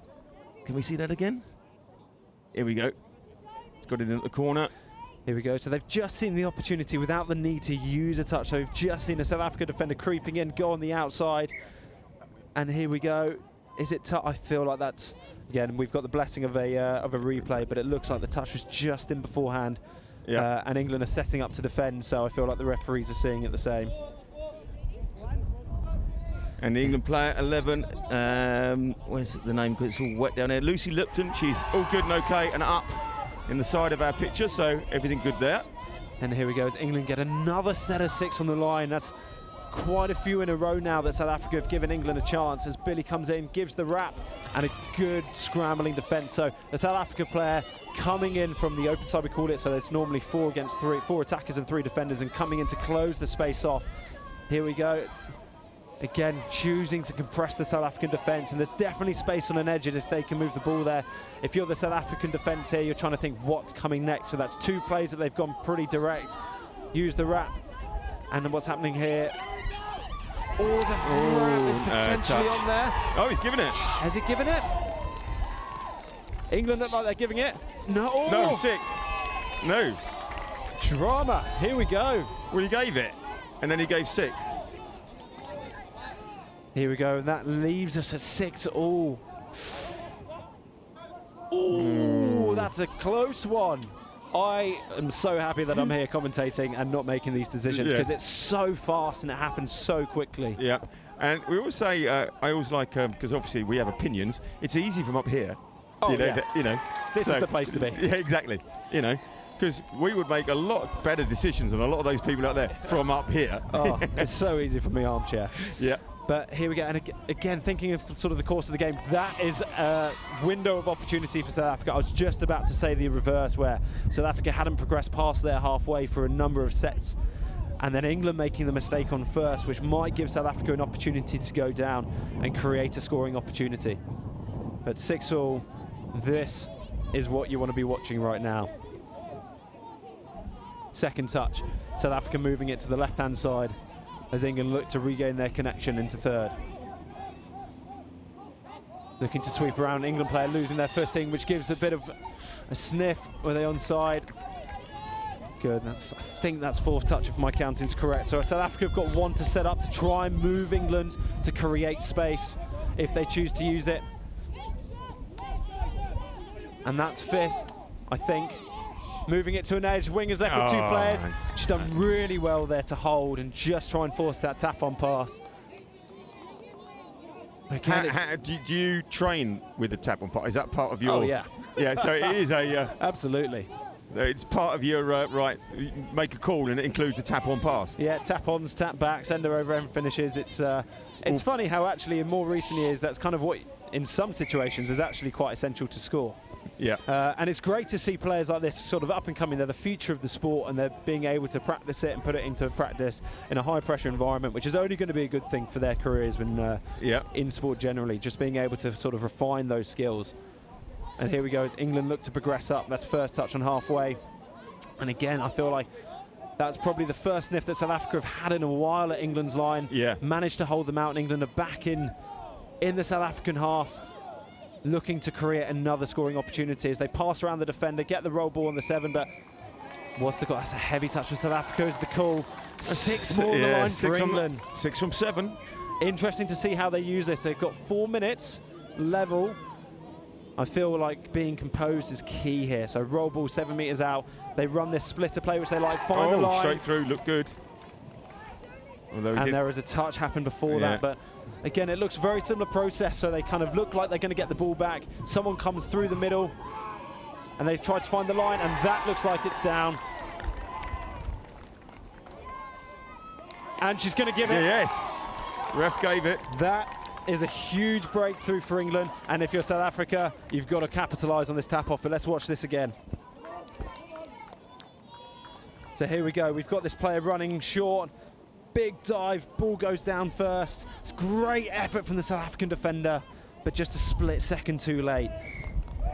And here we go, this is, if you're in South Africa's box here, you got to score. It's the same thing, it's composure, it's get to the 7, it's have 2 genuine opportunities to score. You're much more likely to score in 2 rather than just leaving yourself with 1. And here's the first one, and there seems to be some space, and that looks like it's down as well. That looked good to me. What's the call going to be here?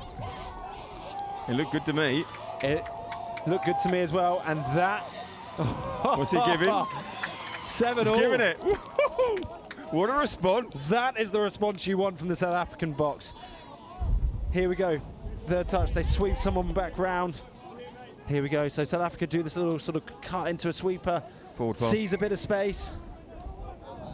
And yeah, it's, again, definitely it's down. Yeah. It's a great effort from the defence, very similar to the score that England just had. The defenders diving, but the ball has just gone down before the touches happened, which brings us level, which is exactly what we want to see as England tried to go over in the corner, but South Africa cover that well. Right, now just literally coming up to 2 minutes. Here we go, it's evens with 2 minutes. This is huge. Can you keep your composure? What are you going to do? It's Tom. He's had so much success. He's gone right to left this time.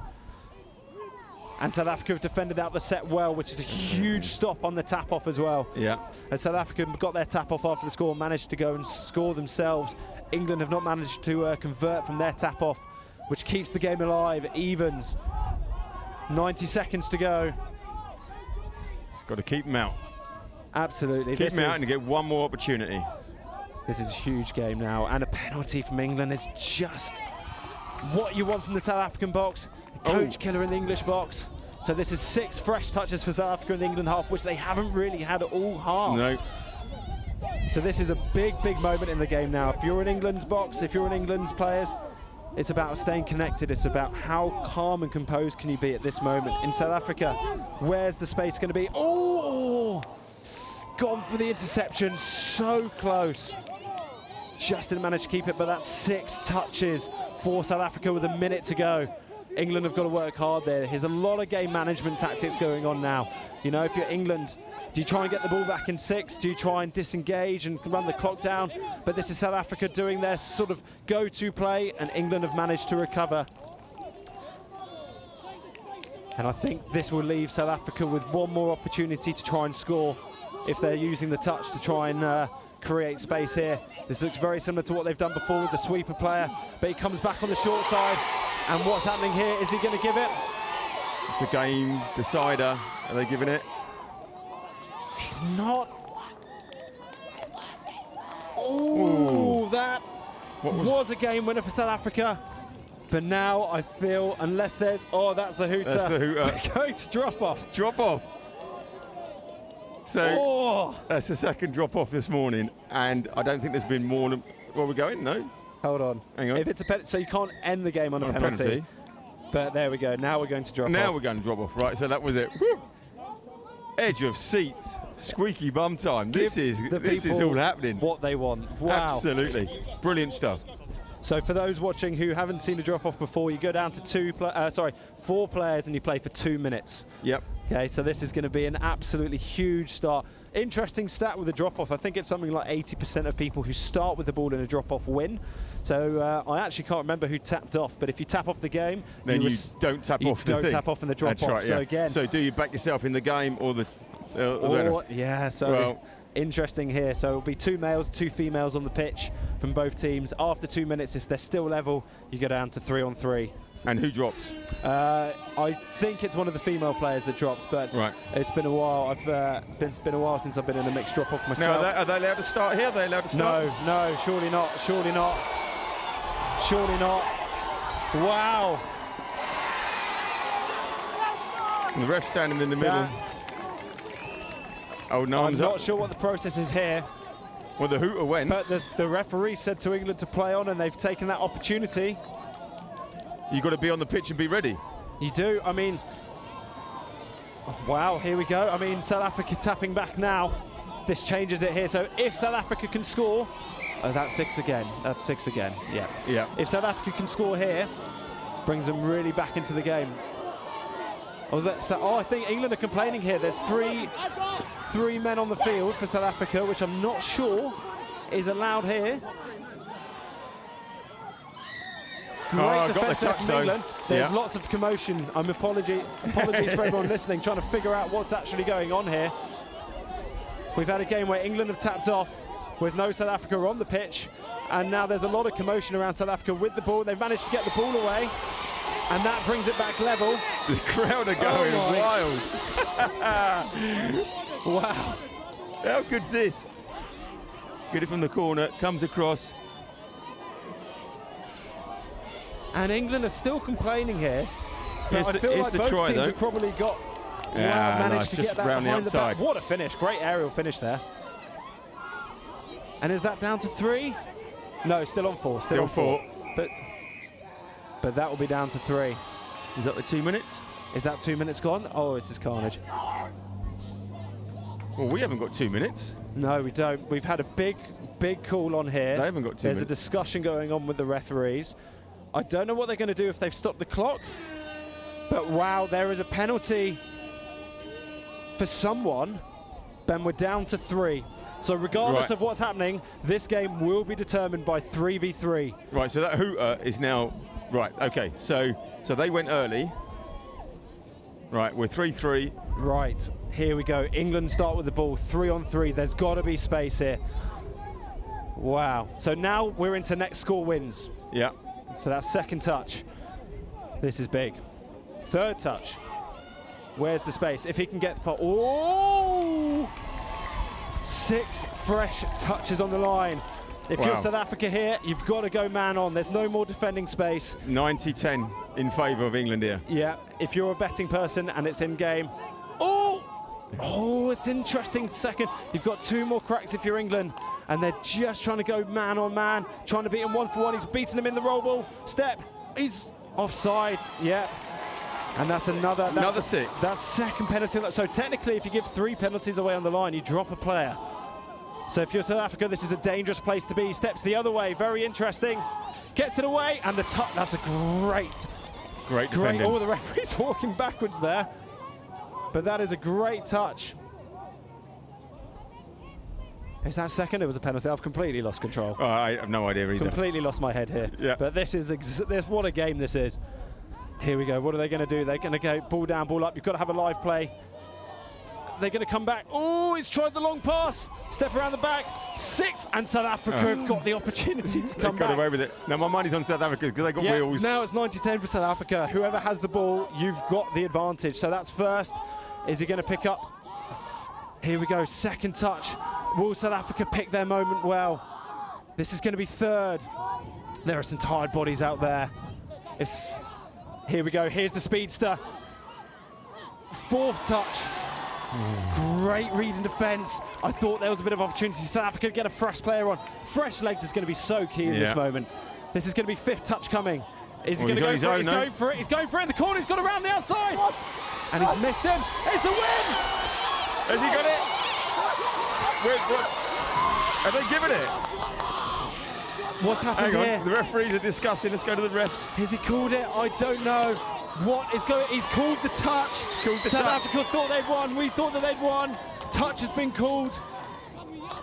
And that's fifth. That's 5 touches. So South Africa will still have 1 if people have kept count. Oh, this game is not short of drama. This is mental. And here we go, England, end result, England are now 90-10. I was going to say, that's short. I think South Africa are meant to have possession here. Is that fair? But whatever happens now, England have got the ball, England have got fresh legs on, and they're trying to use the width here. Second touch.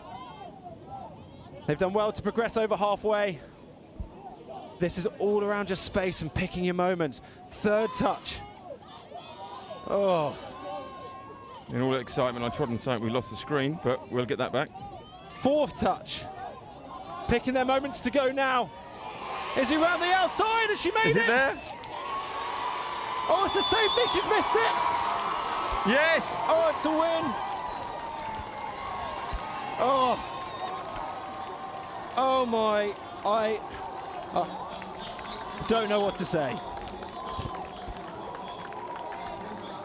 Oh. The highs and lows. We thought we had a win. We had drama in the drop-off. We had drama midway through. We've had drama at the end. South Africa thought they won. England have thought they won. Ultimately, England have taken the win here. But what a game. Let's watch that winning try again. What a game. We lost the screen. Let's just have a quick look at that. Here it is. Here we go. Fourth touch. And Marcus, I feel, just picks the moment. He goes, here we go. This is forthcoming. Looks like she'll inject the pace. Bang. Touch just squares up. Outside, big dive, and just missed it, but that is, wow, what an injection of pace into the game, and what a fantastic contest. Got to give credit to both teams there, but that is absolutely outstanding from both South Africa and England. All credit to the South African team. Thought they'd won it, lots of drama to deal with, absolutely fantastic through the first half, had a bit of a wobbly in the second half, brought it back in the second half as it comes, that takes composure, absolutely brilliant. England digging deep in the drop-off. I mean, we've had everything there. That's absolutely amazing. We have. Now, because of the drop-off, time's tight. Not going to get the coaches in for an interview because they've got to get the next game going. We've got anthems, everything else. So at half-time in the next game, we are going to be just chatting with the coach, and we're going to be going through everything. So you've got to hang around for that, Dom, because you have got some questions to be asked. Oh, there's so many questions to ask after that game. I feel they need about half an hour for the heart rate to come down from both boxes, because what a game. What a game. Can't believe on-field one as well. Blessed to have that on camera. Yeah. And what an experience. Again, thinking of the long-term thing, you've got the Touch World Cup coming to Nottingham next year. You've just had 2 fantastic teams going toe-to-toe. What an experience for them to take away and learn. You know, all of the sort of dealing with the pressure, dealing with difficult calls, which you perceive to be difficult at different moments, working with your teammates. I mean, that is exactly what this tournament wanted and needed. I mean, just such a contest and such a well-fought game. Right, brilliant stuff. Dom, thank you very much. We're just going to reset very quickly because we've got another one coming up in 2 minutes. Thank you very much. Don't go away. Don't go anywhere.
after what was an absolutely insane game of touch, the first final of the day. We roll through. It's the Mixed 18s final, Wales versus England, and bloke on the ball now, Gethin O'Callaghan, joined us on comms yesterday. He's talking a lot, showing his knowledge, and Wales go all the way through with pace, and there's one way to start the game, absolutely perfect. Maybe we don't need to know drop-off anymore. Definitely not, and it didn't even give me a moment to introduce my co-comms. Elliot, how are you? I'm happy it's so sunny. It's summer now. Yeah, it makes a nice change compared to the They rain. look a lot happier to play. Yeah, this is perfect touch weather, and Wales open the scoring. It's that man, Sonny Greenman, going through. And the pod of Sonny Greenman and Gethin O'Callaghan just working together so well all weekend. Get Wales off to the perfect start. England now, trying to reply. Samuel Dixon diving for the line, and that is always good. Sam Dixon evens things up. Superb play.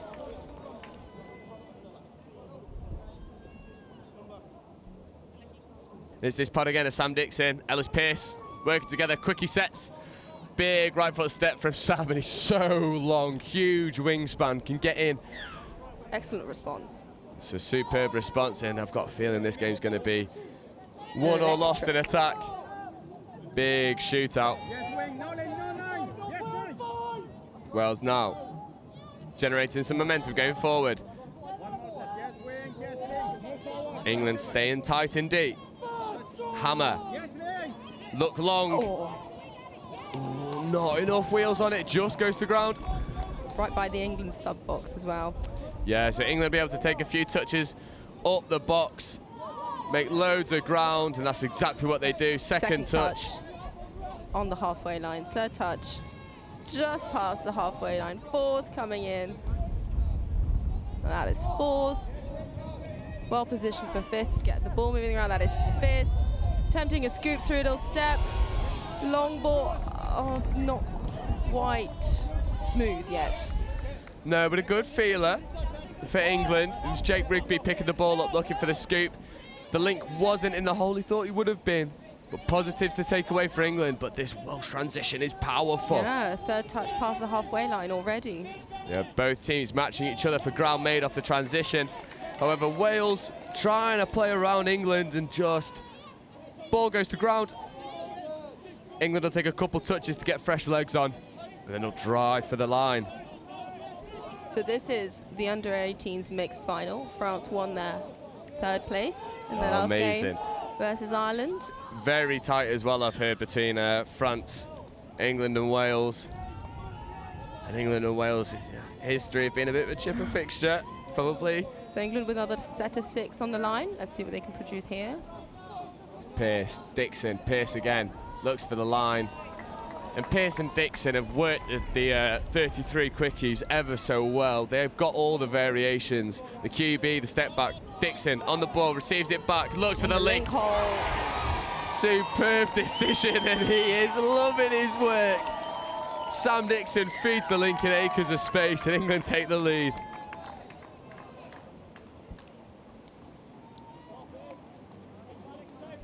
It's that middle quickie again. Instead of going for the line himself, he pops it out.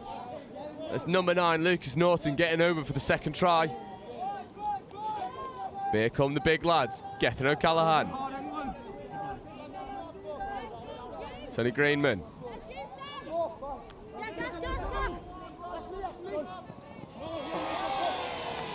Oh, he's through. Big man's got snake hips, goes through the hole. Looked like a touch from here, but not. So big, so powerful, and believe it or not, this kid's only 17. Could be a sevens player, you never know. Big dummy, shows it. Ooh, the pace is good enough. The little shimmy of the hips. He almost didn't believe it himself, looking up at the rep for confirmation. It's not often you see a big lad go through a hole that small. Just shows the evasive nature of Gethin O'Callaghan. Evasive nature. England trying to set up on their 7:32 platform in the dive. Called, touch called. Really good defensive work there. And what I like about this Welsh attack is they go and score and then also D the set to secure the score themselves. not relying on their teammates, and they do just that. What a touch. And we all know this is final game of the day for these boys, so they can leave it all out there. I think the lady is working up on the wing. That is third touch. Fourth coming. Just at the halfway line. Fifth coming now. They'll be looking to set up probably a scoop. He scoops through, step pass. And it looks like he's through. Wales go down the other end, take the lead, and this is a back and forth style of game. And you know, dumping for fifth, only just getting into your own half. The step fixes both middles, passes the ball off. That's number 9, Owen Ayres, going all the way through. No unnecessary touches there. Ploughing up the side, scooping through. Absolute efficiency from Wales. But this is the pod they need to stop. Sam Dixon, just evading the touches. Ellis Pearce, Sam Dixon, diving for the line, looks for the link again, and it's rinse and repeat. Oh, the referee is calling it a touch.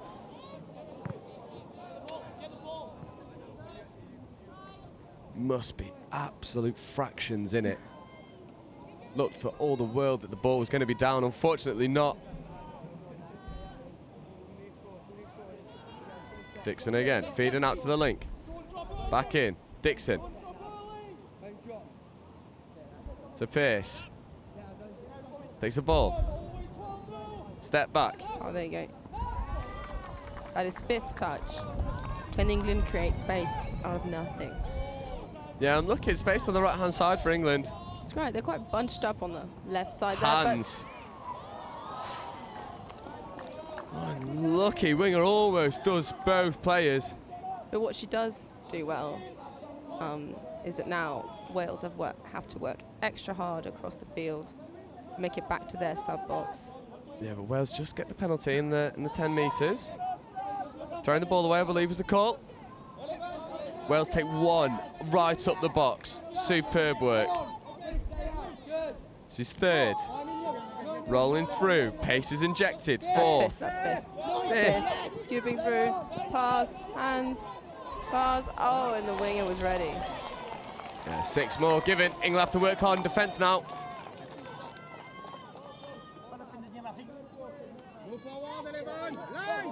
Open side quickie, race for the line. Second touch. Really good defensive spacing at the moment from the England side. You can see both middles. Sam Dixon just in the saver at the moment, flying out the line now. Ball goes to ground, and by my mind that was second or third touch, maybe the wrong option. Got a couple touches to play with. Wales won't worry about that too much. They'll back themselves to put the squeeze on. That was a forward pass. England have now tapped ball up their wing. Second touch. Third touch. Slowed down slightly, but that might be intentional. Yeah, I think they're just waiting. A couple of legs late to arrive. Fifth, brilliant platform. They look to Lucas Norton in this link. They find it. 2-on-1. Oh, what a touch by Wales. Pass maybe could have been given. But in the form that Lucas Norton is in, you don't blame him for trying to go for the line. It was a good dive. Yeah, it was a very good Quite dive. artistic. Wales working hard. That's third touch. Fourth coming, trying to get the ball moving. Unfortunately, they're now stopped. Now that's going to be it's fifth touch with a little bit more momentum that they had on their fourth touch. Snake hips trying to go through again. He's lost his cap. Wow, that is just natural ability. No, virtually no momentum on fifth touch for the scoop. Does not matter. It's Gethin O'Callaghan, that man again. Oh, the little goosey to go around the outside English defender. Hat comes off with the style. Just palms the ball off. But we see this a lot in touch. It's not because you don't have much momentum that you can't score. It's about the changing speed and acceleration at the right moment. Yeah, they use that goose step. Oh, the ref is happy with that one. Good amazing. Some more snake hips. Yeah, Anything you can do, I can do better, Sunshine. No problem at all. Just goes round the outside. Possibly a little bit of inattention from the link and the wing here, not moving up with their players. Yeah, but the pace of Ben Lookcraft is good enough to go around the outside and make Wales pay for it. Yeah, completely agree. Maybe a slight Not lapse. expecting it. No, just maybe a lapse in concentration. Too busy appreciating the score that's just gone in. And they concede straight away. Brilliant defensive touch. That's the first penalty on the line for an offside. The middles know that they're being watched very closely by the ref here. Half picks up, looks at the space on the wing, and that's all too easy. And Wales extend the lead back out to 2, and the sub-box can't quite believe how easy that was. Again, might this match be won in defence? Because both teams have shown incredible flair and attack and structure. Yeah, you can't help but feel like the team that can get the most defensive shutouts will probably end up winning the game. Yeah, but hold out the longest.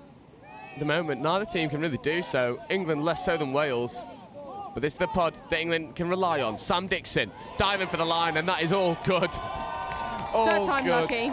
I said, if he saw on his first game on live stream, I said, it doesn't really seem like he's being challenged enough to really kick up into the gears and can rely on his quickie and his step, but this is the final, and Sam Dixon really grabbing it by the scruff of the neck. Lovely dive. And Wales have got to find an answer for Dixon. Likewise, England have got to find an answer for O'Callaghan. Second touch. Really what you want here is to move forward up to the 7 before setting up a strike play. Third, fourth coming. I mean, we've seen this pod strike from 40 out and find Or success. 32 platform. Oh, Gethin in space, looks long, it's so good. What a catch! Now, I think the refs are going to check that there wasn't any obstruction on the wing here. Or potentially forward from link to wing, is my mind. But they're happy with it. Nothing clear enough to stop the try from being awarded. And just as soon as England bring it back down to 1 try in it, Gethin, O'Callaghan and Wales increase the deficit to 2, and England have got to find an answer for the Gethin problem, because he's causing all sorts of havoc in the England defence. That was first touch. Yeah, it seems like England at the moment not really worried about pod structure, just get Dixon and Pearce on at every opportunity possible. Dixon, fire up. Oh, and that's too good. Too good. Oh, the touch is being called here. On-field ref has called touch. After consultation. Yeah, penalty for offside. Looked very marginal if the touch came in time. I mean, that Welsh link, we'll get her name later, but has had to work extra hard pulling a corner here. Yeah, that's where England are trying to attack. And Sam Dixon, big right foot step, as a gaze into the supporters at the bottom, saying, come on, give us the support. Outrageous skill. And Wales can't stop Sam Dixon.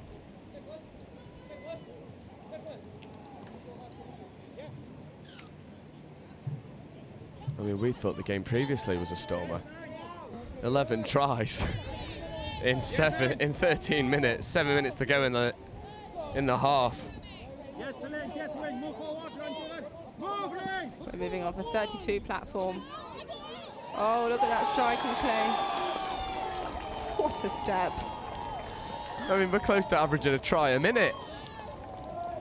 This is insane. Incredibly entertaining here. Superbly entertaining. But as we're coming up to half-time, defensive structure might be one of the priorities. We know they can score. Both teams know they can score. They can find the solutions. Yeah, for now sure. They need to hold out. For sure. And there's Ewan Davies going over for Wales there. England now need to reply. 2 tries down isn't the worst place to be. Also not the best. Sweeper coming. But forward pass given. And England had an opportunity. No longer, they need to put a good defensive shove on. Try and force this midfield turnover. Oh, the girl's working up the wing. His third touch, fourth, just over the halfway line. She's decided to pass it out. Oh, he's made some meters, fourth. Fifth coming now. Fifth, classic, dumping across, scoops through. Oh, so good. And England able to defend the transition from Wales that has been so potent. Slow on the turnover, told to take it back. First touch. Second. Third of the incoming. Fresh legs. Fourth. Playing a little fly game. Oh! And he's through. Is he almost through? Oh, that's a massive touch. Ref was in the right position. Oh, he's kicked the ball away though. It's just so silly, unnecessary, fired up with an insane defensive touch, kicks the ball away. And England, that we're going to have one touch on the line, now have 6. And that's a coach killer. It's a good lesson in life for these Dixon, kids. step, goes for the line, brilliant touch. It's that man again, Owen Ayres. Making the defensive plays for Wales. Pearce dumps the ball. Dixon looks for the link. Doesn't find it. Finds Pearce. Sam Dixon was half. Couldn't take it to the line. You pointed it out earlier. The England mids and link space is very much concentrated on the left. So let's see if they find their option. Oh, there it is. Through the middle. What was I talking about? There's no need to go on the right here. You can just go through the middle. No, when you've got the combination of Dixon and Pearce causing havoc for the Welsh defence. And this is what we've seen so often from Sam Dixon and Ellis Pearce. Middle quickie. Engage the defenders, pop ball back on the inside.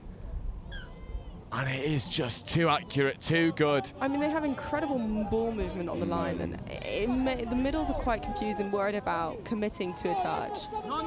Yeah, it's also Sam Dixon is so good at disguising that pass. He won't even look at Ellis, he just knows where he is. He's able to get the ball over. Oh, she almost caught that. Would have been spectacular, lovely offload just before the contact.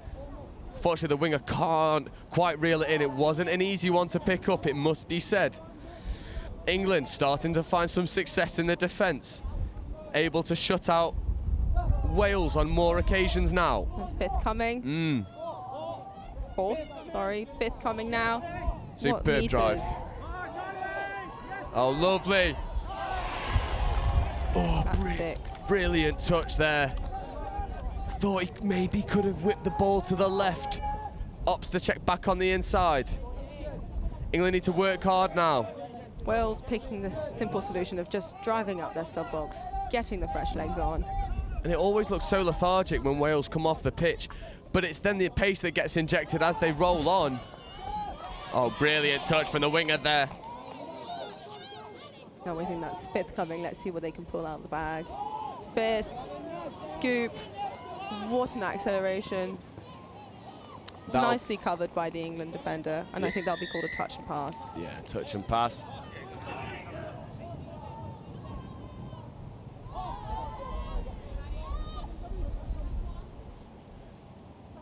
England now up the box. Good meters made. Checks off, tries to save the touch. Ref saw that. Ball down. Unlucky. Good position to be in for Wales here.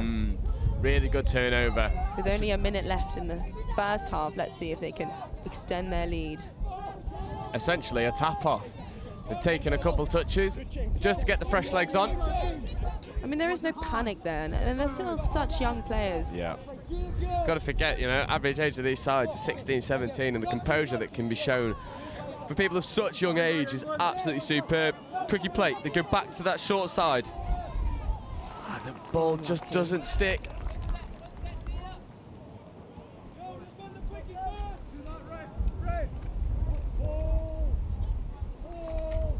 England now rolling through the transition. Dixon to Pearce, saves the touch, makes a couple extra meters. Little bit static, Wales can put the press on. 20 seconds remaining, and it's a turnover ball for an off-the-mark touch. England need to be able to see this out. To only be 1 try down at half-time puts them in a really good position. It's the potent Welsh attack again. Good touch, and that will be half-time. 13 tries in 20 minutes. Outrageous stuff. We're having a field day in attack. And we're going to take a very brief break. It's going to be an interview at half-time. Me and Ellie are going to take a very brief break. We'll be back with you in just a moment. Just passing over Dom Tripp, who was on comms for the pandemonium of last game. Outrageous stuff, outrageous stuff. But yeah, I'll hand over to you whilst I catch my breath. Yeah, take a minute. Here we go. So we've got Marnie, who's the head coach of the England Mixed 20s team. Marnie, tell us about that game. Wow, well, I hope the viewers enjoyed that game. I know the players, they are buzzing. They know they had to, work really hard for that, and nothing is worth, it's such a good game to come out and play and to take that win away. Full credit to South Africa. They've had to work really hard for every single win against us, including that one. And I know that they've had a really big campaign here, doing lots of warm-up games before playing the actual tournament. So, yeah, big credit to South Africa, and even bigger credit to the Mixed 20s side for England. They just kept going and going and going, and it was a great game. What a game. I mean, a lot of people would agree, that's probably the game of the tournament so far. What did you say at half-time? Because obviously you were down by 1. It's a big game, 20 minutes to go, new side. What were your words? I'll repeat it without the swear words. Easy. We had analysed the games. It was the 5th game against them. So last night we knew how to beat them. We knew our processes, our systems, and I just reiterated that possession, keeping possession of the ball, and making those critiques on defence, especially trying to cut off their box drives, will win us the game. So just keep playing the systems and the processes and believe in yourselves. Fantastic. It's exactly what you want to hear the young athletes receiving. And give us your opinion on the drop-off. I know there was a bit of drama around the start and, which players on the field. Talk us about it from your point of view. Well, it was quite a long drop-off, if I do say myself. It probably didn't need to be that long. But I don't know, I think South Africa, they have been quite affected by the pandemic. They haven't played an international tournament since World Cup in 2019. We know that the drop-off rules have changed. We know, the new rules are 2 boys, 2 girls to start. And I think, we're all human. Everybody makes mistakes, from players to coaches to referees. So I'm sure FIT are going to go away, and they're going to check the protocols on before starting a drop-off going forward. Fantastic. And then last question for me, Marnie, any last words to your team after such an outstanding performance? To my team. Okay. Team, you guys have been phenomenal. You are very, very coachable. You are high performers, and you have an exciting touch and England touch career ahead of you. Congratulations on all the work you've done on and off the pitch, and you should be super proud of yourselves. And I know that England touch are, and we are. Fantastic. Thank you so much, Marnie. We'll hand back. There's a couple of minutes still to go half-time, but it's 7-6 half-time of this final. What a place to be. I wouldn't go anywhere if I was watching. Thank you so much, Marnie. Thanks, Tom.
We are back.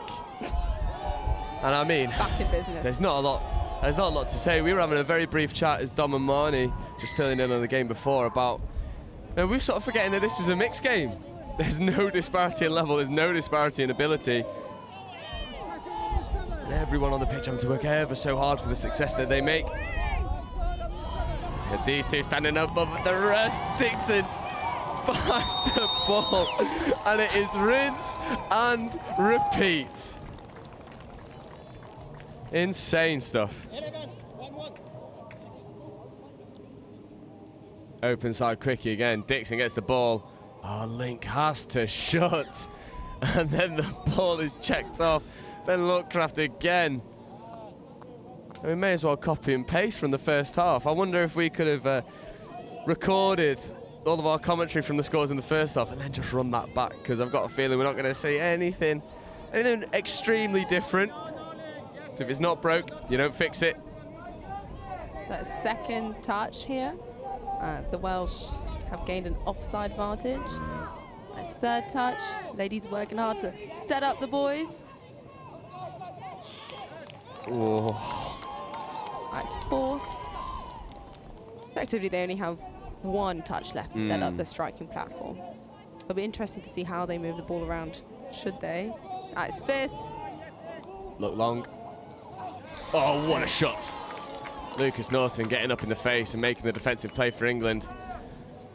There's very good awareness from the link there. Important to be able to read the game rather than react. Act instead of react. I think that's the, I think that's hips not square there.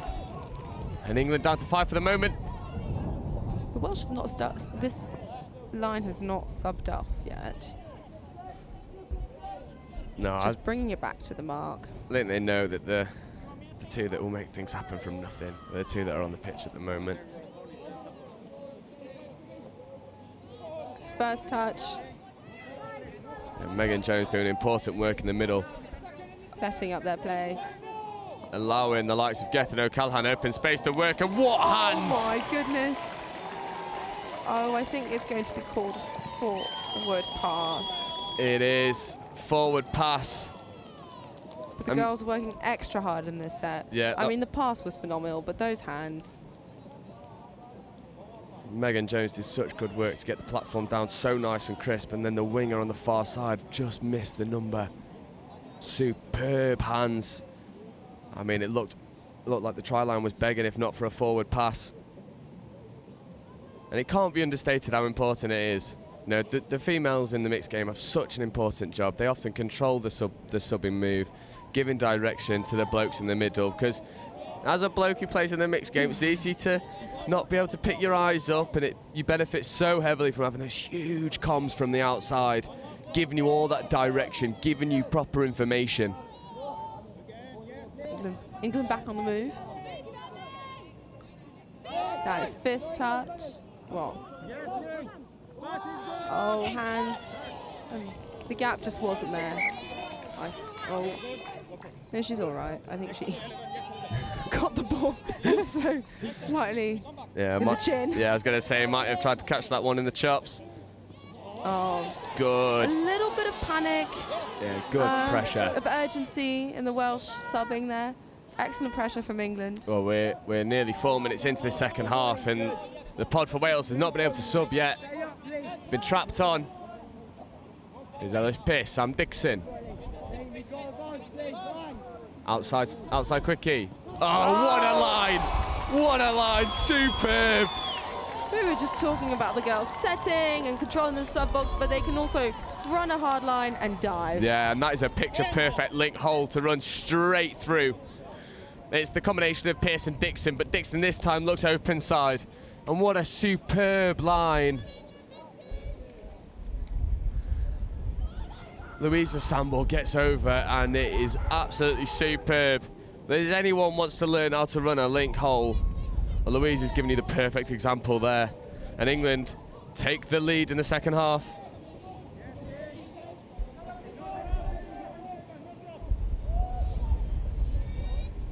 That's third touch.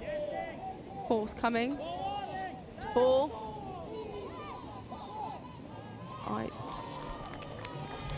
Brilliant touch then. Got to be said, Jake Rugby flying up out of the line to put the pressure on, taking the responsibility, and referee was umming and ahhing about the hard touch there, decides not to give it. England now trying to work through the transition. Good dump. Finding some meters now. Fourth. One more touch to work with. Fifth. Oh, I think the ref's going to call a forward pass off the ruck. Either way, it was a penalty for Wales, and they're making the absolute most of it, gaining all those meters. Yeah, Wales doing really well. Looking for the equalising score. They go back to the 32 platform. Just step out of the touch. Trying to buy the penalty. Doesn't happen. Wales go short side. Brilliant covering touch. The link in the mid working together ever so well to cut out the space.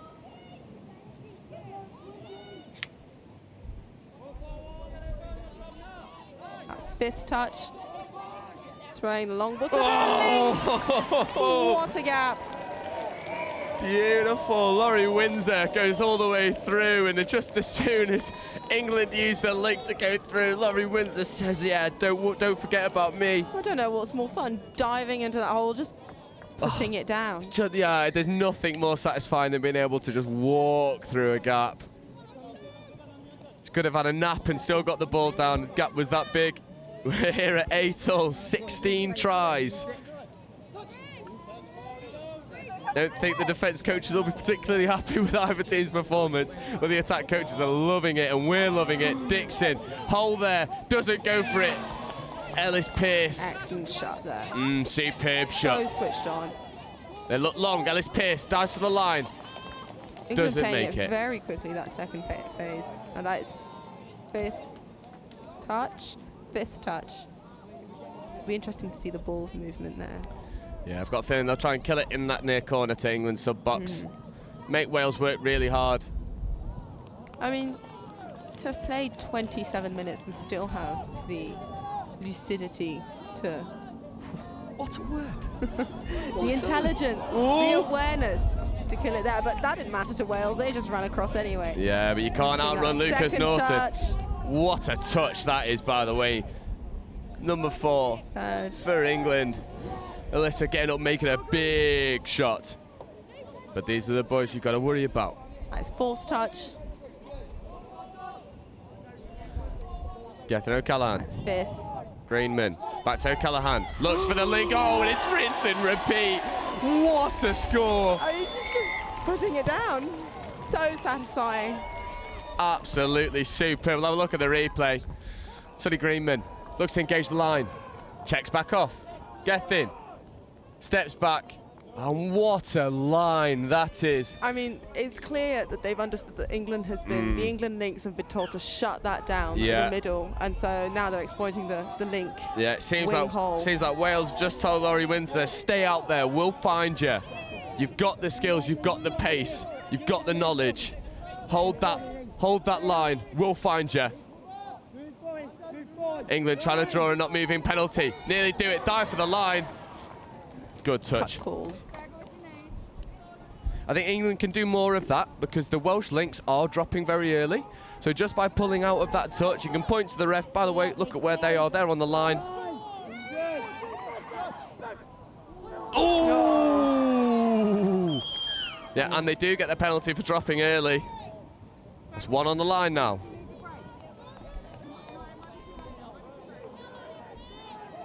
Let's see what they can build in the next set of 6. Sweeper. Oh. So good. So good. Again.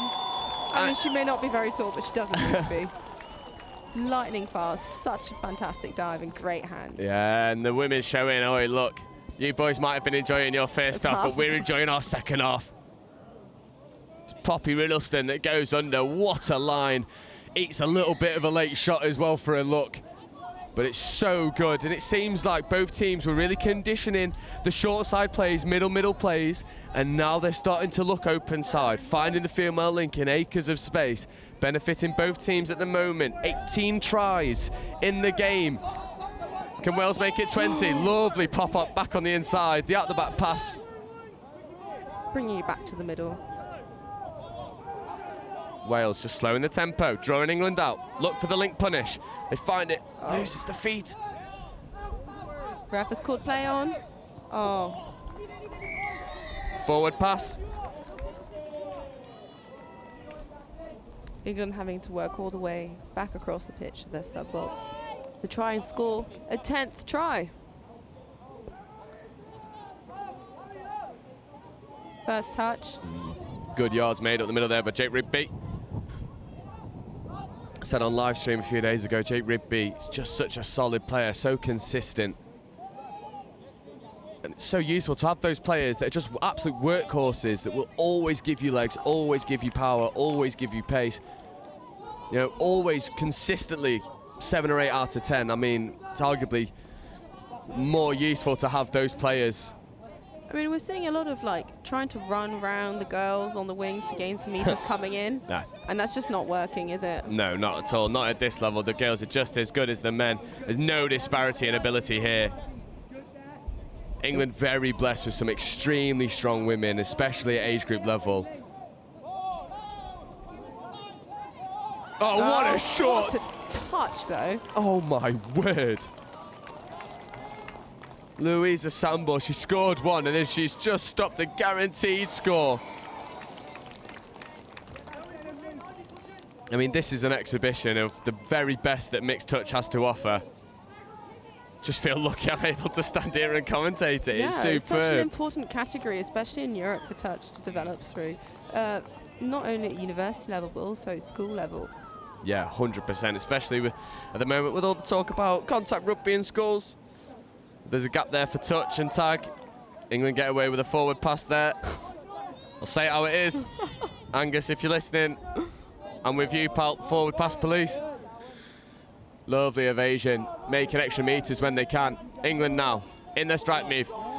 Open side quickie, wings on, and it goes. And she is just waltzing in. It is so good.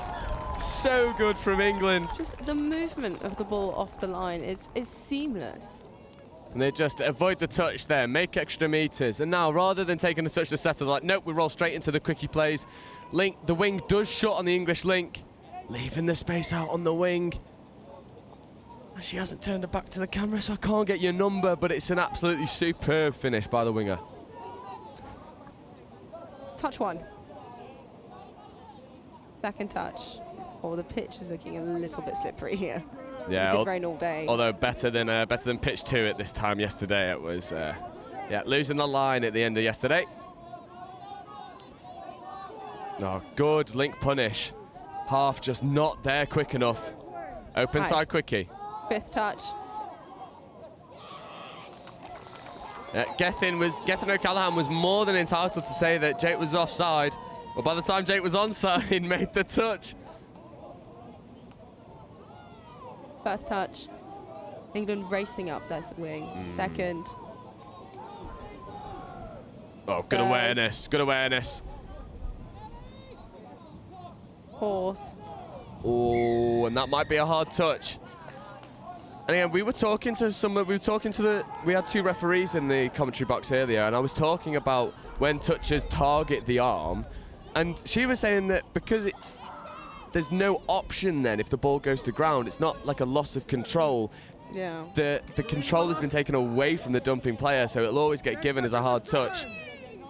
That's an interesting way to explain it. I mean, I've been on the other end, targeting the elbow. Does work. Just like the quickies are working for England, and Sam Dixon revving up the crowd at that bottom end. Now it's +2 for England.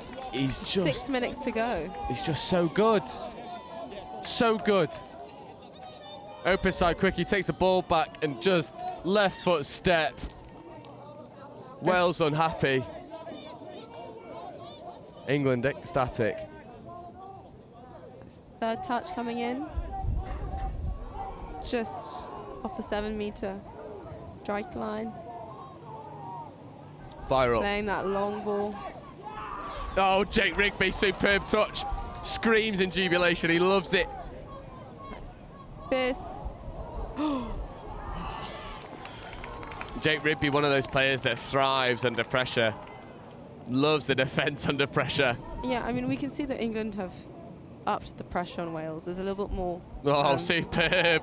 Loads of extra yards made. And England now growing in confidence. Fourth touch. Fifth. Fifth coming. It's fifth. And he's completely through. Can he find a solution? It's really good defence, but Fergal looks unhappy with something. Just taking a moment. Think he might get an offside call. I think he's taking the moment to establish that he's reffing. None of the players are reffing.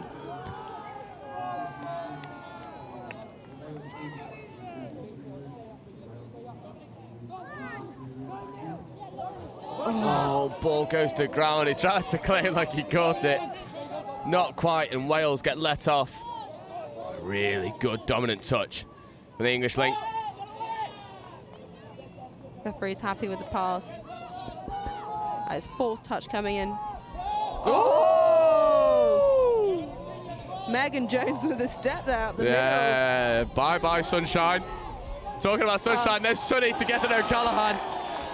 Superb play, bringing the deficit back down to 1, and it's these two big lads that are finding all the success. Oh, but no. Gethin O'Callaghan hobbling off the pitch, and he's the danger man for Wales.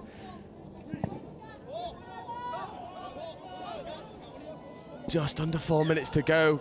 He will push through, but if he's not at 100%, I mean, that is damaging to Wales' perspective right now. You do not want to lose someone of his stature. Dixon, dive for the line. Oh, and it's too good. I want to know how many he's got. Must be 7 or 8 right now. That pod is electric. Although, the referee's just having a brief chat. They look unhappy with something.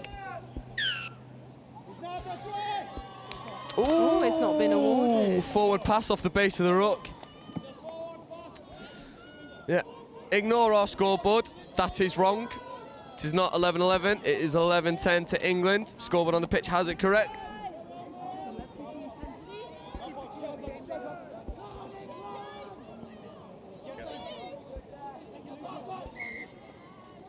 Oh, turnover ball. We've seen a lot of that, not passing the foot over the ball. Referees have obviously been told to have a look for it. England work it across to the box really well. Pass has got to be found, and it is. Here's Dixon. Pearce. Deadly combination. Pearce. Just relaxed. Taking their time. 2 minutes to go. Moving the ball around. That is 6 more. They might get the offside penalty. Wales not advancing. England look to go quick, but Gethin O'Callaghan says, nah, you're not catching me off guard. England are in a prime position here. There's a minute and a half to go, and they're holding the ball on a new set of 6. Oh, what a touch. It's Megan Jones again. Absolutely superb in defence.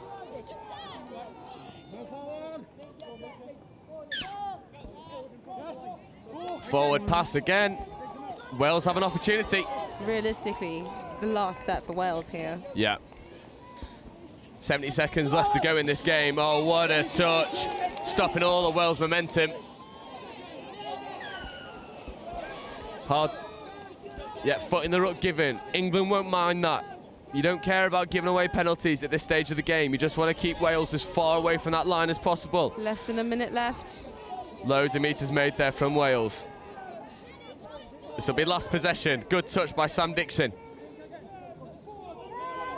They're buddying up the middle. They look long. Oh! It's down. Oh my word. With 30 seconds remaining. The England side looking a little bit confused and a bit bewildered, really. And this is 11-all. And by the time England get underway, there will be 20 seconds left. Sam Dixon takes the quick tap, no touch. Sam doesn't ground the ball. Pearce. The crowd is going mad. This is Dixon. Can he save England right at the last? Oh, No, he can't. incorrect roll ball, and this will go to drop-off. They'll have one opportunity, but that will secure it for England. Drop-off goes. Unless Gethin O'Callaghan can create something from nothing. They look to go down the outside. Oh, they might create something from nothing. They take the touch, and for the second game in a row. Wow, we still have a penalty for England here. We can't finish on a penalty. No, we can't. There'll be touch and pass given. Ellis Pearce just being told to take the touch, and and that's a hard touch. Another opportunity. Ooh, Ellis Pearce tries to take it early. Now. Okay, remind us how drop-offs work. So it goes to 4-on-4 initially for 2 minutes. At the end of the 2 minutes, if one team's up, they call it. However, if at the end of that 2 minute period, we're still deadlock, goes to 3 aside. 2 males, 1 female. Sudden death. Sudden death score. Or sudden victory. Yeah, golden try. No time to rest, and absolutely no surprise that we see this man on the ball for England, Sam Dixon. He may have finished the game on the pitch, but the fitness and the physical conditioning is more than up to the task. He will back himself to go down and get the score for England, and I've got to say that we have been treated to some excellent touch this afternoon. Referee waiting for the hooter signal. Yeah, the suspense. You can feel it around the ground. It's just gone quiet. There's electricity in the air. There's a countdown. Who to go any minute.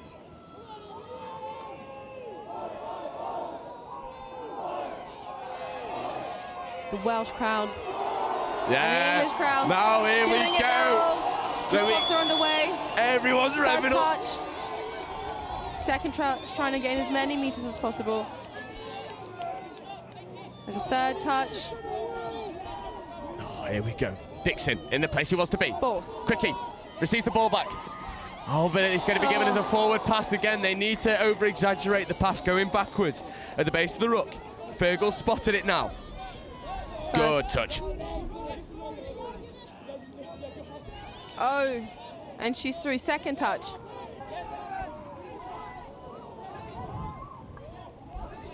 Oh, he's been able to still make meters. Oh, and he's going through.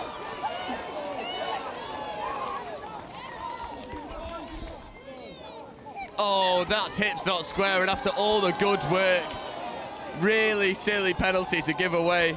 Doesn't roll the ball. Yeah, England will look to get fresh legs on. Got a feeling we know exactly who'll be coming on. It'll be Ellis Pearce. Excellent touch from the...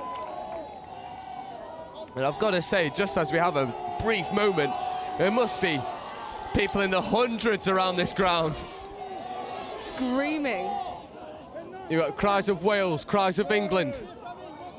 It's England on the ball. Jake Rugby passes it off. Goes long and it's catching ground. Stunning try. It's going to be given as a forward pass though. Stunning dive then. Oh, Wales celebrate. They've been let off the hook again. Goodness. We're already 20 seconds until the 2 minute marker. I've got to say, just as a bit of an observation, Gethin O'Callaghan not moving anywhere near as freely as he was. We saw him hobble over the last 2 minutes of the regular time. Not moving freely. There's about 5 seconds left. That's the hooter gone. So now we're going down to 3 versus 3. 2 boys, 1 girl. No break, no coaching breaks and drop-offs. Next try wins. Wales with the ball. England taking this opportunity to sub as well. Incredibly smart. Oh, the feet by Gethin O'Callaghan. Oh! Gives a pass. Oh, my word! An incredible play. What a and finish. Wales have secured the win. Gethin O'Callaghan, Sonny Greenman, take a bow. You've single-handedly dragged this Welsh side. Atlantic Youth Champions 2023. What have we just seen? And the supporters at the bottom end go mental for Wales. Fantastic show, though. Incredible sportsmanship and incredible attacking play. Superb. I mean, Gethin O'Callaghan was saying he wasn't moving freely, didn't have to use the pace, flicks the ball back on the inside, and Sonny Greenman finishes the job for him. I mean, what more can you ask for in a Mixed 18s final? Playing really at the very highest level. The very highest level. I mean, the Welsh delegation getting ready to tunnel their players through to celebrate that victory. Superb. Actually, we've only got a 10-minute warning until the next game, so people will start to be getting ready, but the tunnel's there. The ground staff saying, come on, tunnel it up quickly then. If you're going to do it, let's do it quickly. And I think it shows the quality of England that you've got Wales and Ireland all supporting Wales for the victory. It's superb. We don't know who's Wales, who's French, who's anything anymore. They've all switched shirts. We don't know what we're talking about.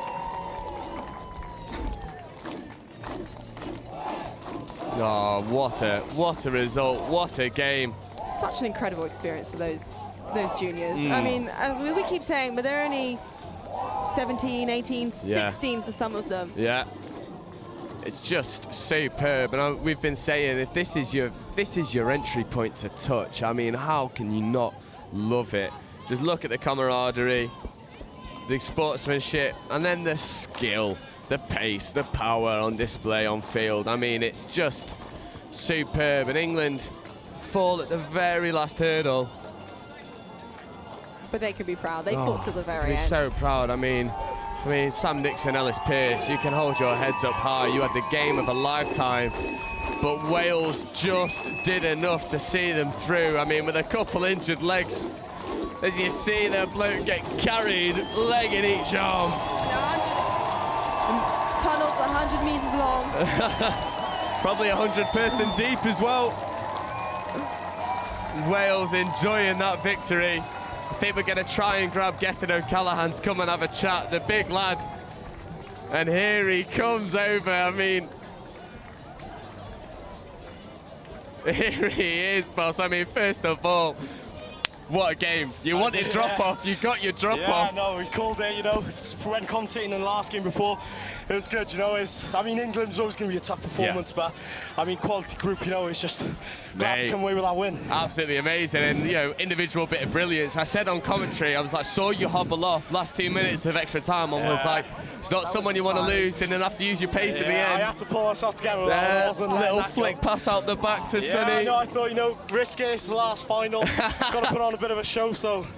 Mate, good value for it. I mean, give us a little bit of insight of what was said in the at half-time from the coaches, because really tight, nothing separating the teams. Were they just telling you to keep chipping away and the result will come? I mean, like, the scores were so close, you know. I mean, England was beating us some points, Wales were coming across, but I think we just had to slow things down, keep it, you know, just stick to our place. You know, I think we got before half-time, we got a bit all over, but we brought back together and we just stayed strong. Yeah, it was a superb performance, and we were saying, I mean, look at the scoreboard, 23 tries in 40 minutes is outrageous, and you and Sonny just seem to work so well together. Yeah. Have you played together before, or is this the first time? Yeah, no, we played together before last year and the year before, but I think that might be, you know, never know, it might be the final game, but just see how it goes. Mate, it's absolutely superb, and you can see you had all the support at the bottom. You know, it's some character shown by the Welsh side to be able to dig deep against, you know, a very experienced English team. Yeah, definitely. Did you always have the belief you'd get the win in the end? Yeah, no, well, happy to come across that.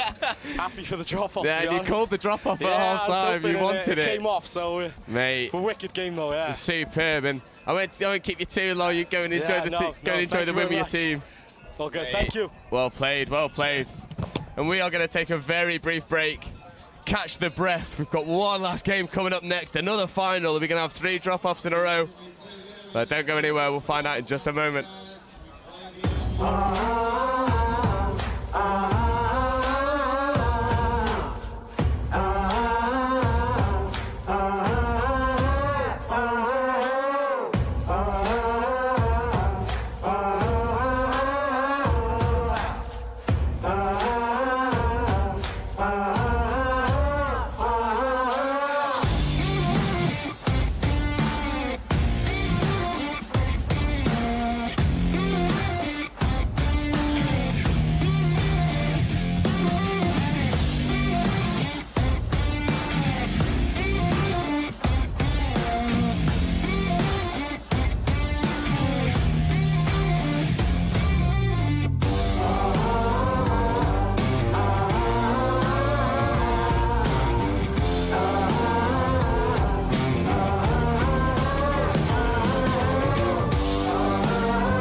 just catching our breath ever so slightly. I mean, we've been treated to some superb touch. I mean, I can't even speak anymore. My heart rate's through the roof.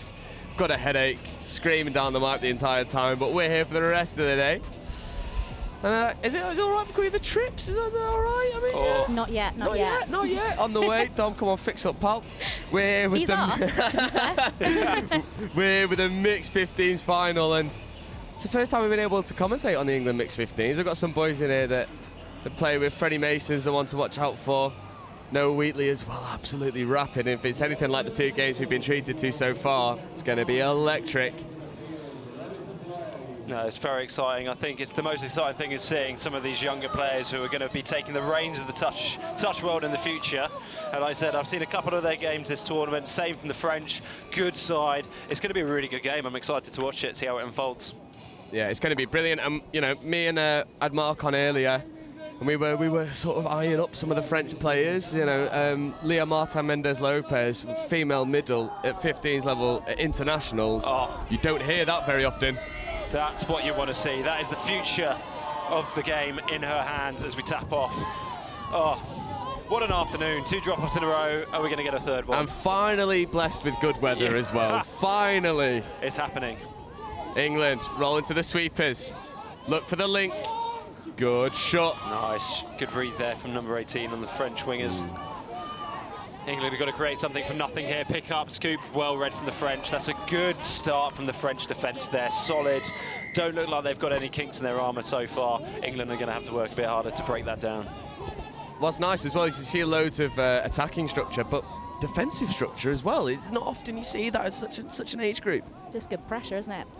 Absolutely, it's such a key part of the game. I mean, we talk about like working things in attack, and also we'll try one thing. If not, we'll go something else. And if you could apply the same thing for the defensive side, can't you? And it'll be interesting to see what they've done here, because the French play very loose, very fast. Traditionally, is their game, as you know, throughout their different teams for the European Championships and the World Cup. So hopefully they bring that French flair into their junior setup as well, because it will be a shame to lose that. Oh, 100%. And what we've seen from the French side so far is they use, you know, very basic attacking structures to put their ball players into open space and allow them to use the fancy footwork to throw the long balls. Just a roll ball infringement creeping in. Oh, first opportunity for France to have some strike at the line here. Be interesting to see how they bring this up.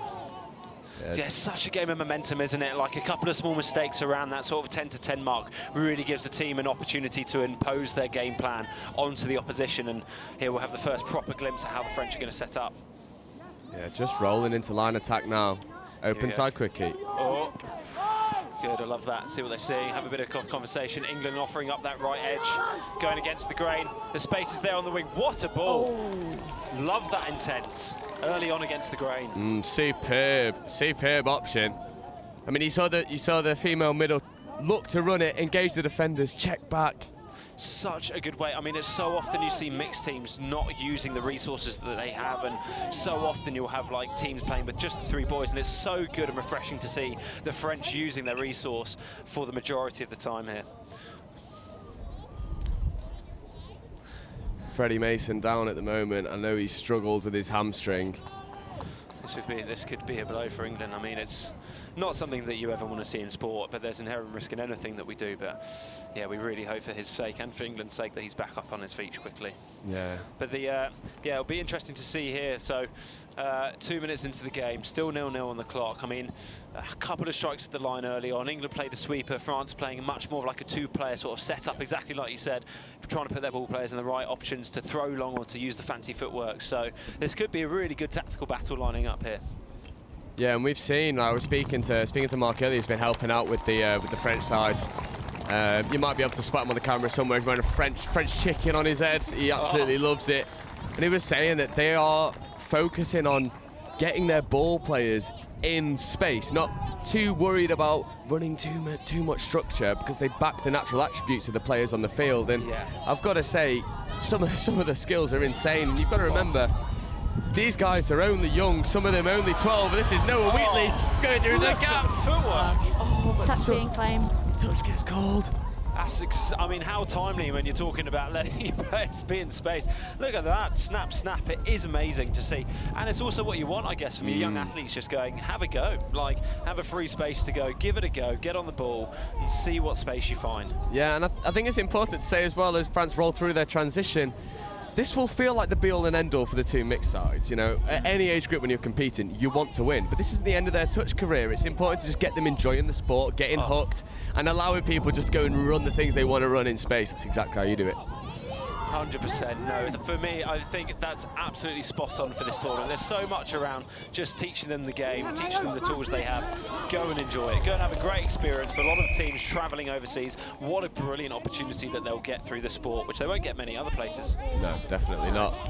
Here we go. Is this a turnover for England to come off their line? So both defences seem like they're pretty robust at the moment, as we still find ourselves 0-0. Again, it's so funny with finals, so often it takes a bit of time for a team to finally get over the whitewash, a bit of nerves, people wanting to put their best foot forward, and I feel like that's exactly what we're seeing here. Is just the teams trying to figure themselves out, figure the opposition out as we come drop for fifth. Scooping, is that short side? Breaking the lines, a touch in, there's a great long ball. Ball down. Oh, here we First go. score. You said it might take a while. It's only taken 5 minutes. There we go. Oh, French player down and hurt. Oh, that's not. Here we see on the replay, great scoop, great line running at the inside shoulder of the link. She releases over the top, bang, slam dunk finish on the wing. So much pressure as we've seen in previous games where the defences are releasing so quickly and so well that the wingers are under so much pressure to catch and get it down. It's such a skill, and it's great to see that being implemented at this age group. Yeah, I've been picking up the wingers all weekend, saying it's probably the most specialised position on a touch pitch. You've got a certain set of roles. You've got to be able to do them at pretty much 100% every time, because it's like that slight lapse in judgment, that slight lapse in concentration. Someone could go on the outside. No margin for error there, is there? No, not at all. Got to be switched on all the time. All of the time, and you're right. It's interesting seeing where the way the game's going as well, because the middles and the links are going to be way more interchangeable, but that winger is so specialised and so vital to have a good competitive team, both sides of the ball. Here we go. Right. Yeah, these are the two that I think are going to go far. Martin Pinier, Leon Moore. Here we go. Feeds him back. Is that the open side quickie? Big left to right. Not quite. The space is there. Definitely recognising it, but yeah, just needed an extra couple of metres on that pass. Yeah, something we've seen a lot from Martin Pinier as well is the ball skills from both hands, left to right and right to left. I know plenty of blokes who don't have that at opens level. Correct.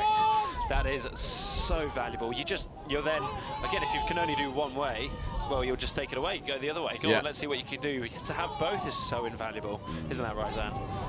It's always good. Always good to have off both hands. Here we go. Big right foot step as he snaps back. This might be into man on. Can she create something special? Sliding on the outside. Big snap on the in. Good scramble defence there from the French.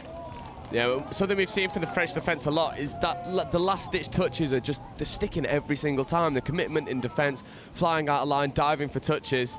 I mean, it's credit to the coaching staff, and it's credit to the personnel on the pitch as well, because they're just willing to work so hard to grind out the result. Good opportunity here. Turnover on the halfway. Here we go. If England can get 2 strikes at the line from this position, that could be pretty important for them to try and extend their lead from 1 to 2. If they can get closer to that 7 and organise a strike, but it looks like they may only have. Here we go, injecting a bit of pace. Good composure, here we go. So it looks like they might have one more to set up. Let's see what they're going to try and achieve here. So move the ball into left middles. Again, great to see the girls in the middle getting on the ball. Long ball. Huge dive at the line, but the French have read that well. Again, it's 2 players collapsing in. Good read from the link, last minute step in. Middles chasing hard. And again, England getting all of their players involved, which is great to see. Oh, great footwork. Get stepped in a phone booth. Yeah. Absolute, that's good. Good momentum for the French as they get the ball down and ball up quickly and then look to ship it wide. Good pressure there from the defender on the wing. Yeah. I mean, the quality of touch for the age is just so impressive. I'm sure you guys will agree with me. When we played this age group, nowhere near this. It was just run fast and find gaps. There was no structure, no defensive plan. It was just score more, enjoy your run out. Yeah, basically get the fast person in a little bit of space. Yeah, that's about it.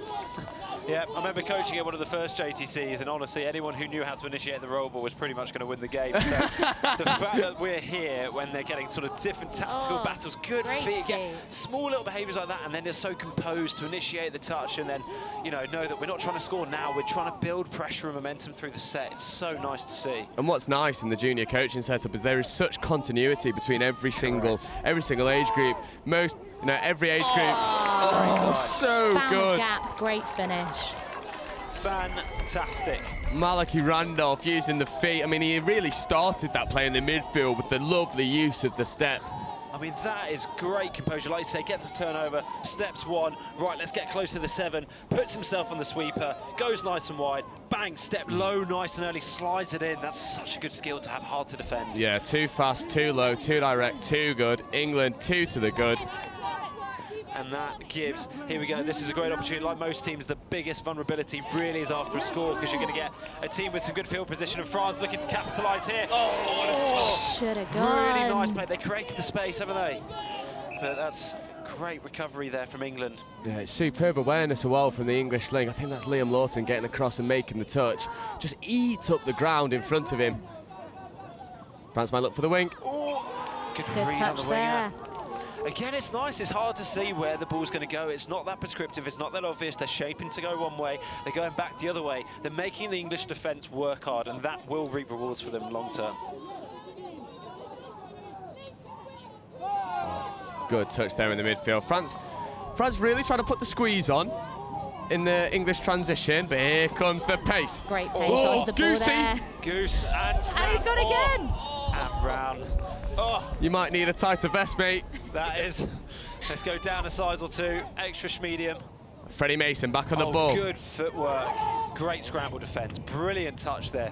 Freddie will do that all day. Brilliant. And again, the French have worked hard, so they've kept the English off the 7, out of the danger zone. So again, I feel like a little bit more time, and the French can really build their way into this game as they start to move the ball closer into the English half and build that territory momentum. Territory and the pressure, sorry, not momentum. French transition really moving smoothly now, and might be a hole available. This is fifth. To come. Great strike position. Cruising through into the in goal. Can we find a Ball's teammate away. for 3? Yes, we can. Down. Yes, Great we score can. there. What work, what vision, what speed. I mean, this is the perfect transition because they get their final strike dump right on the 7. Brilliant, at pace. Just pins his ears back. And over the top, it's absolutely fantastic. Number 18 from France. Anais Hamlin, I'm so sorry if I've butchered your second name, but it's such a good catch and ground, bringing the deficit back down to 1. Brilliant work there from the French. I mean, exactly like you said, they've got a half in place, they've kept the momentum up, and that has come from sustained territory and pressure in the midfield as great England come pickup. against the grain. Great pick up there. Take a bow. Great hold chop there by the link as well. Perfect Brilliant. finish. And that, as we said earlier, that is where you're most vulnerable is after a score. The team's going to get to your line.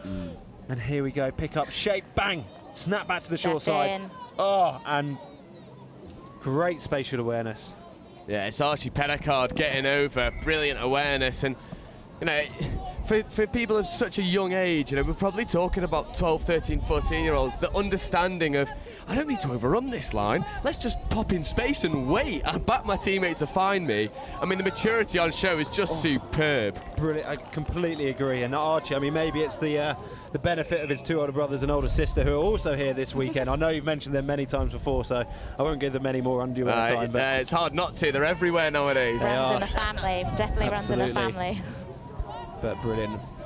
And again, good defence from England there. Post-score, under pressure, they've managed to hold the French out, earning that lead. Or that's because we're at 3-1. I feel like the scoreboard down in the far corner is just not being updated as well as we've Great pace there. Fantastic. Good yards. And again, the composure, initiate the touch, get the ball down, build momentum through the set. That's brilliant. Brilliant to see these younger players, as you said, 12, 13, doing that, and then putting themselves in these situations to the long. What a covering touch there by the winger. Great defence there by France. absolutely fantastic. And that is, again, this level of touch. I mean, seeing the French winger hold, release, read. They're making decisions. They're making good decisions. They're forcing England into a corner. It's just great to watch.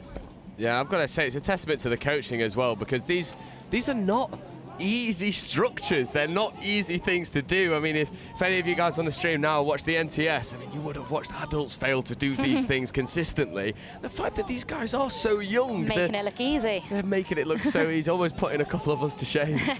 Absolutely. The less said about that, the better. But I mean, this is a great place for the future as we move into our coaching careers.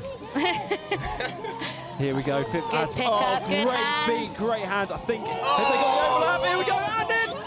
Oh, tap on as well. 6 again. That is breathless. Great hands there from That the is French. the French player we want to see. That is amazing. I mean, such composure, moving the ball, and now they've got sustained set pressure. of 6, let's use it. Touch coming in there first, I think. Ooh. Absolutely fantastic. I mean, they've earned the right there. I mean, 15 minutes or just about 15 minutes into this game, England up by 2, but France are absolutely knocking on the door time after time. And that is a great example of how the French have just used their skill sets and their footwork and their passing ability to move the ball downfield, try and create that score, not quite getting it, earning 6 again. And now they're really knocking on England's door to try and get over that whitewash. Yeah, this is the France opportunity that they need. And Pinier's on the ball now, about ready to tap the penalty. Here we go. England offering up their right middle there, their right edge. Yeah, these are the 2 danger men on the ball now. Pick up, back against the grain, looks long. Great hands, what a finish. Here we go. Now we're starting to bubble. Fantastic. Again, England offering up that right edge. France looking like they're going to take it. No, we're going to go back for a sweeper. No, we're going to pick up and go against the grain. Wingers come in looking for the hit for the open side. Great pass. Ooh, and what great a finish. hands. What hands. Plucked out thinner. Just fantastic, and that's what we want to see. You know, score for score. It's what the people want as England try to go back down Good the far hands end. there. And again, here's the patient as we move the ball into the Link's hand. What's coming this way? Sweeper. No, we're fading for 32 on this left edge. That's middle for Link. As we come back, open side. And she's going to be given. She's going to give it. We said you're most vulnerable after a score in England, just proving that again. Yeah, they're just able to get underneath the covering touch. And I think France thought a sweeper was coming because they were shaped for it. Definitely. And then whack out of nowhere. They're just 32 short. Snap Just back. short of the line there, that defender. Just short. Yeah. It's a game of marginal gains. Yeah, Sam Shepherd going over for England. Brilliant, here we go. England regain their 2-point deficit here, or their 2-point lead, sorry. Just a comment on the Piston defence at under 15s. Yeah. Outrageous. My club couldn't do it. Oh, and to see it on the last day of the tournament as well, that fitness. Oh, good. Again, look at, I mean, we both bought sides. it, they didn't. You're right, it's just that understanding, like I'm sacrificing myself now, my teammates have got my back, exactly like you said. People struggle to do that at NTS and Nationals even. Ooh. And now the French are just shaping, like, what are we going to do? It's really hard to read what they're going to do. So it's really, really good touch. Yeah, and just picking up on some of their micro things, the speed at which the ball's off the floor, half is there so quickly. Everyone's on the same page at all times, really crisp roll balls. Good to be able to momentum do coming in this. here. Brilliant, and that's again 4th on the 10. You've got 2 middles on, ready to scoop, ready to give the fly. 33 scoop, middle. Here we go. Where can we go? Back to the open side. Link hole. Oh, but it's an and intercept. it's caught the intercept. Here we go. Let's see where the space is now because it's Good coming down feet. the edge. Good composure again. Touch there. Brilliant work. This is first coming now. Intercept is touch 0. It's gone Love long. that. Good Good read from the pressure winger. there. Good ball movement as well. Again, they're not.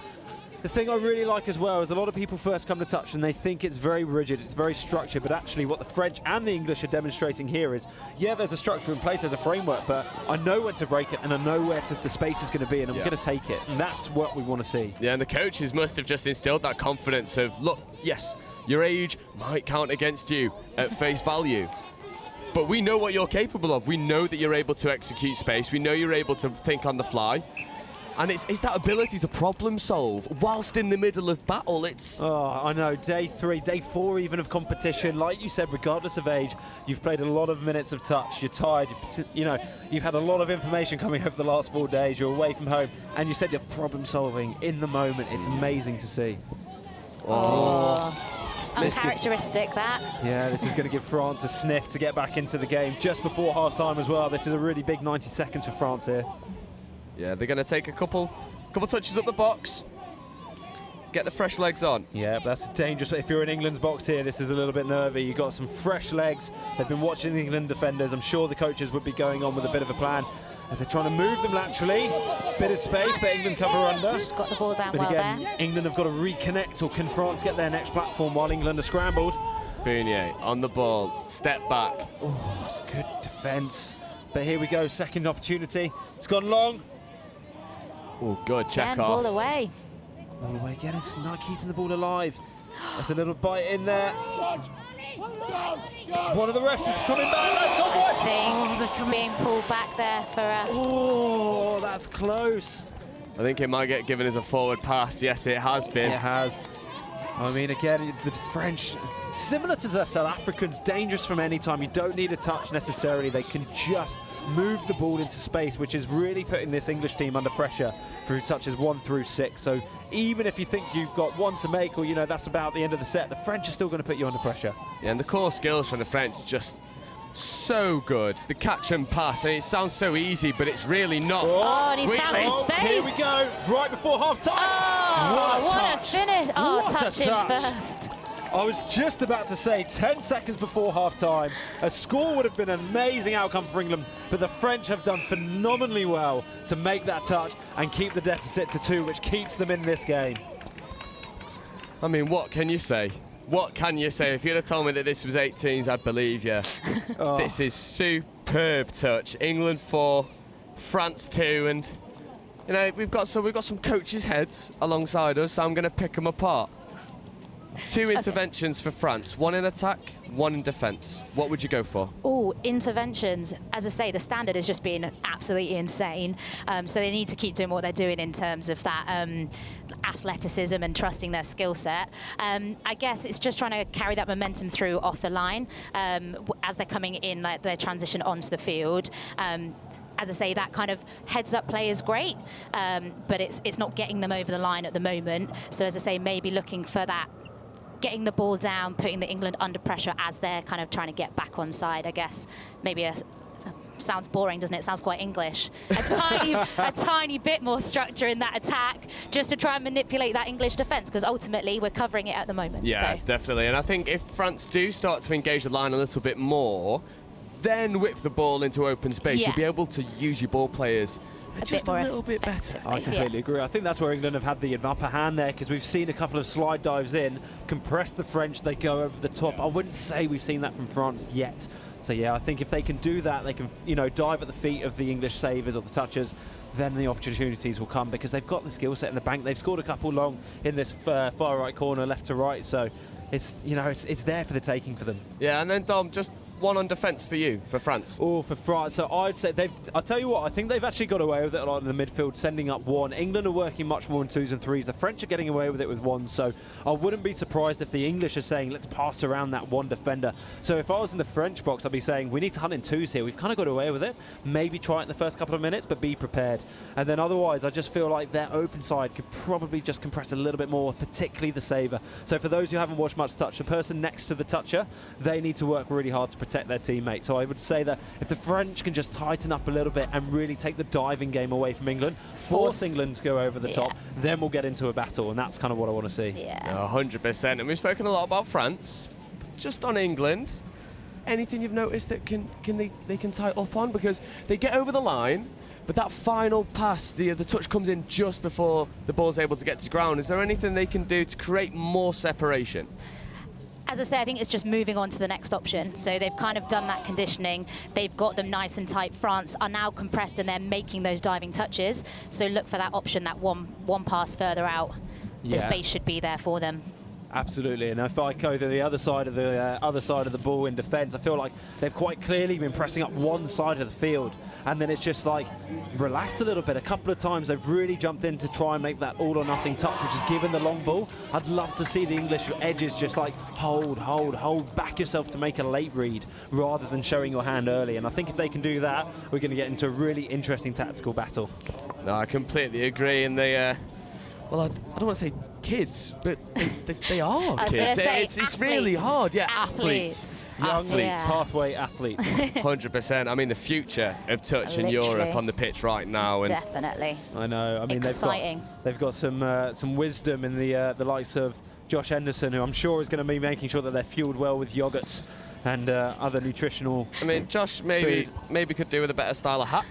Maybe. I would He's probably agree with you. looking very calm and composed in that box currently, isn't he? Very calm and composed. But my coaching days, that's the exact opposite of how I feel that I come across. But there we go, each to their own. Feeling confident.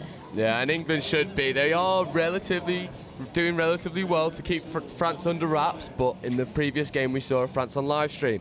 First half, a little bit touchy. Yeah. Second half, come out firing. They really do. Yeah. So I'm expecting greatness off tap-off. Oh no, I'm excited to see if they can score here. I mean, if they can bring that, that score deficit to within one, you get the wind in your sails. It's such a big energy into your box, and everyone kind of feeds off it. So I'd love to see the French really attacking the English line here, turning it into a competition. Yeah, and I'm sure you've been in this situation before where a couple of tries down against a very good side.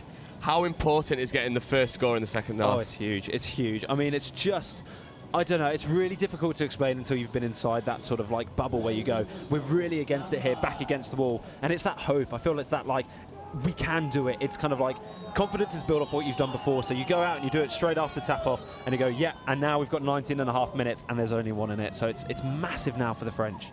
Completely agree, and the hooter gets us underway. Here we go. Love this, moving to an edge early. They've compressed 4 English defenders, really, really narrow on this side. Great yards on third touch. So yeah, they've created so much space from that right-hand edge. The challenge now is, can they exploit it? Just being patient as they trying to draw the English out to the 7, and here we go. This is 5th and final, going to that right side. Oh, I love the intent there from the French. It's very clear they tried to move the English to one side. They've then tried to move the ball in an attacking opportunity back to the right side. It's a good intent. It's a good start. Yeah, if I was being hypercritical, as I have been all day, finals footies, as we know, maybe just taking 1 or 2 too many touches over. Yeah. They did a really good job of compressing that the England defence. But then you need a more efficient way of whipping it back across, making that touch and then going far side. Don't give them time to reset. Once you've got them compressed, that's when you need to strike. Absolutely, yeah. And I feel like that's, again, as England sort of, it's good from the French. I was going to say, great defence there, yeah. That's a really positive start. I feel like you said if they can be efficient with how they get the ball down, catch England off guard, their midfield is actually going really well at the moment. So. And that second touch over the halfway as well, if they can keep that momentum into this transition. They are, and here we go. Again, it's good ball movement. They've got the good core skills. Like you said, if they can just be efficient, getting the ball down, and then inject the pace, strike. Here we go into a 33. Going to the open side. Good link shot. Oh. Don't mind that. Again, and they've earned the penalty. Options there. Oh, penalty. Here we go. 6 on the line. What would you two be doing here then? Very different things. I don't want to give anything away, but I do not have a dive. So I would be setting for a long ball. Oh, that's good. That's all right. Compress them early. I'd be subbing off. Defend and drive, that's my game nowadays. Here we go, the French doing mid quickie kind of game, hitting hole 1. They've done well. Again, they've compressed the English. Now. Yeah, you can see this French winger number 18, hand in the air. So much space into the wind. So it'll be interesting to see if they've got the pass to get there. But if they can go over the top. Go on, here we go. Perfect balls pass. Away. There we go. Love to see it. And it's that woman again. A great pickup against the grain there, and what a ball to finish. Yeah, Leah Martin Mendez Lopez, she's the one. I saw on day 1, I saw her in the middle. I was so impressed. I was like, this is one to watch out for. Good change of pace there. Hold, pump, wait, it's patience on the ball, and what a finish as well. Great hands, great dive. It's just smart. I thought they were going to feed the quickie, step back and rip, and she's absolutely taken matters into her own hands, and she's nailed it. Yeah, she got a bit fed up with the boys, I reckon. There, it's like, oh, you're messing around too much. Give me the ball. Let me show you. Let's try something new. Yeah, let me send it long. Here we go, and that's the score, like we said. So important to score first when you're down by 2, and that's what they've done. So we've really got a game on our hands. Anyone's game now. No, great touch there from the French as well. Yeah, 6 touch up. I'd actually say again, we're only a few minutes into the second half, but the French have got the momentum here. Bye-bye. As we've got the show and go. Again, it's... Got to keep going, find your half just there. Just keep going forwards. And that's again, I say again, pulling back to the English, there's a couple of ones going up. And I love the effort, love the intensity.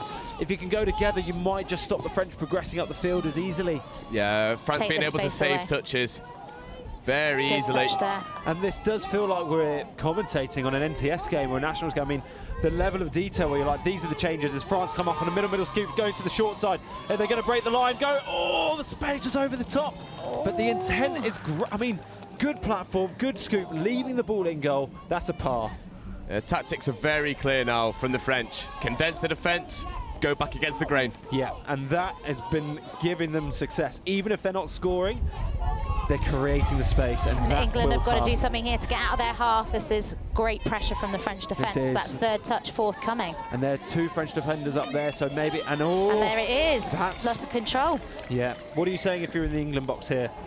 Ball down, ball up. We need to get that momentum back. France have got the upper hand, as you say. They've got the momentum at the moment. I would agree with you. I feel the French have come out a touch firing. like that will help as well. I mean, you said it, didn't you? I mean, it was like the French, you know, touch and go in the first half. They come firing in the second. I feel like that's exactly what we're seeing here. Yeah, it's all one-way traffic at the moment. There she is again. Martin Punier and Leah Martin Mendez-Lopez. Here we go. There's Punier. He's got the big left foot. Great dive. Great touch there from there. Brilliant touch. I love that. He's come off the line. He's held. He's made his read. Brilliant defensive touch, but this is the danger team for France, isn't it? Yeah, Freddie Mason getting off the line, and excellent attack matched by excellent defence. They go again. Punier looks long. Over the top. Good release. Oh, that is a great touch by the winger there.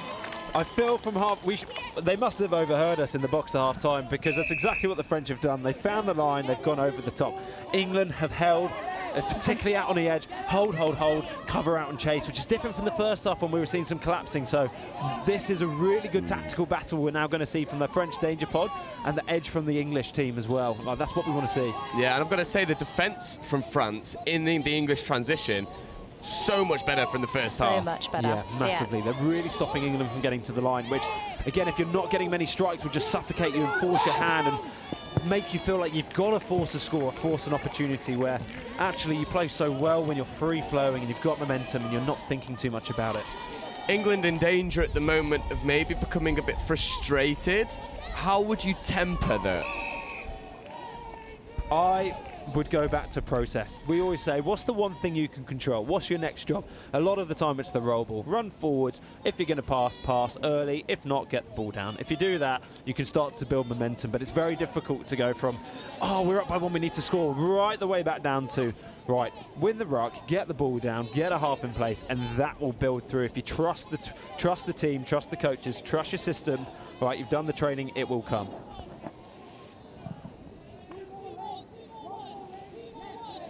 France rolling into the final third. Look to check around the promoted player. One up there by England. They need to start working together again. Yeah, just surrendering too much position. Yeah. That's better. Push them off the 7. Oh, there's a chance here. There's a sniff. Dangerous. And they're in. It's the leveller. What a score. I mean, great heads-up play there. The cut by Mary Dunneman.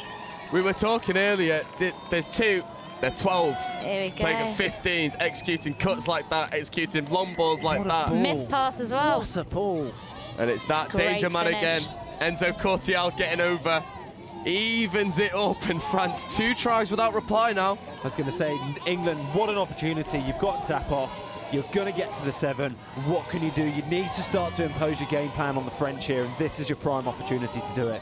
Here we go, good platform. Great platform. And that might, it's a good touch. Good touch coming there.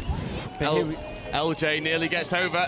But here, again, if you're in the English box, now's your opportunity. You've got the ball on the French's 7. Now you've got to press them. Pressure and on they've done here, it well let's in the go. first half, and that's a good start to this set. Apart from the penalty. Yeah, the error And count again, starting to pressure creep. on. Yeah, and that again, I mean, can we do 3 drop-offs in 3 games? Oh, don't. I Love can't. I'd love it. I don't think my vocal cords would. I don't think my head would. I think my GP wouldn't like it either. How old are you? Too old. I've aged a lot in the last 6 months. Don't know why. That body's creeping. And here we go. And again, another set of 6. chance on the line. It's the danger team. Oh, that's down. And France take the lead. Yeah, it's Punier getting underneath again. Again. So it's interesting here because we talk about the sabre for France, but here, sabre, we get up. Nice, so they've run a mid-mid counties, lovely play, but what a, I mean, it's so close. Such a good finish. Such a good finish. Great finish, and I tell you what, again, thinking big picture here, what an opportunity for both sets of teams. Yeah. You know, you're under 15, you're 11, you're 12, 13, 14. 11 minutes in, you're down by 1, you're up by 1. What an experience to go through now with some good coaches in the box. Yeah, you're really getting all the highs and lows. 32 play from England. Theo Oxford trying to drive for the line. Oh, what a drawn pass! Superb. Such a good ball. Here we go. I was just about to say they've gone short side a couple of times. I'd like to see them snap back open. They've compressed them, but I've been proved wrong. Keep going. Keep it What do you simple. know? What do I know? Back to the short side. Links there. Wing bites in. Good finish. Perfect time on that pass. Eva Perfect Aristotle timing. benefiting from the ball from Theo Oxford. It's just so clean at the moment, and it's becoming end to end. I don't know, I've got the vibe of a drop-off early doors. I so do. I'd love it. Absolutely love it. Would love to see a bit of English system. It's going just against some composure French here. flair. Who wants it? Who wants it? Who wins? Link punish. Link punish. Gone on the outside. Yeah, he's done very well there. I mean, that's lovely. Squares up, It's too kicks on the much for me. outside. I've got a feeling this one's right out of your playbook, Don. Link punish, getting Link on the punish. outside. Just kick, late kick. Wing comes in to try and save. That is clearly down. Yeah. I'd love to see the defender. You see there, coaching point for anyone watching. He takes first, then comes backwards. Love to see the defender go a bit more laterally, forcing him back to the open side. But credit to the French play. Squared up, he kicked short side, created really good space for himself. They're going to try the same again here. Yeah, England into that 32. Are we going back? Oh, there we go. A bit of a hint of coming back to the open side. The And ref's what's seen happened? something there. Something's Touch and happened, pass, I'm not I sure. think. Forward Yeah. touch and pass. Oh, that gives the Again. French a buffer. That's a huge stop for the French there. Need a lot of pressure here in defence from England. Got to stop this momentum. Yeah, when we've spoken so Good much about touch. the roll ball, and at the moment, I'd say that the French are definitely doing that well. They're getting the ball down, they're getting the ball up. England are as well. So we're seeing some end-to-end touch. This set maybe a little bit slower, giving England a chance to set. Fifth, they've only got one up, forces the French back. That should be onto a 4-3, and that's hole one. Oh, wow. And that is a great finish. The French have got their tails up for sure. Yeah, Alexander Lick going over for his second try of the game. He's got both of the two now. Here we go. Really nice scoop here, step back, and then just a good pump. Pump and In yeah, hole open one. side releasing. Nice. Amazing. I'd love to see again a little bit more separation from the English. That open side stepping up to force the pass a little bit earlier. But these are very nuancy kind of things. I mean, general big picture, this is still a fantastic performance, and they're only going to learn so much from this. But they're so close to being so competitive. Compressing that short side again. Oh. Offside call there. Ball is down. The Back English to one in lead. it. 8 minutes, this deficit's 1. Theo Oxford again punishing on the short side. Great awareness there that that player's offside and just going at the line. Yeah, Going the at ref's the line pointing, the there. ref's pointing, the ref's pointing. Good Ball awareness. down. Again, that's a hard skill. You're in the moment. You've got to listen. You've got to respond. You've got to get the information the referees are giving you and exploit it. And that's exactly what he's done there. This is really end-to-end now, starting to bubble into a very feisty affair. Oh, here we go. Can England get a stop and As you stay say, alive? this is where they need to That's your hold. They hole need one. to hold. Hold, hold, hold. So again, it's a really nice shape. I don't feel they need to bite in there, and that will come obviously with experience, but they're in a really nice defensive shape after that touch. You know, forcing the French to go away. That's their mid-mid counties. They've had some success here, and they might have some more success again. Oh, no, no, it's a penalty. they're calling it back for a penalty. I feel it's a penalty. But one referee's gone back to halfway. No, I think the ref. Or is it a score? I think score's been given. The ref's just stopped players. We've got an injured player down for England. But we'll have a look at this score, and again, it's just that middle quickie. Again, the 3 players so tight. I feel England need to come up with an answer to that quite quickly, you know, whether it's not necessarily going man on in that situation, whether it's getting the links more involved, whether it's trying to stay more compressed, but they just need to come up with some sort of answer for that French attack. I think we said it at half-time. We need to compress and force them to go long. Fire up from England. Fix. Oh, great read there by the French winger. I was half expecting to see a phase there. Oh, God, could you imagine? Yeah, fire up again. Nice, good. Into space, 3 on 2. That's the space out there. Great recovery from the French winger. That is a great touch there. Love that play from the English, though. Again, they're looking like they're going to find the line. They're going to that left edge. They're bringing it all the way back to the right side of the pitch, having to go at the line. It's good. It's really good. Trust it through the hands there, though. Yeah, and then absolutely. that makes that decision for that winger even harder. Into that 3 on 2. Can we just have a moment to appreciate 13-year-olds running a fire up, by the way, off the left hand. Left to right, fire up, pump. Here we go. It's verging on disgraceful. I was going to say. Yeah, this information is not confidence for us as we head into Vichy in 2 weeks. And I feel enjoy it while it lasts is probably the comment that comes to mind. They don't realise they're being called back here, so there'll be some celebrations. Yeah, touch and pass given in the midfield. England, Great 5 minutes to go. opportunity here. 5 minutes to go. 2 tries down. Need to reply almost immediately. And I was talking to Mark earlier, and they were saying that this division was so tight between England, Wales, and France were quite often sitting at 3rd string in that trio. And to flip that on its head, be 2 tries to the good with 5 minutes to remain in the Mixed 15s final. I mean, it's a good spot to be in, isn't it, so for the French? Good. I mean, the competition is the best thing here, really, isn't it? Because again, going back to big picture, you got 13, 14, 15-year-olds, and anyone can beat anyone. Yeah. I mean, just look at the maturity and the composure to pull out of the touch and go, by the way, sir, he's dropping early. Did you see it? That looks like a Jordan Medding play if you're watching Jordan. Good on you.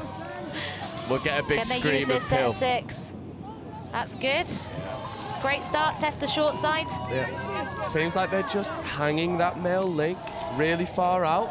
Maybe looking to condition. Here we go, 32 on the out long, ball. on the long. outside, that's the end. That's the Yeah, what a finish! We're in for a Grand Slam finish. 4 minutes remaining, 1 try in it.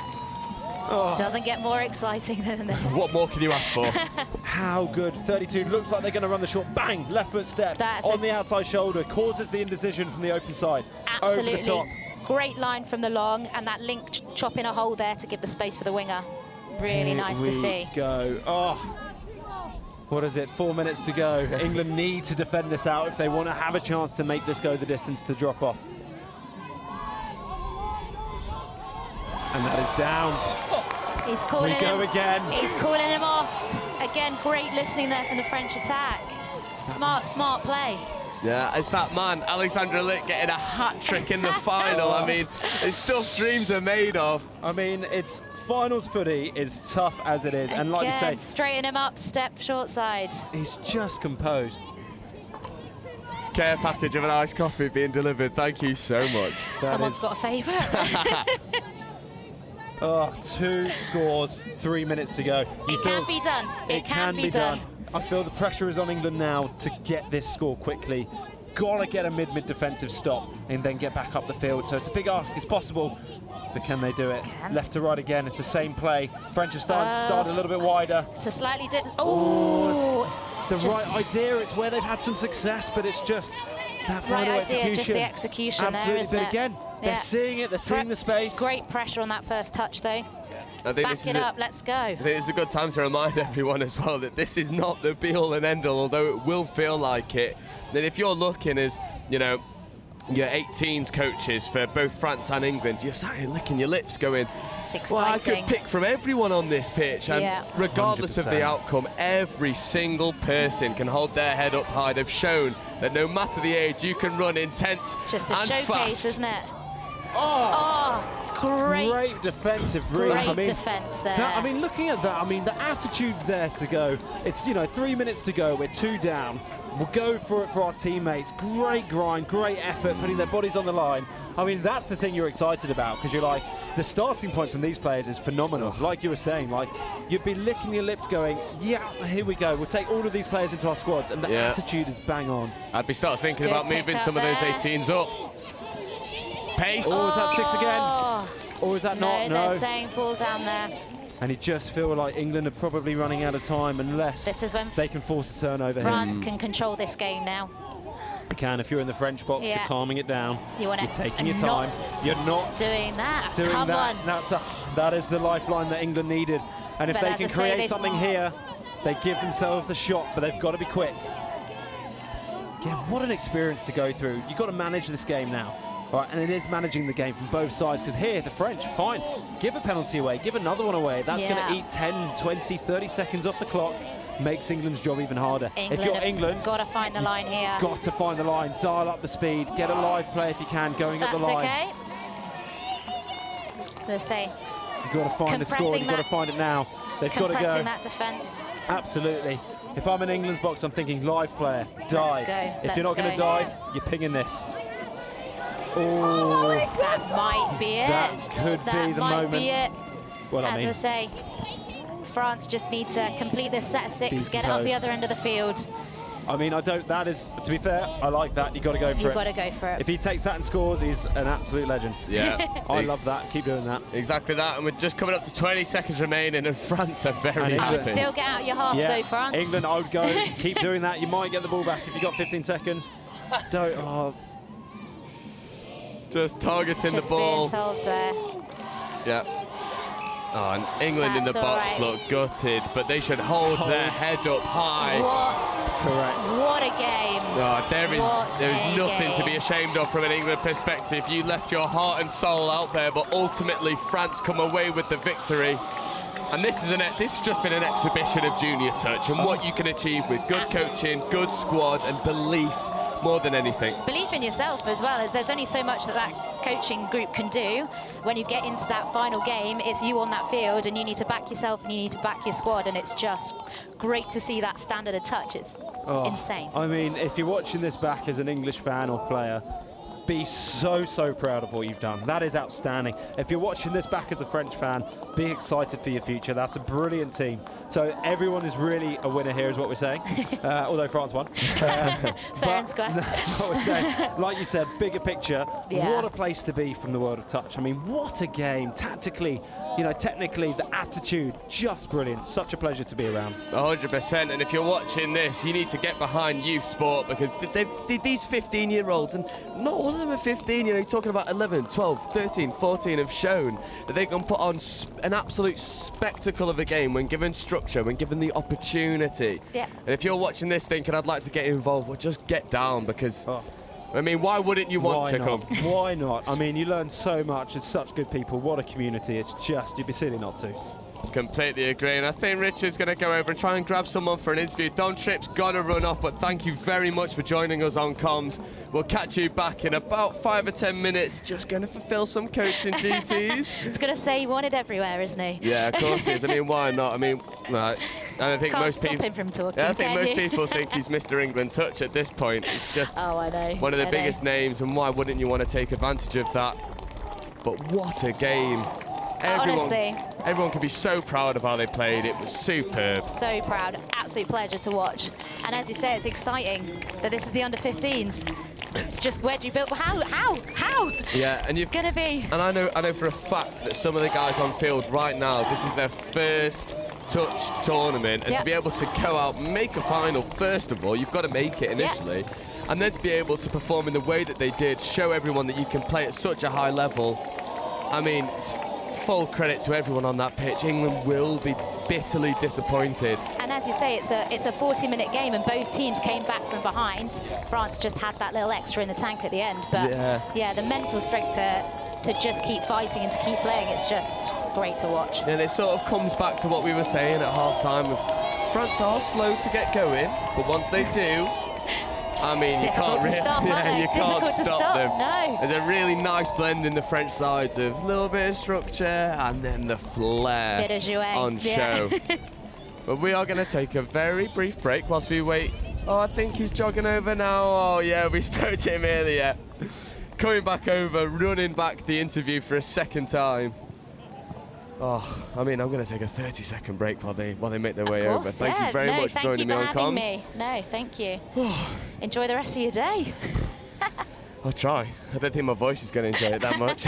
Well, if someone's supplying you with iced coffees, I think you're doing okay, aren't you? Yeah, 100%. 100%.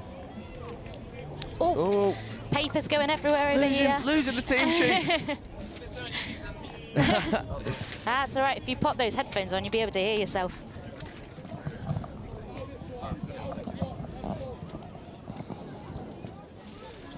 Well, first things first, congratulations. What a game. Yeah. Come in a little bit, we're on that camera. Problem. Yeah. I mean, what a game. Superb. Down at half-time by 2 scores. Yeah. What did you say in the sub box? Just take pleasure. Yeah. Do what they can. They know what to do.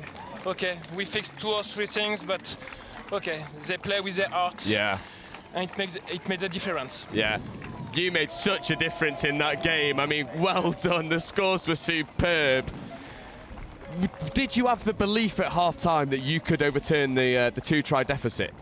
I think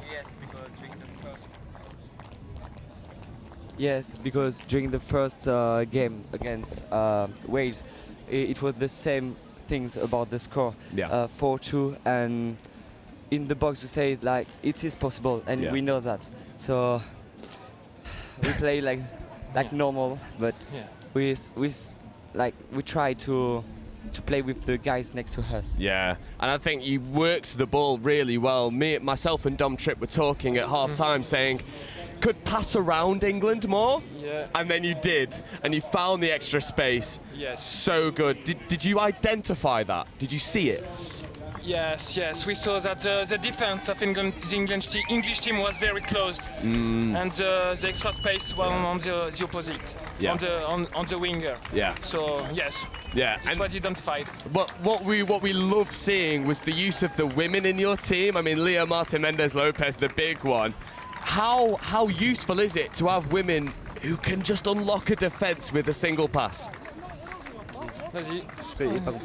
Sorry, can you repeat? Yeah, so you've got Leah Martin Mendez Lopez, who threw the long ball in the first half to the wing. Yeah. I don't know many women at under 15s who can do that. How valuable is it to have that person?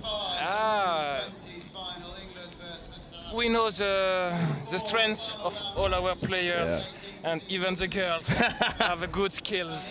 So we work on it, and we try to put it in place during the game. Yeah, I mean, superb. I won't hold you for too long because my voice is hurting. I've got a headache. The pace was so fast. Congratulations to both of you. So much. And it's always a pleasure to win against English.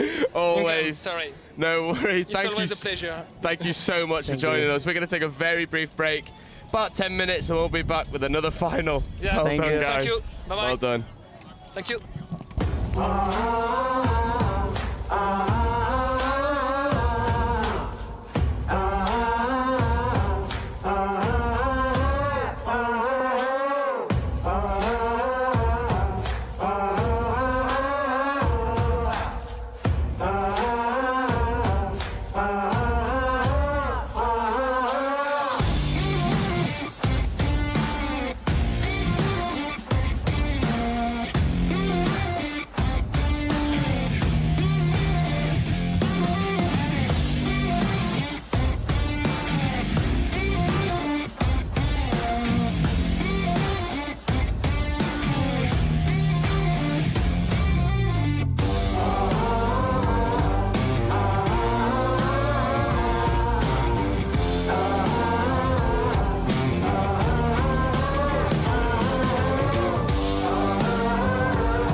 take the midnight train going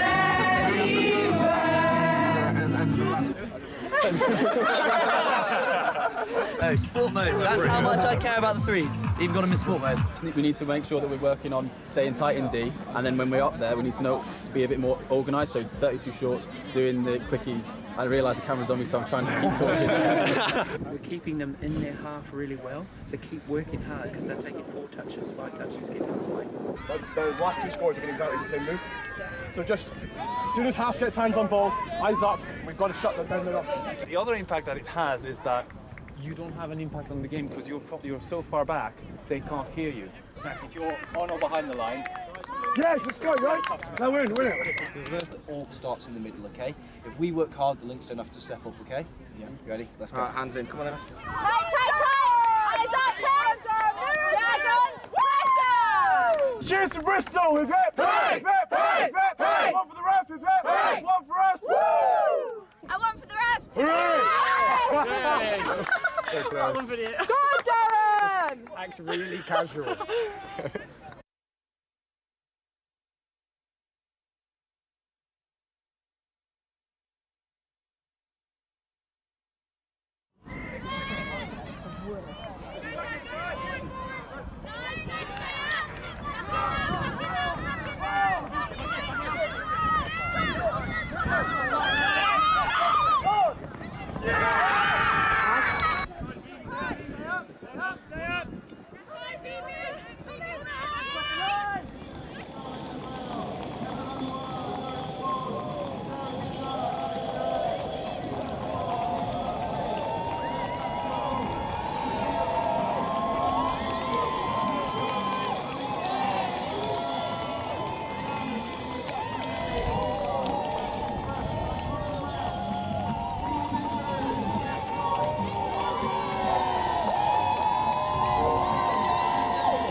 And we are here for the last game of the day. Girls 18s final. France versus England. We go again. Oh, yeah. It's like the old rivalry now. I know. Deja vu. Yeah, completely. And if it's anything like what we saw from the game prior, in the Mixed 15s final, we're in for an absolute treat. And a little bit more personal investment for me, yeah. Love this. Number 1, Jessica Wright, younger sister. Jessica. Ever so proud she's got this far, and I know she'll leave her heart and soul out on the pitch, so. Fully rooting for you, Jessica. You've done so well. Come on. Try not to sound too biased. I was going to say impartial apart from Jess. Yeah. As long as she gets her scores, she'll be all good. What position is she playing in today? Link. Okay. Number Nice. one to watch. Yeah, bread and butter's the link punish. There we go. Asked me a few months ago, she's like, I need one thing to score from religiously, one thing I can really get down. I was like, the way touch is going nowadays, you run that link punish, you'll be all good. You will like where you're going to be come the end of the Youth Atlantic Cup when you're going on to pitch 1. Yeah, 100%. And you know, VC, first time that she's had that level of responsibility, and I know she's taken it in her stride.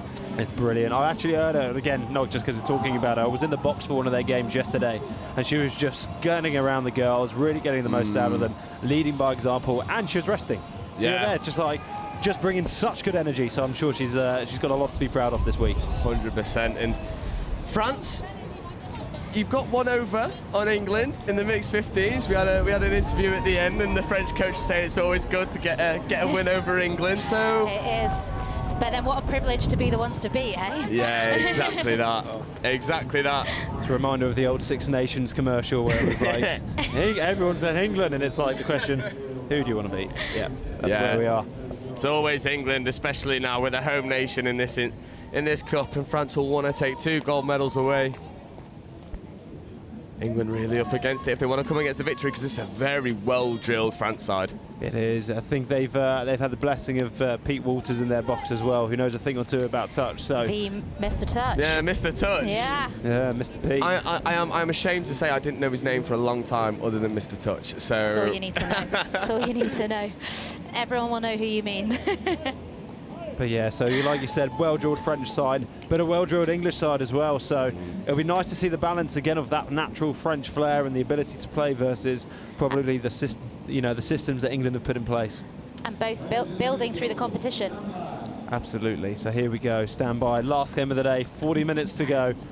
I mean, Don't go anywhere. If it's anything like the first 3 games we've seen in finals, We're in for another treat. Yeah. My heart rate's high. Let's go. Yeah, Apple Watch telling you to take a seat. Take a breath, take a moment. Never. Good pressure for second touch there. Oh, that's a strong start. Strong start for England. I was going to say nervy start for France, but gives England that first sniff if they can get down to the line, with Iris getting onto the ball early, taking the team forwards. Good drive, good yards made. Good roll ball, Find your that's half. great. Small things, like we said, like you wouldn't imagine that this was youth touch because some of the nuances in how they're playing is so strong. And Good composure and defence there from France. Here we go. And again, thinking of the long game, that's 6 touches. It's the furthest point of the pitch away from the French sub box. Good place They've to got to leave go it. the distance here. Yeah, and I know, speaking of Jess, they backed themselves to force turnovers. They back the physical conditioning of this team. They want to be able to kill the ball in the French half and then really put the squeeze on, trying to force the surrender of possession. That's a big touch on the wing. Hit, heavy hit, and that's, yeah. Too big? Too big. Too big. Nah, not for me. Not for me. Should do it again. Yeah, for me, that's perfect. The right side of the grey line. Exactly. France now trying to get some momentum going forward. They use the 32 platform. Back into the middles. Nice. I think it's Athena, number 32. A lot of the French attack goes through her. She's very, very good at what she does on the ball, and England have managed to hold her out this time, and the French team out this time. Yeah, and I've got to say, watching this French team a couple of times now, absolutely rapid in open space. So England would probably be coming up in that umbrella pattern, trying to condense. Press them in, Yeah, exactly that. Don't give them that outside. Absolutely, as we come in England, they've got a 5th touch platform to come. What are they going to go for? They've got keep one up. going The French have forwards. managed to probably win that one-up battle, but they come down to this edge again, thinking long-term. Jess has got the ball in her hands. Here we go. Oh, great cover there in defence from the French. Yeah, good option though, good option. Spot on, and again, that's 2 sets in a row. England have left the ball far away from the French sub box, so the French are going to have to go the distance if they want to sub off and bring fresh legs on, but that is a sniff for England. Yeah, this is the opportunity that they want. Essentially a penalty on the line. Repeat set of 6. And that B. Graham setting the 32. Here we come, and that's, but they've been given a second option, a lifeline. Oh, I've got to say that's one of my big bugbears in touch, overworking on first. I think that's fair. That is a coach killer. Take the ball down. Here we go, the Here we link are, punish. link That is punish. so, and that is You've jinxed it there, I feel. the curse of the commentator. I'll put my mic down, eh? Just finish the ice latte and come back in 2. Yeah, Good contact. Yeah, love that. Just holding her up in the contact, making the French work to win the roll ball. Yeah. Absolutely, and I feel again like that's a new, players coming into the game sometimes don't appreciate that or quite understand that, but it's such a nuance. Is that an intercept? It is. Was, but I think they're going to give the penalty there, yeah. I dispute this. Here we go. Because intercept is 0 touch. Yeah. Would you prefer to have the intercept or the penalty? Intercept. Because then you can run and get 0, yeah. Let them play. Let the girls play. Yeah. My only argument there was I'm not sure what advantage they'd have gained from the position from which they caught that intercept. I think I'd take the pen. With Catherine taking the intercept, you give her space. Here we go. But yeah, here we go. And again, England, again, just small things. They're getting the ball down well. They're moving the ball. 5th and final. I expect them to probably come towards this side, the camera side, which is again moving it back. And again, it's another set where they've left the ball on the 7 from the French. They're putting in good shots in the midfield. They're making it difficult for the French to get the ball down, and that is a prime example of why. England feel like they're settling into this game now. Yeah, they are. Clara on the ball has been key through the campaign, I think. Yeah, get her on the ball, get her going at the line. That's a great long ball out to Catherine, and that's probably the first time we've seen England get a platform and move the ball wide. It's in the locker. Let's see what else they can use in the rest of this set. So that was their first crack. They might get 2 more here. On the long. 32 long. French sabres turned in. Clara's found the line. Is it going to be a score, or is the touch coming first? I think it looks like that's a touch. First. But again, it's smart. You've made, you know, they've had a 33. They've gone long. They've brought it back with a 32 long towards the other side. What are they going to do as their third option? That's 5th. Their last option, another 32 long, but that is a roll ball error, letting France off the hook here. Yeah, potentially just needs to take a little bit of pace off the dump. You know, yes, everyone wants to get that dump down really fast, get in and out very quickly, but you've got to take care of rule number 1, and that's the ball. 100%. If you're letting that ball roll too much, you're just surrendering possession to France. Great yards there from Correct. France.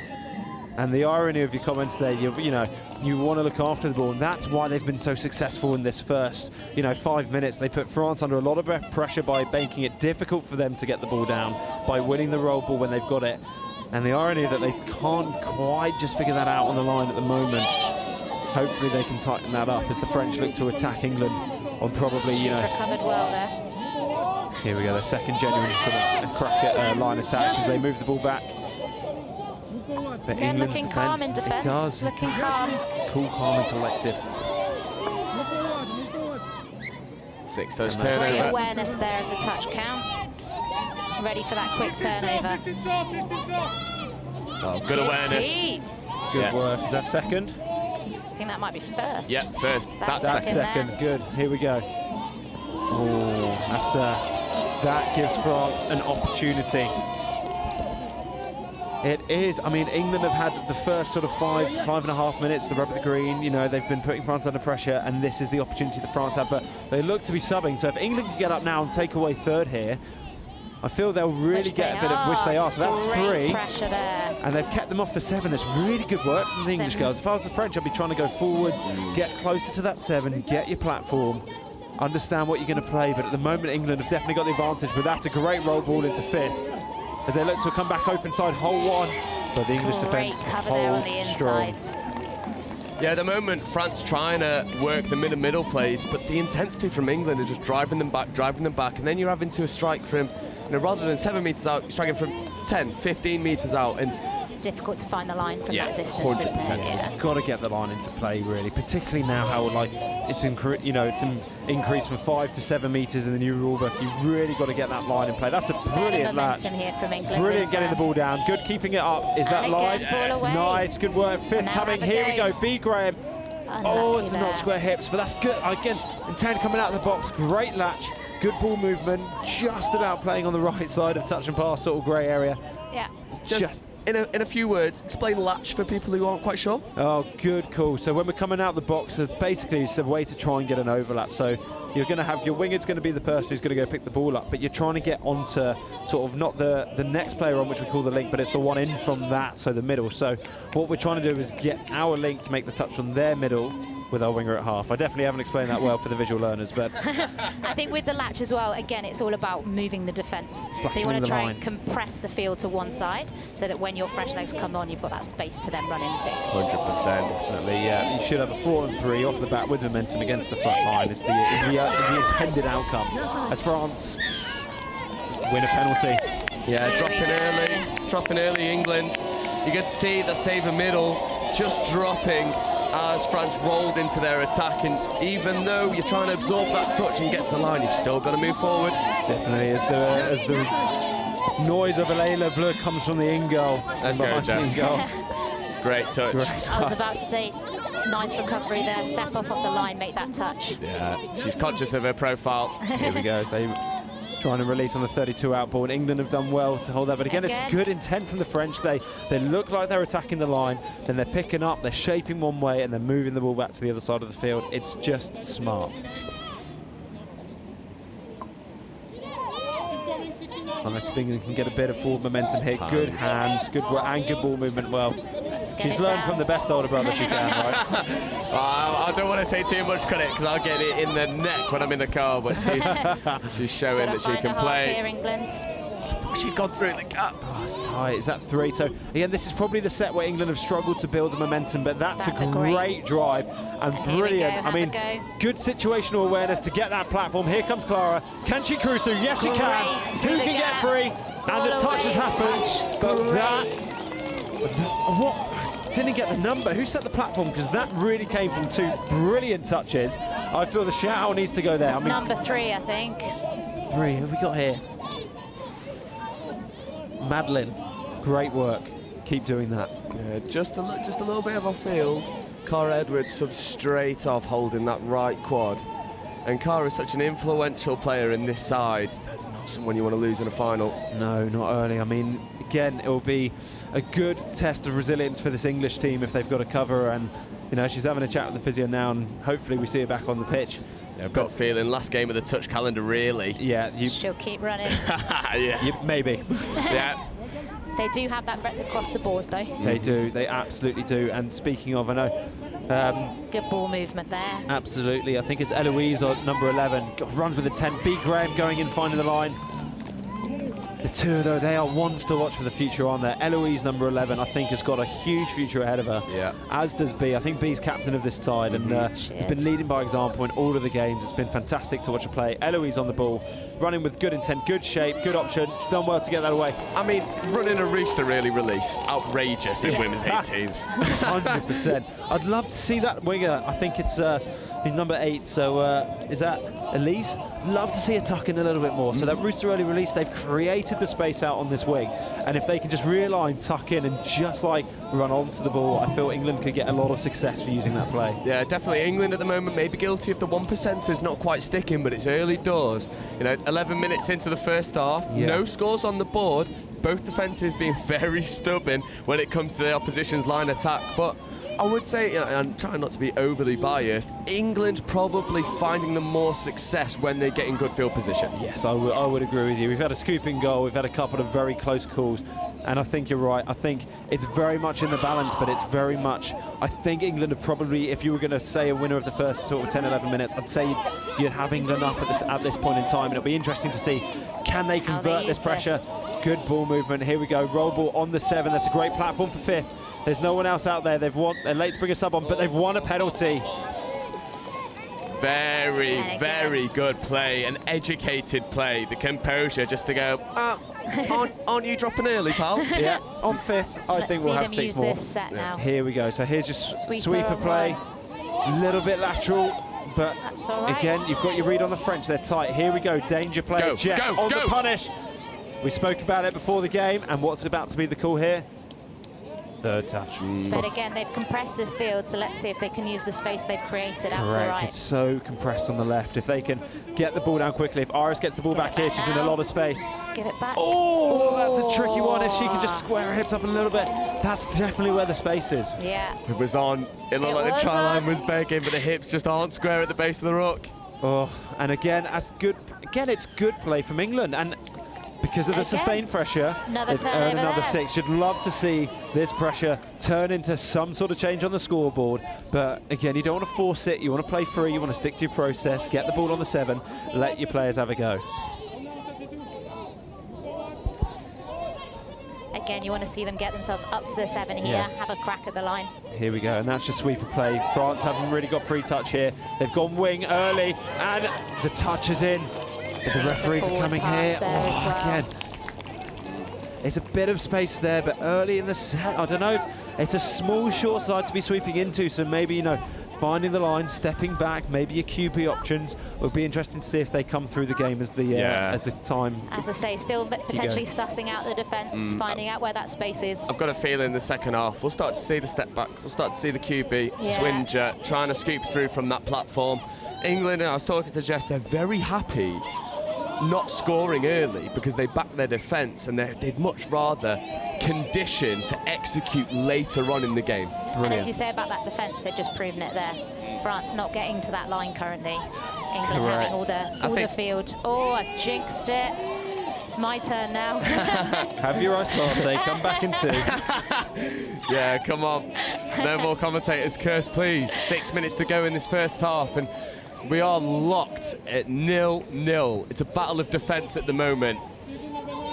You're right, it's really interesting. Looking at the stats from the tournament as well, this England girls 18 side have not conceded many tries. So not at all. That's very, I mean, it's great to hear that they back themselves to keep scoring, because at the moment... It's a good touch there. Many, a great yes. roll ball there from France. Done really well get it to get down, that but ball down. That's the benefit you get of pressing in defence.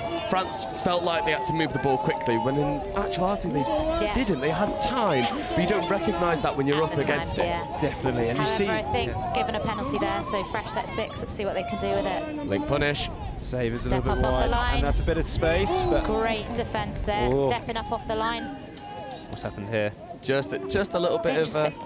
checking on a Just checking on a contact there. Yeah, a little bit of contact, but we love it. I mean, the game is called touch, but we love a bit of contact. You can win and lose the touch. And what's happening here? They're trying to outball again, and a good read. And Really France, solid D. France are throwing, you know, they're finding the line, they're going natural, they're throwing different shapes and, you know, different pictures for the English defence to problem solve, and they're absorbing it. I mean, it's good to see, and at the moment, it's just paying dividends. 15 minutes in, it looks composed, it looks comfortable. Just love to see them really pull the trigger and execute in this half. Because going in, I imagine at this situation, if you're England, you're like, if we can go in with a score on the board, we'll be very comfortable. Really nice movement of the ball Great there. ball movement. And again, great So momentum on good. yards. And it's the core skills as well of that's third. predicting the touch, getting the ball down early, crisp, clean transition. I mean, Finding your half. Andy Pennecar's probably sat there in the sub box going, what more can we do? Not much. And that's an intercept. Oh, good feed. Great feed. Touch 0, so this will be first coming. But again, good pressure there. they're Up just- in 2s from England. Yeah, staying connected. It's what you want. You want 6 players in defence, understanding their roles, moving in unison. Even if you're shooting in 2s or 3s, it's together, it's connected. It's hard for teams to break down. We spoke in the last game about teams getting frustrated if they're not getting over the line, and I feel like that's exactly where we're living at the moment between France and England. Yeah, completely agree. Just imagine for a moment that we do go into half-time 0-0. Obviously, there's still plenty of time for scores to get on the board. Who's going to be happy with that? Good question. I think you'd have to say France would be happier with that as an outcome from the first half. But I think Dom said it already, like, you know what you can do based on the experience that you've got through the tournament. And so far, England know that they can build throughout the game, and they know that they can get scores on the board. So yeah, I was going to say, well, do England go happy? Because I was going to say the same thing and say, actually, France be happy because they're there or thereabouts. But as you said, you know, if England back their second half performances, you know, maybe they go into half time and your message from the coaches, we're exactly where we want to be. Yeah. You know, we've done what we said we were going to do. We've defended hard. We've left the ball down on the 7 more often than not. We've had a couple of mistakes creep in the last sort of 6 or 7 minutes, but actually... Oh, good pace there. Great recovery from the French defender. I think there's something to be said as well from the English coaching staff. You probably are happy with what you've seen, because you sort of have France. Oh, lovely! Can she find it through? Can she? Can she? I think the touch has happened. Good covering touch there. Brilliant response. They need to. When you get in goal there, you've got more time than you realise. I think England need to start looking for that option 1 out, because France are just recovering so well to cover those first spaces. For me, when you scoop through, it's very easy to buy the first option, and I think the scooping player, I understand it's a final, emotions are high, but just that extra second of composure, just to pick good options, allows the supporting players to find space, which is the most important thing, because at the moment the supporting players are being crowded out by the French defence. Absolutely, it's like bees to a hive. It's like we're going straight in, whereas actually you want to give that half space to run and get yourself free, particularly if it's a Dow House honey hive. Honestly, I can't escape the Dow House honey. I actually can't. It's everywhere. It's including my cover. That's a slightly harsh call. Stay composed here. English player was called offside. She retreats to go back, and then it seems like the hand signal was dropping early. This is big here. Can English defence hold out? Great touch. There's a minute to go. Ooh.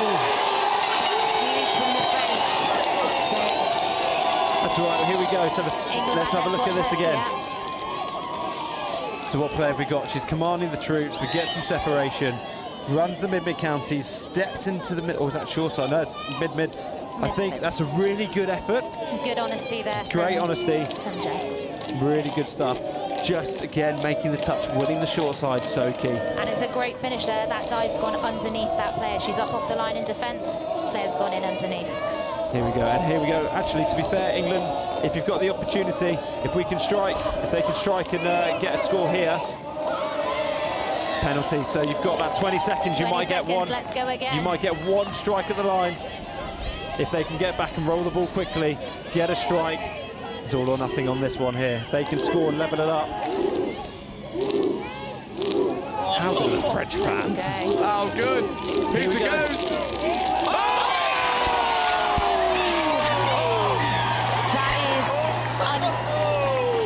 Unfortunate there for that French defender, but what a way to finish that first half. Oh, the dummy pump says bye to the defence. Sit down. Oh my. I was thinking England were going to go in a try down, but no, right on the hooter. I was preparing the answer to your questions about the coaches' comments, and now it's changed.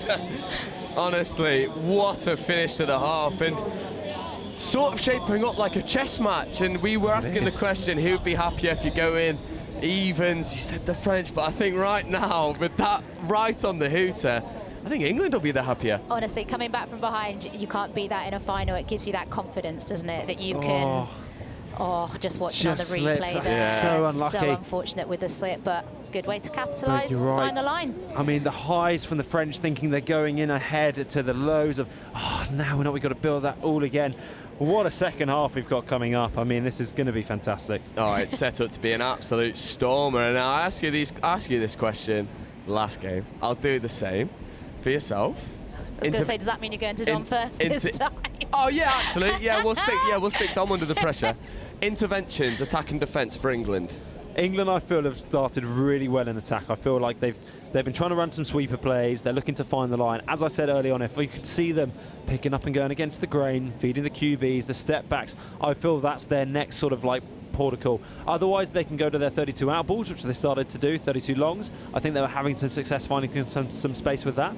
But anything to sort of get the defence chasing laterally, I think they'll find some good outcomes from trying that. Defence? Defence, I think they're actually pretty sound. The one thing I'd like to see from the English defenders consistently is making the touch and going sideways, laterally a little bit more first, forcing an earlier step back. At the moment, I feel a couple of people are making the touch, squaring up, going man on, and that's given the French a couple of sniffs. It's only happened once or twice, but it's something you want to eradicate straight away. 100%, 100%. And you know the question for the French? I was going to say, and not just because I'm English, I think the fix for the French in attack is slightly more challenging because of that pressure on their driving from England. They need to find a way to get that ball away around that shooting English defence. However, we know that they've got that flair. We know that they can do it. So if they can kind of get that momentum going forward, then it's anybody's game, I think. Yeah, and for the vast majority of that half, the French defence was superb. I mean, a lot of last-ditch touches, but touches nonetheless. They're getting them in there. You know, Dom's suggesting that England move back against the grain and use their variations from things like the sweeper platforms. If that starts to happen, how would you fix that from a French perspective? From a French perspective, I mean, we haven't seen them try and defend it yet. They might have it. They might have it in the back. As I say, they just need good pre-touch and stepping up early and trying to make those reads, put pressure on the England players as they pick up against the grain. Yeah, I completely agree, and I've got a feeling this second half is going to start to open up because both defences have been, so positive, really getting up, putting the pressure on, but England forcing more turnovers and then subsequently having more possession. I've got a feeling you're going to see England start to build that pressure and then start to capitalise on it. Definitely, and as the game goes on, I mean, defending for the majority of the time, or the majority of the half on your line, it's hard work. I mean, an attack, particularly at the moment with the way the game's going, it's a lot more stand pass, defence, you're moving around a lot more. So that will naturally have its kind of wear and tear on the French bodies in the first 20 minutes, and you should see a couple of mistakes, a couple of people maybe just being a little bit more fatigued, creeping in from the French side, and actually England might get some success. I mean, we've seen them scoop through in goal twice. You know, it'll be interesting to see if England can get that out of their box coming on in the second half. And I was going to say, I think we keep forgetting because of the standard, it is under 18s, and actually mentally, it's who can be strong when the pressure's on, which is going to be in the second half. So it's exciting. Yeah, I think there's a big thing to be said about the mental toughness of these two sides, because the two have such a dominant defensive showing for both sides. If scores start to creep in, that could then increase the doubt, and it's about backing your ability, backing the defensive system more than anything. And what you've done to get to the final in the first place. Exactly, exactly. You know you got it. This one's put right on a knife edge. England will have the tap off in the second half. I think kept something in the bank for the tap off in the final. What are we going to see here? I hope so. What are we saying? Brave call from either of you. Do they go and score off the tap off? Yeah. Yeah. Dom's backing it. Yeah, strike pod on. Yeah, we're backing it. Cara Edwards on the ball.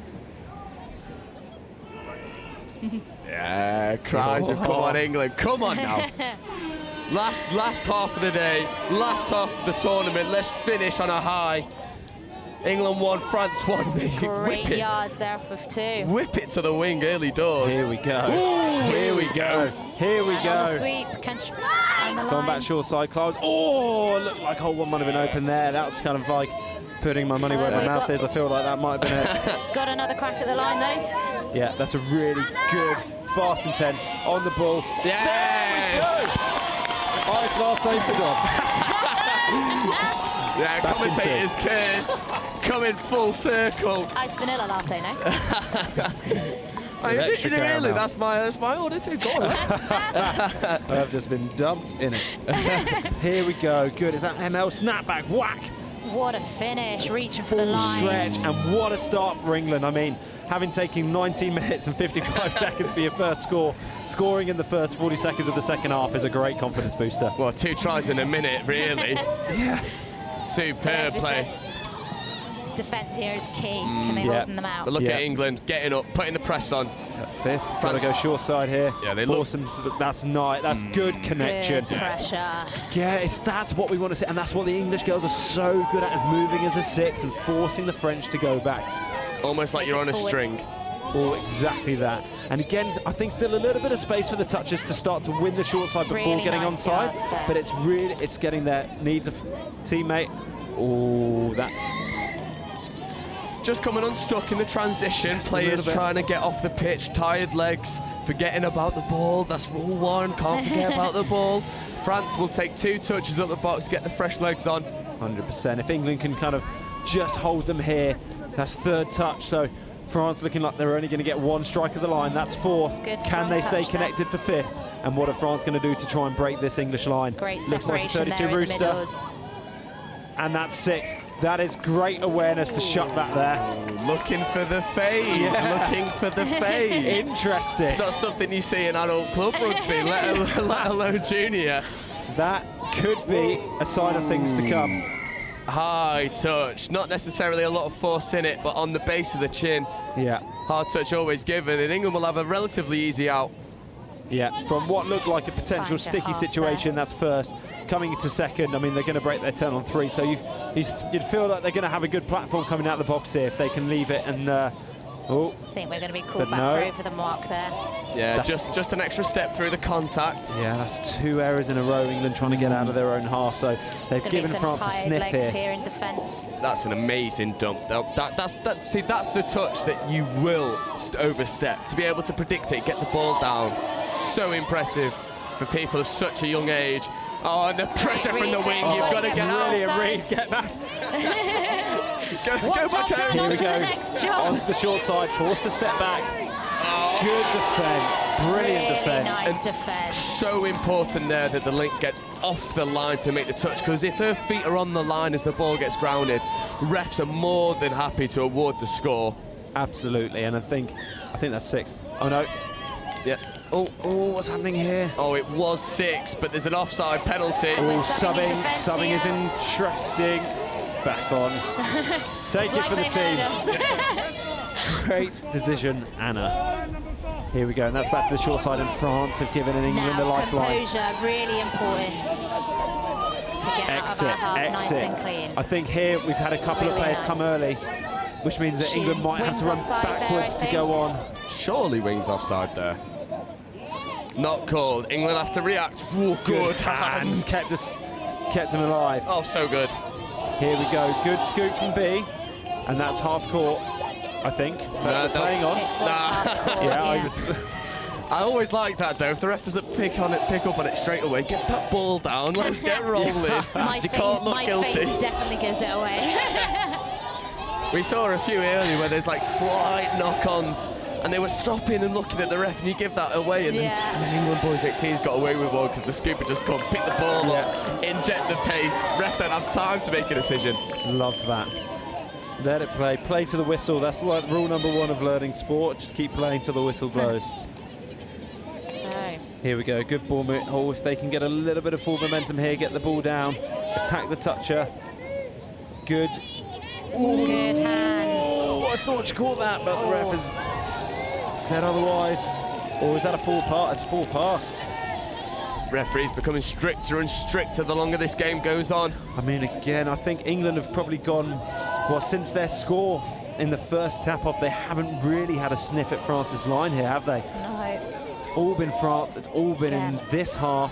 England are riding the pressure, but you can only ride it for so long, I feel. I feel like England really need to focus on their exits. Oh, good defence. Good defence there. Really Very good cover. defence. Right, if you're in the box but here. Again, it's getting out of their half now, isn't it? You've got to go the distance. Get out of their half. You've got to leave it down on their scoreline. You've got to make France go the distance. Make them run. Really nice yards there. Good. And again, I feel like England, again, maybe a little thing. You've had a couple of players subbing early, which doesn't give too many inside options, and then we're having to run backwards to sub on, and that leads to mistakes like we've just seen. So if I was in England's box, I'd be saying, just hold, you know. Either come, you know, maybe one early, but we've got to stay and make sure, like you said, the first important thing is the ball. We've got to move the ball up and look after the ball. And at the moment, France on the transition defence is sending single shooters up England's box side. I wonder if someone can stay with a check-off to create some separation. Correct. And that is a great touch there. Really nice cover, because that was great pace from the French coming off the pass there. Here we go, mid counties. No, it's a sweeper, and haven't threatened the line. So again, England again off the hook. I'd love to see them exit here. Love to see them leave the ball down on France's scoreline. Is there something to be said, and I know obviously it would demand a lot, is there something to be said of a pod that is just subbed on, driving up the field? Like that. Here we go! And she keep going. Great speed. Oh, hard touch. They'll get the penalty in the repeat set of 6, and that's the let-off. And I was about to say, is there something to be said for the pod just subbing on, just to drive down, because France have congested all the way over. Sometimes you just do an away set. You've got to mix it up. I mean, if you're going to the box every single time you're predictable, and you've got to have that ability to go away. They're against 5 England if they can go at the line. Space for the wing. That is a huge moment for England. Sophia Lawton reeling it in, getting the ball down, ecstatic with her word. Loves that one. England. See here, one of the French defenders just sent for time, so they're against 5. Not time, sorry, to the box. 4 subs. So there we go. Wins the outside shoulder, causes some doubt from the player on the edge, and they had another player overlap as well. They had 2 out there. It's superb work from Abigail Pritchard just to engage the French defender, turn their hips, then give the pass, and as you say, more than one option out there. That is a sigh of relief for England's box, but France have got a lot of work to do now. They've got to come back from a 2. What a read! Oh. Great read there. Come on, Jess. Jess. That is great work. Told you, I'm not biased other than when it's my little sister making plays. Family first. Always. Second, here we go again. Punch up forwards, get the ball down. But again, it's another exit just creeping in, aren't they? Just need, as you say, just need to go forwards, get the ball down. Look at the French down the bottom. It's so good. I love this. I absolutely love it. Maybe down on the scoreboard, but not down in morale. Oh, no, Bringing the noise, getting around their team. You just love to see it. Here we go. France with a rooster, coming back to the open side, moving the ball, and that is one back to France. Yeah, passive player coming round the outside, receives just a little check-off pass, creates just enough separation between the English middles. Definitely just trying to release a little bit, and it's a nice little papa feel. So it's like, here's your rooster. Am I going to give it? No. And now I'm going to give it. Just sends that outside player And a real just nice to step straight out. in there for the finish and the dive at the line. You'd Back see to that. one in it. You wouldn't expect to be seeing this from recent years of like the Youth Atlantic Cup or, you know, JTC. It's just so good to see players with this skill. Oh, lovely good cut. Speed into that. Here we go. Good momentum. Coming open side. They've caused gaps in the French defence there. Love it. It's smooth. It's coming in. It's creative. It's giving these players an opportunity. Changing the setups as well, manipulating the ball, giving the French defence something else to think about. This is fifth coming. Into the ML, which is where they've had some success before. To the short side. Come to this right edge. Really nice. Oh, and the touch has been made. She stepped up off the line. Don't mind that at all. What a left to right as well. Hits the ML, the hammer, some people call it. Middle. That's a link coming in. There's a live player. Getting around, they're moving it to an edge. They're asking good questions of the French defence. 100%. And now England trying to put the squeeze on, and France have been able to do to them. Good touch. Nothing hard in that. Great just winning touch. the ruck. Look at this pressure. And That's great touch pressure. there. So that's, if England can press up here. Oh, lovely pressure. Superb result. So many teams talk about winning the midfield. If you win the midfield, you put yourself in a position to win the game. And that is, I feel like, England in the last 3 to 4 minutes in particular have just started to dial up, whether consciously or subconsciously. That's where they're getting some success. Again, here we want to see them get to that 7 to have a good attacking chance at the line, though. Link punish for Jess. Good now recycle. top back. Don't mind that. Again, you've compressed them. There's 5 French players in quite a tight space here. So there is space on an edge. Here we go, 32. Is it an out ball? It is. 32 long. Space there. Is it down? I think it is. It's down. Good control there from Clara as well. You see her call it. No, back down for a 32 on the left for me, please. Clara, take a bow. Yeah, it's just the composure from England. Over there. You see her pointing. Sabre's turned in. Outside. Wins the outside shoulder. Link tries to make an effort. What a dive. Full outstretch. Ball on the line. That is just brilliant to see. It's absolutely fantastic. Yeah, and starting to show the variation as well. In the first half, running the short, early release. Instead, send the long. Definitely, and like we said, exactly that. It's just nice to see them expand out the playbook, but France have managed to get one back in. Really good honesty there. Great. I mean, the sport is built on honesty, and that is, I mean, you've got to commend that. Love that. From again, She's in the right position, isn't she? She obviously just misses it. Yeah, ball's always down. Good on her, and that brings the score one, difference back to 1. Keeping it exciting. Here we go. What can England do here? Can the French hold them out? No, it's another error. This error count just creeping up for England now, and they need to start cutting out some of the unforced errors. Yes, when France are pressing you, fair enough. Well done, France. But some of these errors are unforced, and you're allowing France to build momentum back into the game. And 8 minutes to go, 1 try in it.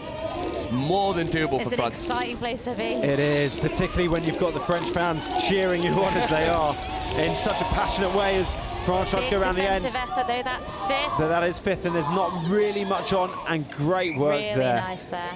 Really nice there from Cara getting up. Just, again, commanding the troops around her. Draw, give, that's France sending up 1 shooter. They've done that quite consistently in this half, and actually England have done well in moments to pick it off. And as you said, if they can just get the ball down, cut out the uncontrolled errors, I think they'll be in a good position here. France.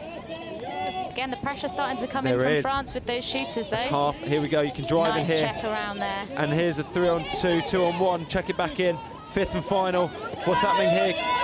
Something from nothing. Yeah, forward pass. Forward pass. Just lacking the half when they really needed it. They'd worked a really good link dump. No half there, and France are let off. Definitely, but again, I like where England have left the ball. They're going to force France, who want a sub, to go the full way to their box, and that's 3rd, and they still haven't managed to get the legs off. England have definitely got the ascendancy. Oh, yes, they can go in 2s. Really nice. Is that 4th? Yeah, it's incorrect roll ball. England forced a turnover for all that pressure. And England, yes, they may miss a couple opportunities when they're in attack, but they're forcing. Oh, lovely dummy! Bye bye. See ya. Here we go, and that's 1. 5 touches to come. finding the line, but I think the French have recovered there to make that second touch. Or was that third? Third touch, this is forthcoming. Here we go. So again, one genuine strike, maybe a phase play option if you're striking. What's happening here? Cara getting on the ball. That's ML, no, mid, scooping short side, ripping into a hole. Touch has been made. That was a great chop line there. Lovely disguise on the play as well. Nice. Looked like they were sending the sweeping player. Not the case. And we've still got the ball as England. Cara over the ball, sweeper, this is fifth. Feed the sweeper, step back. And what's the call going to be? Was it down? Cara Edwards boots it back to halfway. I think that's B on the ball there with the two plats in. B Graham, number 5. I think it is, yeah. A captain's performance. So Bang. good. Go. Grabs the team by the scruff of the neck. Back. No. Oh. What a Finding the finish. gap. Go under. And I'll tell you what, with just over 5 minutes to play, that gives a little bit of breathing space to the English team. Yeah, and you know, this France side are capable of creating something from nothing, and now if they do, you have that extra score buffer just to secure the performance. Lovely touch from Iris Nazir, the swipe. And nice. Dropping early. Dropping early on fifth. I mean, if big set, big attacking set here from France. If you're in the French box, you need to be looking at how you're going to create the score in this set to keep yourself in the game. If you're in the English box, you need a big effort here from your players. Really good recovery there. Nice. I'd just like to see Iris just making the touch with her right hand there, trying to protect the short side, forcing the French back to the open side, but she's done well to recover and make that. And England are pushing them off the 7, although France have done well. Link punish. And they've made that, I think. And again, England are just giving them a bit of a sniff on the short side. So again, maybe that's something that both teams are probably looking at in terms of what's the touches exit here. As France pick up against the grain, big rip. Good and pressure up in the passing channel there from that link. I really feel the nice space is there. I feel the space is there for France, and if that goes to hand, that's potentially a 2-on-1. So they're identifying it, and here England need to exit. But again, 2 players subbing early. They might be in a bit of trouble after here, but again, it's another exit error from England. Get those fresh legs on in D. Get yourself set. As France look to move the ball to their box. Good pressure there from the wing. Catherine, that's brilliant positioning. Far winger often doesn't get the credit they deserve, but she's doing a fantastic job out there. Both teams far wingers. Ooh, is he going to get this one? I think she made it, but the ball was down first. Wow, that is a huge moment with 3.5 minutes to go. There is one in it. Replay here, I'm not sure. Yeah, I think the middle of promotive got called offside. Cara Edwards floated the line to make the touch. She's still offside. Yeah. Play on, and does the touch come in? Oh, it's close. I would not want to be a referee. No, those calls are hard to make. But I'll tell you what, it makes it a tense finish to this game. And that, Jess has done well to get the ball down there, but it's another error from England. They've got to creeping in. Keep their heads in the game here. Can they stay connected, stay composed? 2 minutes to go, just over 2 minutes to go. Nice France need a score. England need to keep the ball and move the ball up the pitch. Good. Is that the winger coming? That is Catherine coming in. Love that. You see that from Sammy Rogers from the Australian women's team so often, just hunting around on third touch. That's exactly what Catherine's done there. Brilliant to see. Love it as well, because not a lot of teams will look for that winger out of position. No. So why not absolutely fly out the line? Good footwork, and actually I don't mind this. So if England can just control the ball, you want to move it up, you want to give yourself a genuine scoring opportunity. Oh, they've let that one go there. If they can just hold on to it, end it in this far corner where they're heading towards. But that's another error. But again, they've moved the ball up. They're going to make France go the distance. They're going to need to get all the way to their sub-box and then fresh legs onto the field to score. So if you're in England, that's probably where you want it to end. 100%, and now you can really put the squeeze on. You see the winger again, Catherine, flying out the line. MVP performance from Catherine. Superb. Just so confident. This is fifth coming. And again, that's forward. Way forward in England. All the how you defensive deal with pressure. set. 100%, and 90 seconds remain. That is such, I feel like that's not going to get the credit it deserves, but that right there is superb. Just brilliant. I mean, 2, 3 in a row, huge efforts, and now the composure on the ball. Use You've this got set of time. 6. Absolutely. Yeah. Find the line, create a genuine scoring opportunity, create doubt in the defence, kill the clock, be smart. Back to her. Here we go. We've got some space. Still got some space.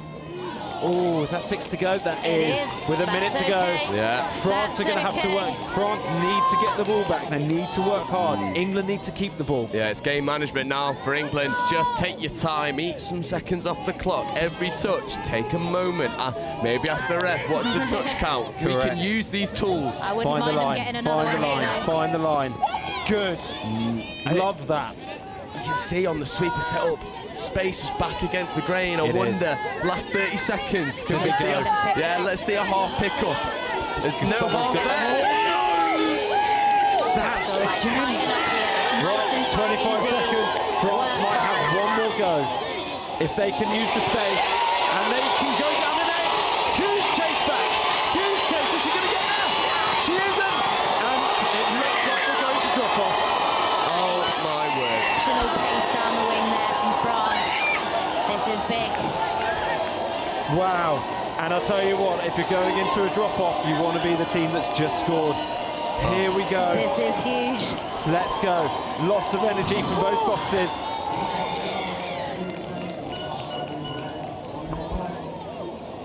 We're just watching this replay. We're watching that pace down the wing. What a way to come back into a drop-off. You said you wanted another one. Yeah, Not I know. with your sister in I'm it, not sure how but much here I we want are. it now. It's here now. Here One we for the spectators. Yeah, and just to remind everyone, our drop-off works 2 minutes a time, 4 aside. If we're even at the end of those 2 minutes, we go to 3 aside. Golden score. So it is a real nail-biter. It's exciting stuff. It is exciting. I'm trying to mean that. I'm trying. Yeah, well, I'm trying to sound too nervous at the same time. Come on, here we go. What have we got? You've got the tap off. You've got the advantage. Can they stay composed? Can they create the score? This is anyone's game. This is anyone's game. Let's see. What an end to what has been a superb Atlantic Youth Touch Cup. I mean, such a fitting end. Such a fitting end. Penalty to England, 6 to go. So, can you get some strikes at the line? England. Get down there. Got to go forwards. You've got to get to the 7. You don't want to be striking from too far out. Ooh. Although a little bit of a different play. Second. Breathe. Find your composure. That's me. The players get to the 7. You do your thing. Again, it might look very different, but in terms of your way of attacking, you still want the same kind of structures. You want to move those middles apart, and then you want to find the line. Here we go. Ball down. So Sweeper coming. Don't mind that. Oh, we've got to try and feed the sweep there. I feel it's a little bit scattered, but they've got an opportunity. If they go left, big rip. Oh, good recovery there from France. French defence. They've pretty much used a minute. The French have got a minute to take the ball down. I feel like if they can. That pressure from England that we've seen in defence the whole time, they need to find that now. England without their key winger, Catherine, out there, who's done such hard work around third, which means that England are going to have to step up against fresh legs coming onto the field, and we know how quick the French can be. Good touch there from number 10. Step up again, pressure on. 5th. Good from 4. Here we go. There's some space, and that's a touch and pass. Really nice defence there. Ball good solid touches with England. there. 30 seconds to go until we're down to 3, so I feel like England might end up attacking with 3 players on the field, although they only have 3 players on at the moment, and they are quite fatigued. Legs are heavy. We need some fresh legs. Forwards. We need to move the ball forwards. Great work. Here we go. There's some space right there. Can she go? Go the distance. Eloise, number 11. Oh my goodness. Oh, round the outside of the French defence. That's it. What a finish there from England. You cannot write this. France did it to us to take it to drop off and then save again. That pace. I can't cope. Eloise! Oh my word, the pace around the outside. What a way to end it in England.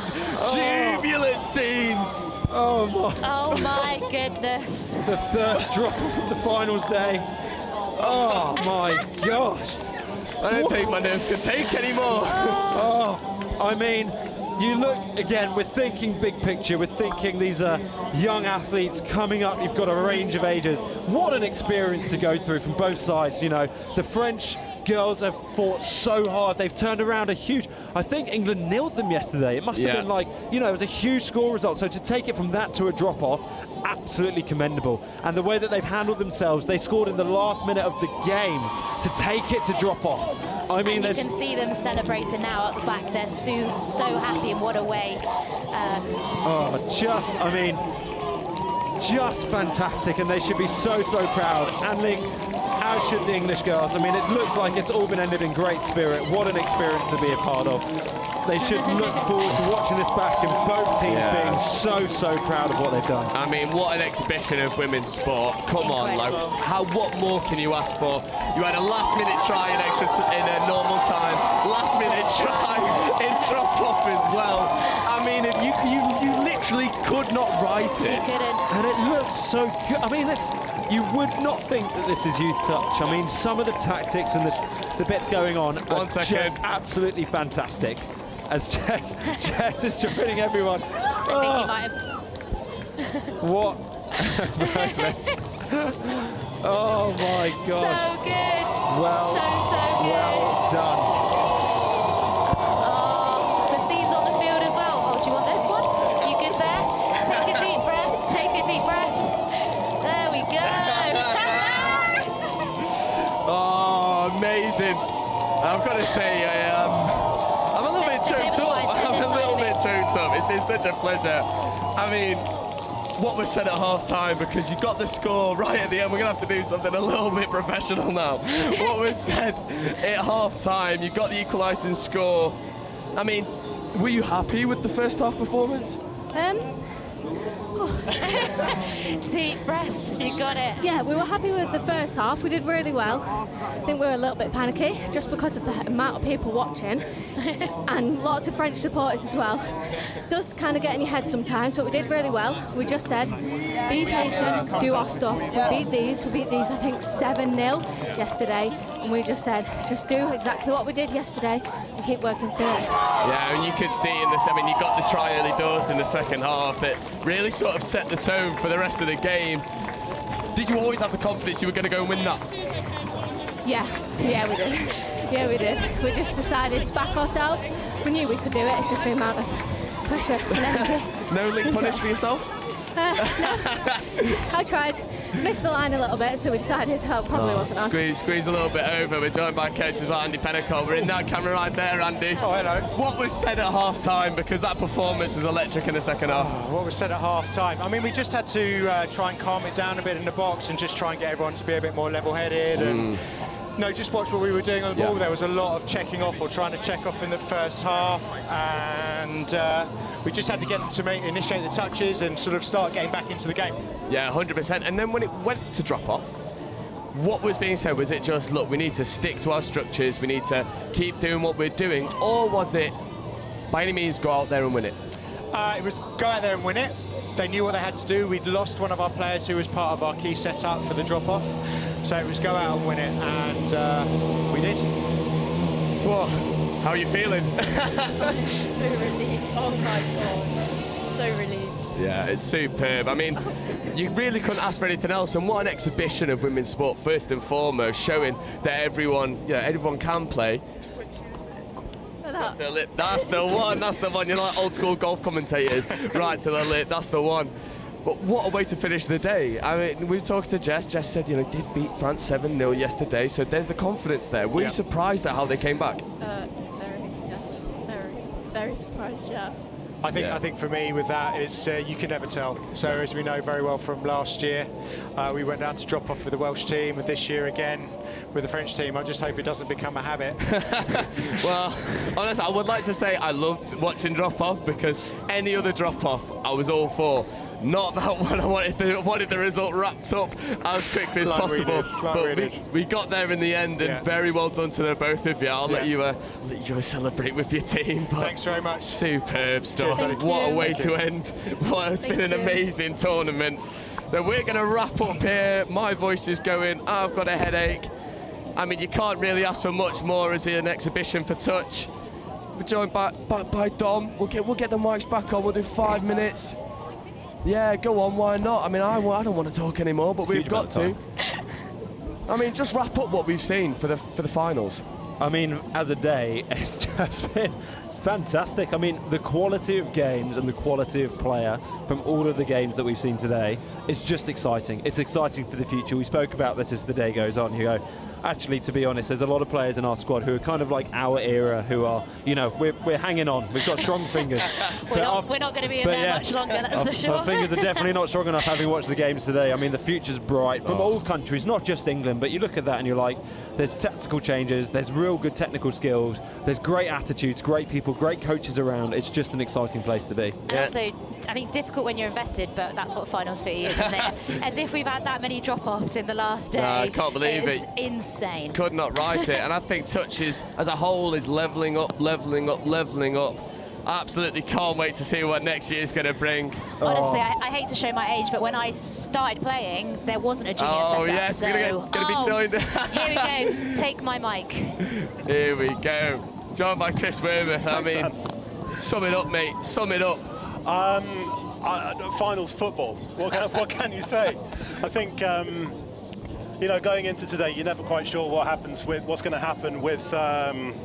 You know, with the games, and you know, especially when it's second 2v3 on the show pitch, and the kind of games you're going to get. But quite frankly, I think anybody watching this back is going to be royally entertained for hours and hours and hours and hours on end going forward. And I know Touch Football Australia are here. There's Chief Exec and Head of High Performance. They're both here. They're going to take it back, and I think people will look at European Touch and go, you know, it's not just about England now. And also, when you look at how much the South Africans have developed over the course of the last 3.5 days, you know, I remember the Mixed 20s lost to our boys 18s, lost to the England boys 18s on the first day, and it was quite comfortable. And yet, I mean, that final, you know, and then to come from, you know, a bit of baseball, you know, it's like the England cricket team, isn't it? You're coming from 2-0 down to tie things up at 2-2, and then to go into extra time. But I think overall, as a combination, as a tournament in itself, it's been a fantastic few days. The atmosphere's been great. The weather yesterday wasn't great, but you know, everybody lived with it. But I think as a bit of a shakedown between a Euros and a World Cup, I think, you know, we've learned a lot as an organisation in terms of things that can be done logistically, things that can be improved logistically. We'll have a debrief. Bill Kerr's been here from Fit all weekend. You know, he's you know, one of the gurus of the world sport, of the world game. So I think it's, you know, we can take a massive amount from it, and consolidating the experience of hosting multiple European championships, and really, you know, on was it Thursday? You lose track of days, don't you? On Thursday morning, I came in here and I was already buzzing for 24. In terms of seeing all the world flags and so on. And at the end of the weekend, I'm even more buzzing because I think we've got the potential to have a fantastic World Cup here at Highfield Sports Complex next year. Yeah, definitely. And I think there's something to be said about the talent pool at the moment for England. It's so deep, so wide, able to flesh out a squad for every single age group available right now. I would not want to be a coach. Not want to be a coach. I think as well, you look at how the World Cups have progressed since, you know, I wasn't playing in 2011, but 2015 to 2019, like the gap is getting smaller in terms of us as a nation and us as probably a continent. And, you know, you've seen success from Scotland Mixed Open getting a bronze medal at the Touch World Cup in 2019. You've got a lot of teams who I think will be starting to knock on the door. You've got teams travelling down under. I feel like the whole gapping in the global sport will naturally get smaller, and particularly having seen the 15s, the 18s, the 20s, the pathway and the pipeline of players that we've got, it's something to celebrate, because they will be joining the open squads inevitably, immediately or in the next few years, and they will be the ones to carry the flag forwards. And both of you have been involved in the high performance setups, and so this is a question from me to you: is that, as players, you know, we saw how much the mixed 18s were, you know, they pipped by Wales, and also the mixed 15s pushed by France. Or you know, the fact that there are multiple teams competing can only be good for England, but also for France, for Wales, for the European game as a whole, as they get used to competition. Yeah. Well, steel sharpens steel, right? So absolutely, as touch grows in the UK, it then encourages other nations in Europe to grow with it. And we've seen, you know, France and Wales. I've got to give a special shout out to France, because all throughout this weekend they've been electric. They've finally found a way to put the French flair into structure, and you know, very, very well drilled England defences are struggling to cope with it. And I've got a feeling that as the years roll through and as there's more competitions and as international teams start to play against each other more often, you're going to see the level of touch increase. And if I was the Southern Hemisphere, I'd be keeping an eye out. Yeah, definitely keeping an eye. And I think, again, if you look at probably the JTC results in the last few years, you'd probably say that, you know, from an England point of view, teams weren't necessarily getting the results, but the results aren't important, let's be honest. I mean, obviously it's important for the players and it's important that they feel like they're a part of something, but you've got to ask yourself, well, what games do we want to be winning? And ultimately, you know, competing at World Cups, I imagine, is probably the end goal. So the fact that they're getting to play with great coaching, they're getting tactical changes, they're being challenged technically, they're making decisions, that's a brilliant outcome. And I feel the more that our teams and our younger teams are doing that consistently, the results will come. They will come at opens levels. Yeah. So that's brilliant. And as organisations as well, I think it's been really heartening to see how much the national touch associations in Europe, particularly France, have pushed their structure. They're really growing the game. You know, we've spent a lot of time in England growing the national touch series, growing the nationals, increasing the high performance setup. And France, you know, I think they're based in Vichy in terms of for their high performance setup. You know, they've taken massive strides as an organisation. Scotland, having chatted to them, you know, they're really pushing to get back to where they were. Wales. You know, again, we've seen the potential for teams and the organisational structure as well. You know, so and Ireland, you know, with the partnership between Ireland Touch and the IRFU, were you know, and you're seeing those structures as organisations. So it's not just about the teams, which is great, but teams have to be underpinned by structure. And the organisation, you know, we're looking at TFA, we're looking at Touch New Zealand, and you know, people look at England Touch and how we structure things. And I think overall, we've been, you know, it's been really, really good to see that as well. And I'm going to leave the two of you to talk now because I've got to go and take photos. So must be nice. But I think as well, and this is something that followed on from last year's Euros, is that, you know, the explanation of having, you know, we're really fortunate to have such fantastic people who talk about touch eloquently, who are passionate about it, really knowledgeable about it. So thanks to the pair of you, thanks to Zan, thanks to everybody from all of the NTAs who's contributed over the course of the last couple of days, especially, you know, we've had, you know, South African representation. I was trying to persuade somebody from the USA, couldn't quite make it happen, but it's, but you know, to have everybody talking and you know, and so thank you very much for the way you've covered this weekend, and to everybody at NextGen15. Right, no worries, I'm in ready time and the sport's got me hooked. And, you know, I think the presentation's about to begin, and I just want to finish by saying something that has changed since I was a junior playing touch is the clear pathway from junior touch to elite touch and then to the men's and women's opens categories. And I think that stems with the continuity of tactics. It's almost preparing our next generation for the transition over.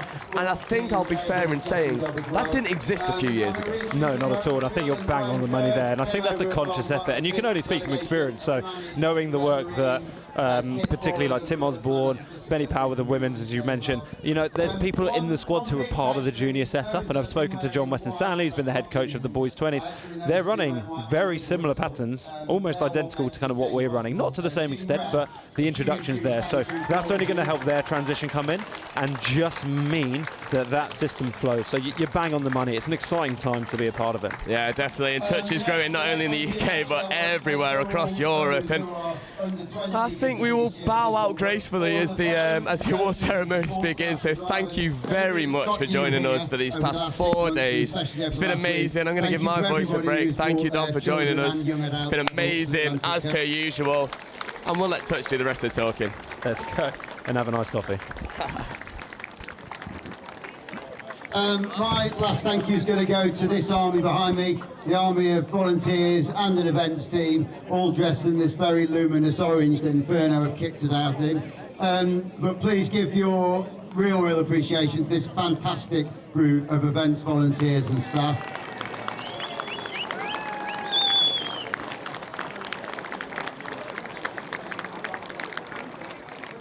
And we did this last year for the Euros, we did it again this time. We've had a little bit of a vote internally on who our volunteers of the week are going to be, so don't wander off, get back over there, you lot. So we came to a tie, so we're going to give it to two of them together. There's a bit of disappointment in their household, so hopefully this will cheer them up a little bit when they get home. I apologise to Theo and Isaac, but the volunteers of the week are Sam and Laura. So a big shout out to the volunteers. These are the people that make it all happen for us at every event. And Theo and Isaac, that is Theo and their Laura Atlantic get the football, plaudits. not yours.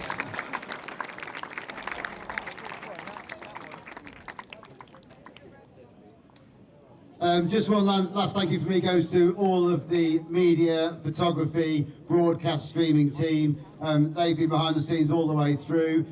We've put the broadcast team particularly through a bit of an awkward couple of days, shifting the cameras twice. They were here the earliest, they were here the latest. Missed dinner on Friday or Saturday, I can't remember when it was you were doing it, but big thanks to all of you. And that's us, NextGen15, getting the biggest applause of the day. So we're going to get presentation underway. Just want to firstly say, this sport is great.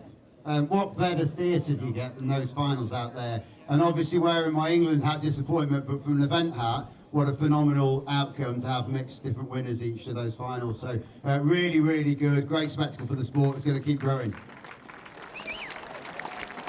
Big shout out how good For the those presentations, games were. joined by We my couldn't chair agree in more. Touch, Mr. Tim Loveridge, and General Manager at Federation of International Touch, Bill Kerr. They're going to be presenting for us. We have got referee medals for all of the categories. We've also got gold, silver for all of the categories, and bronze for all of those that we've got 3 teams or more in, which you can work that one out yourselves, but it's pretty much everybody. Right, mixed 20s first. We do it in the order that we had the final, so mixed 20s up first. I'm hoping our referees are still here, but our mixed 20s referees, Hannah Shepherd, Matthew Sharkey, Duncan Mascarenas, come and get your final medals, please. And this You is better for be here, better not be the in that referees market who about- referee in the mixed 20s games. Remember, the guys anyone in tell white Robin we're getting might these not have the referees same opinion as us, but theirs are the most important one. That's what it's all about. They've done an absolutely cracking job, and there's been some heated debate about some of the decisions, but they've kept it on the level the whole time. So good call out to them, and they are obviously in the bar. Or they're making their, oh no, they're coming forward, making their way through the crowd. Yes, Duncan, I did call you. Are the refs in amongst it somewhere? Sharky's gone, Hannah. Right, that means you get all 3, don't you? Come. So, Right, give Duncan a congratulations. Over there, mate. on behalf of the referees, one of the referees will go and collect the medals for the under-20s.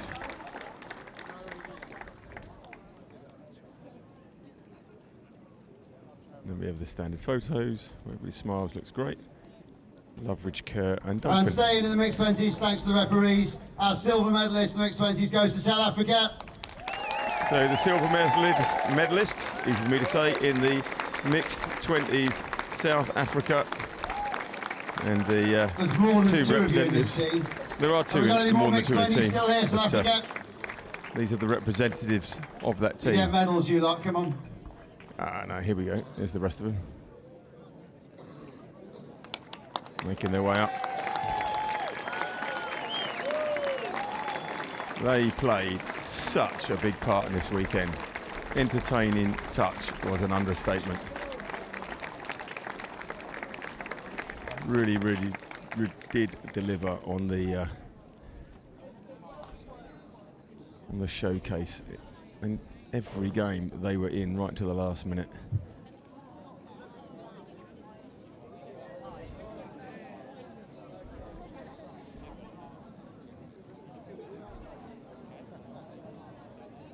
So they get the photos in front of the banner because they're not champions. And the others hopefully will go behind. Please do give South Africa a big applause. So, South They've come Africa, not quite the furthest, but 20s. almost the furthest. Brought 5 teams here. Massive thanks to the Beeb, Tabo and the team at Touch South Africa.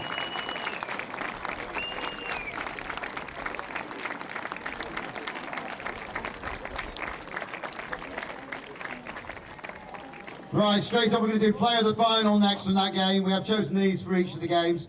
The player of the final, and I'm delighted to say this, I know him very well, goes to mixed 20s, Tom Pollard. Tom Pollard, the mixed 20s player of the tournament. Influential was an understatement. He was at the centre of nearly Well everything. done, Tom, thoroughly deserved. you can Great stay up player. here. Really, Because really, whilst Tom's up here, I'm going to bring up the rest of the England really Mixed 20s. did deliver. Atlantic Cup Mixed 20s finals goes to Team England. Come on, Karis. And there's the rest of the crew coming up. Headwear obligatory. Some of the ponytails are out now. They'll get their medal and they will make their way behind the banner.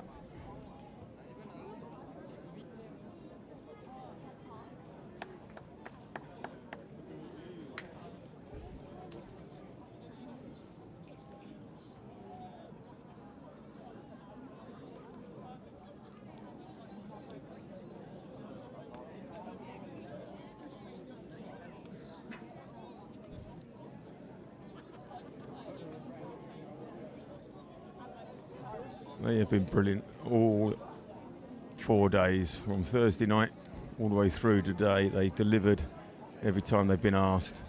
Really, really impressive. Great little unit. And these will find themselves Well done to down England, in Mixed 20 gold medalists, Atlantic Youth Cup champions. later in the year. What a group. Absolutely brilliant. Player of the tournament as well. Very happy bunnies. And that was the first of four Kitty the finals tram that went goes down past. to the wire here on field one. The second one, Mixed 18s, and I bring the referees up first for that game. Our referees for the Mixed 18s were Fergal Evans, John Beaton, and David Cathala. The Mixed Any congrats, 18s please? referees will Well now done. get their medals.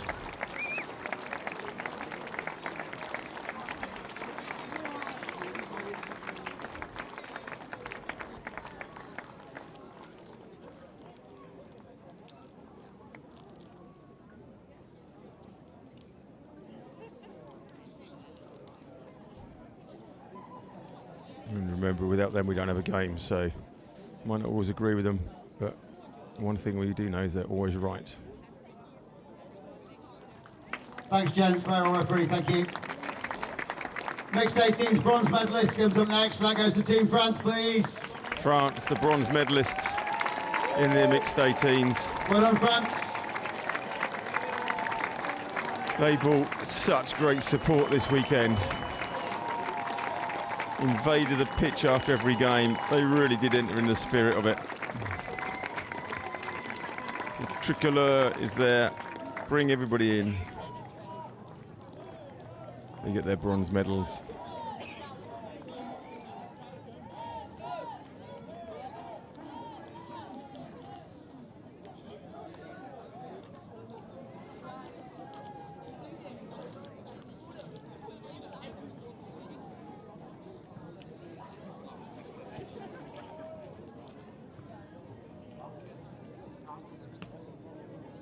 So massively entered into the spirit of this tournament. You could hear them and their fans all day. They were in the on the bank around the side.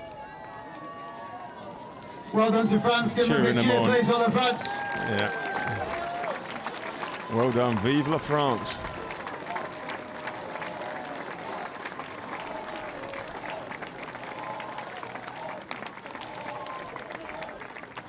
Hello.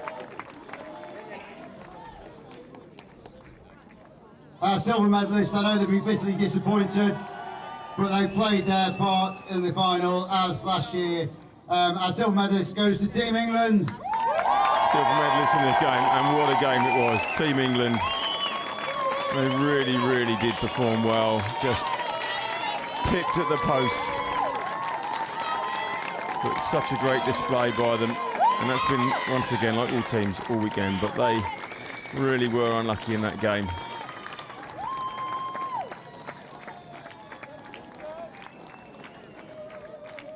A little bit of rain just seems to be popping in.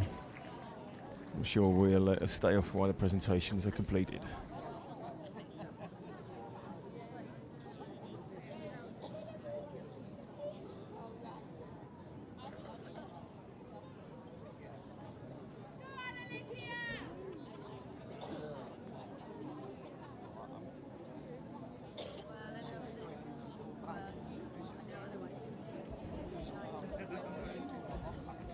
Bill Kerr and Mr. Loveridge with the medals.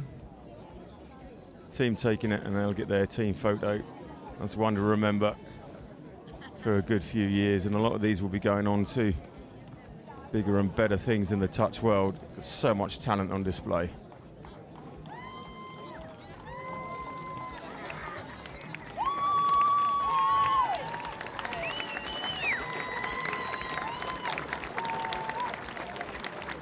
What a fine bunch they are too.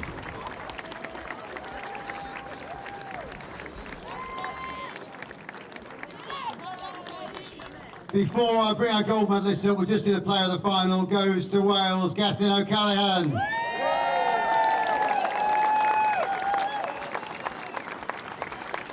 The player of the tournament age group, Gethin O'Callaghan. Brilliant in the final, and also exceptional on the mic with us as well. He did some commentary with us over the 2 days. Gethin's got his photo. Can I get the Mixed 18s Welsh team up?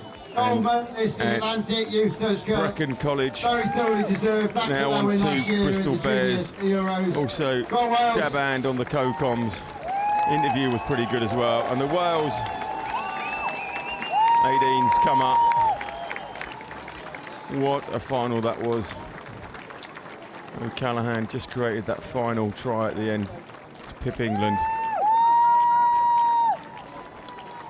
Crutches and all.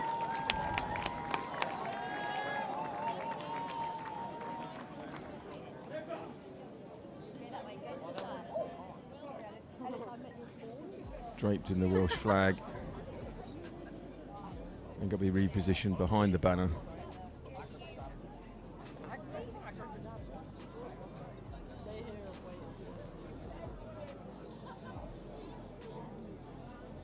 Yeah, they've now been told, get behind.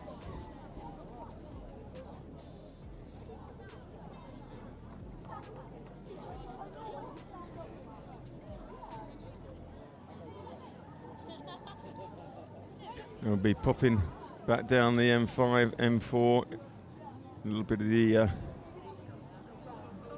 maybe some of them are going straight across, but very, very proud Welsh today. And they really did deliver. They looked really, really impressive the whole time, and in the final, under the pressure, in the drop off, they got there. Mixed 15s next, Mixed 15s presentation.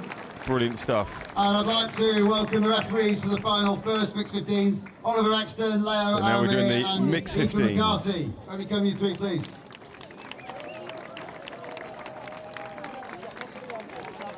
And the referees from the Mixed 15s. Quite right. We'll get there. Congratulations.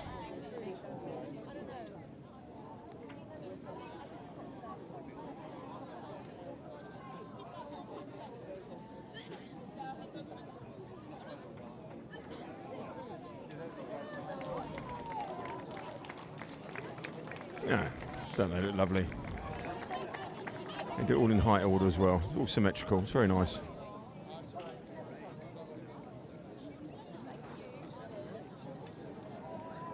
Next up, Mixed 15s goes bronze medal winners goes to Wales. And Wales.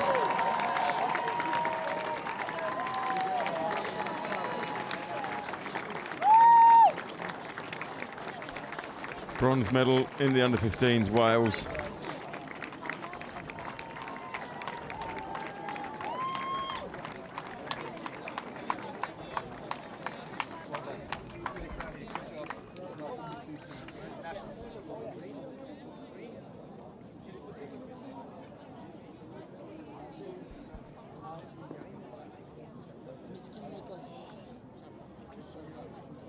Yeah, collect the medals and sit in the front for their photo. What a future Wales has in touch. 18's just won, 15's bronze medalists. Really impressive. And they run everybody so close.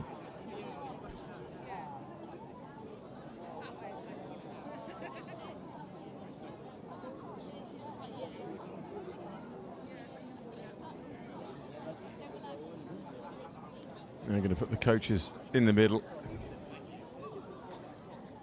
Well done, Wales, bronze medal winners in the Mixed 15s, doing a good big cheer. They pop up with their photos. Some very happy parents. And if I can now get on stage the silver medal winners, again, will be bitterly disappointed, but played fantastically in their part in the final. That goes to Team England. Silver medalist, Team England. Once again, took it right to the wire, as in every final. They were so close. And they didn't disappoint here as well.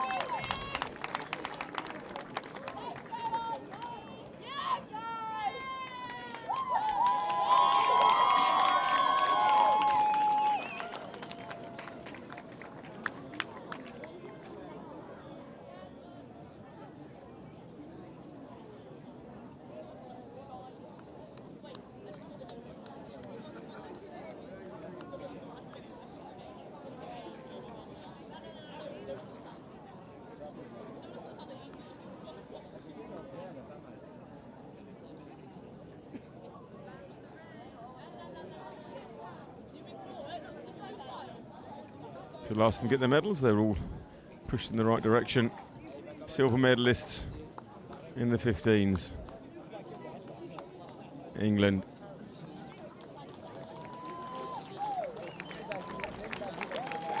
Nearly symmetrical, but pretty good effort.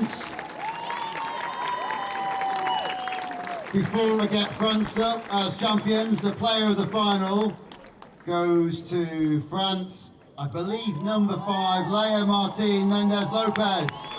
Maya Latina Lopez, player of the tournament. Leia first.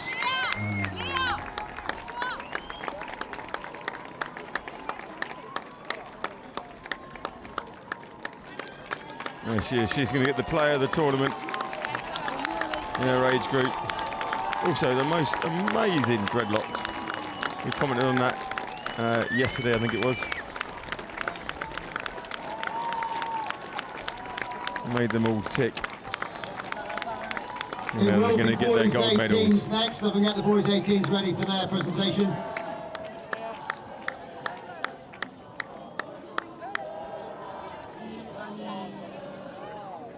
And the French crowd starting singing as well.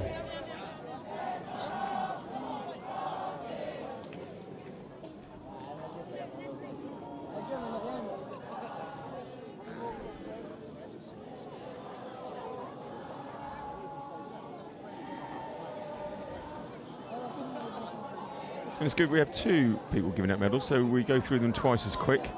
A lot of thought been given to that, because nobody wants to stand around forever.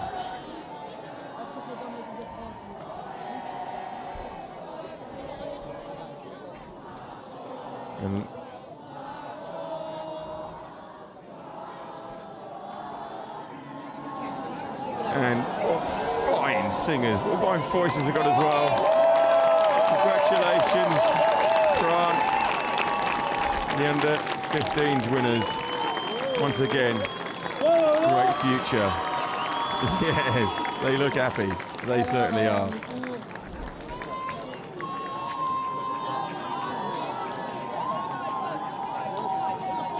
Now we move on to the 18s. So boys 18s, we ran, although it was a round robin, we have selected referees from that last game to award the referees of the final. So that goes to Nicholas van der Rit, Dan Harrison and Jack Harris. I know all 3 were well. Come on up, gents. And the referees, as you said, round robin, but the ones they picked out did a cracking job, as did all the referees, but really, really good stuff from them. Great experience. I reckon the guy in the cap will be in the middle and get their symmetry right again. Yeah, there we go. What a great looking front row. So we have got medals for all 3 of the teams in the 18s. We'll have team up to collect their bronze medal, please. Well done to Ireland. So bronze medalists in the boys 18s. Ireland as the drone. Picking up some more photography here, players above us.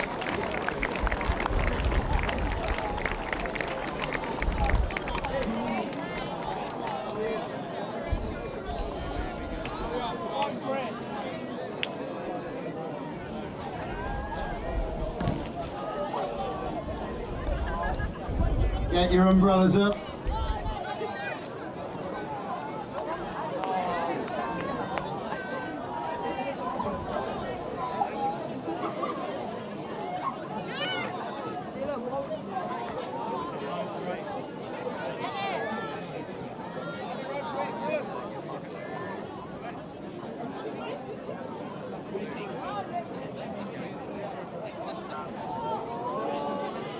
Well done to Ireland. To try and get this going, if I can bring Wales up to the front. Boys 18 silver medalist goes to Wales. Well done, Wales.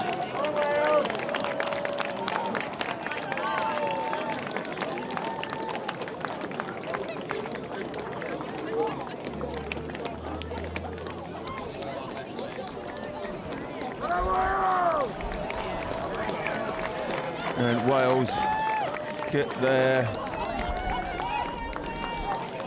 medals for the boys 18s. They just couldn't hold off another 10 minutes.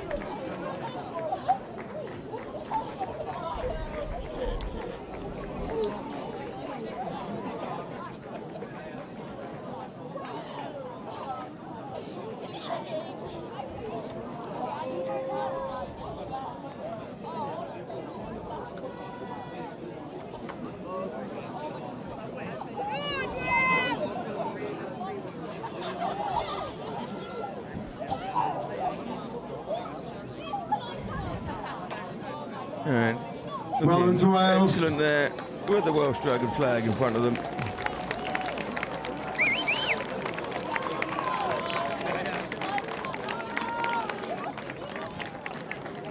Just before I bring England up, the player of the final game for England goes to Seb Callaghan. And Seb Callaghan is the player of that tournament. Seb comes up to get his medal.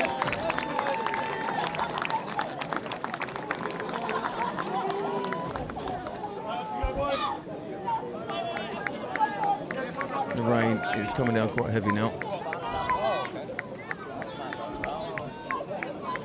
Well done, Seb. Yeah, come on, Matty, bring the boys up. Well done, boys, 18s, England. Gold medalist winners and Atlantic Youth Touch champions. So the winners of the 18s, boys, England.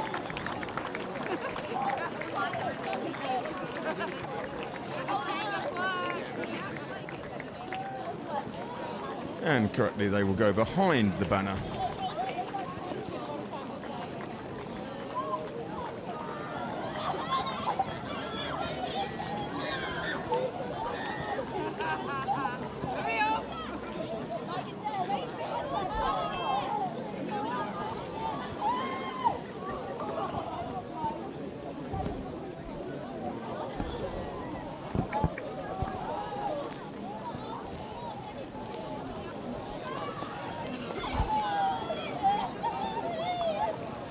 Coming down very heavy now. This is probably the worst weather of the 2 days. Saved it right to the end.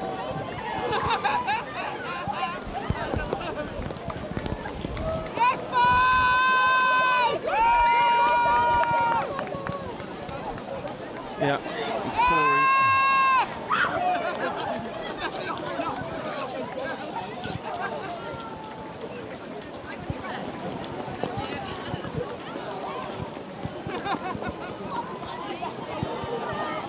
On to women's 20s, and if I can have the three referees, Jen Lee, Robin Bird, Kathy van der Rit, please. And the women's 20s trying to get through them as quickly as possible.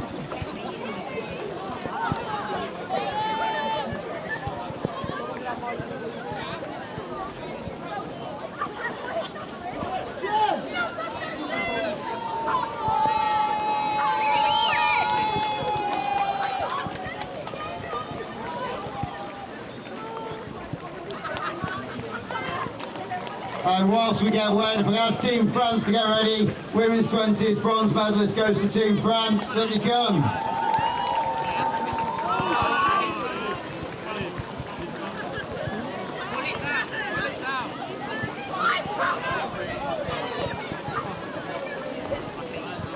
Team France, women's 20s.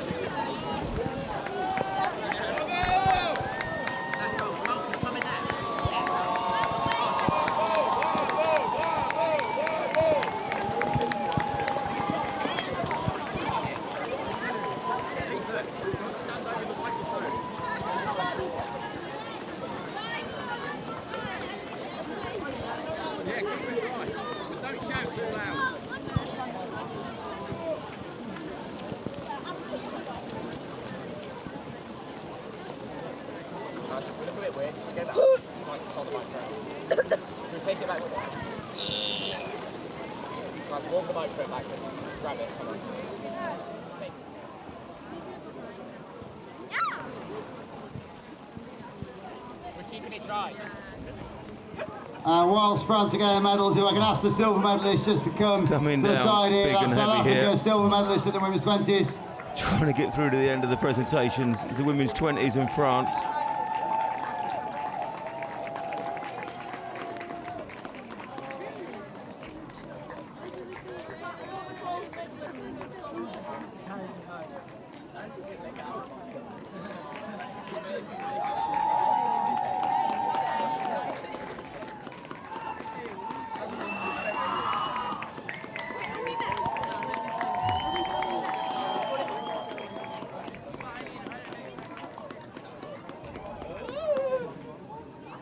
And South Africa up next.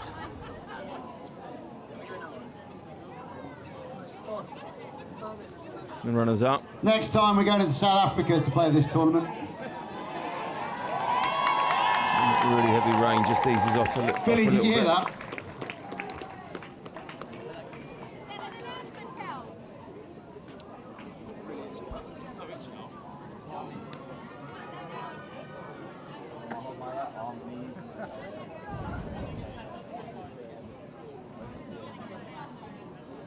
Just while we're doing these medals, I just want to take a thank you out for the teams that won't feature in these presentations. Scotland, who went home earlier, their mixed 18s, thank you very much. Belgium, 15s and 18s, thank you very much. Huge thank you to Cayman Islands, who trekked over their 15s. To China and their 15s, travelled 8,000 miles to get here. And to Team USA, huge thank you to all of you for taking part in the Atlantic Cup today and across the weekend. Cayman Islands. Right, Scotland, South Africa, their photo, the player of the final for the women's 20s. And the women's 20s final goes to Ella Housel. Ella Housel was the player of the final for England. She'll come up and get her medal. The rain has just eased off, hasn't stopped, it's eased off. And the rest of you get up. Our gold medalist, women's 20s division, goes to England. And the winners in the 20s women was England.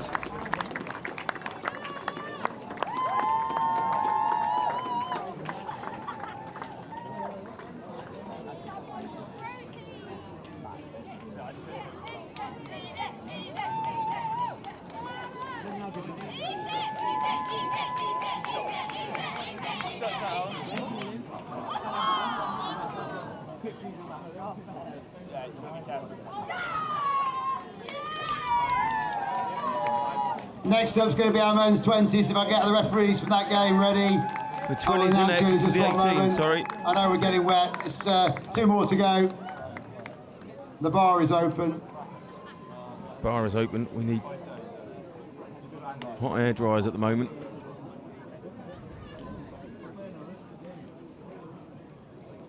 And there's the champions.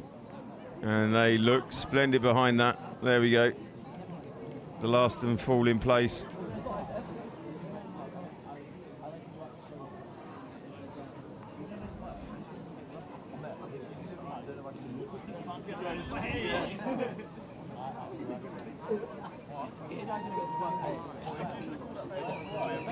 And what a splendid bunch they look as well. Well done, Atlantic Cup champions, Team England for the women's 20s division.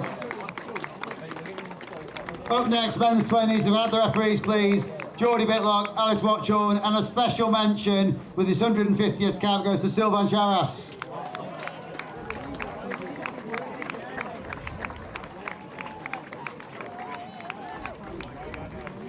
So the referees for the 20s.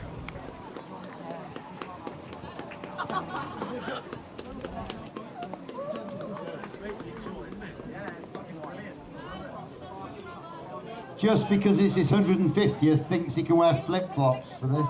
Apologies. Any language that picked up from the mic over there? Well, so for the photo, if I could bring up the bronze medalists in our men's 20s, that's Team France. Bronze medalists, please. France.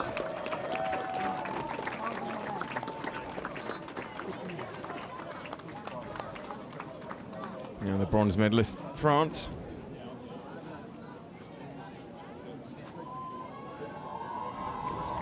Do we have France still, the 20s?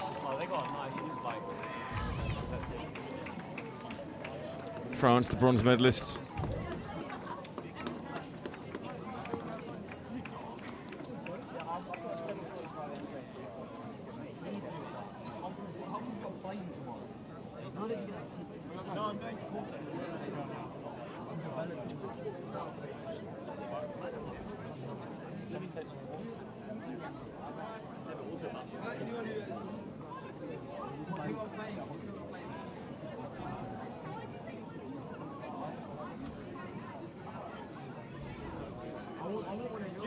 The obligatory bucket hat and a couple of caps. Well done to France. Labib, if I get your men's 20s just to come round the back, well done. Silver medalist, South Africa.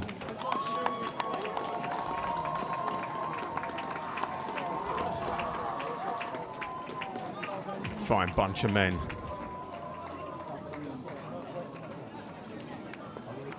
He's got his arm in a sling as well. And now the silver medalist, South Africa.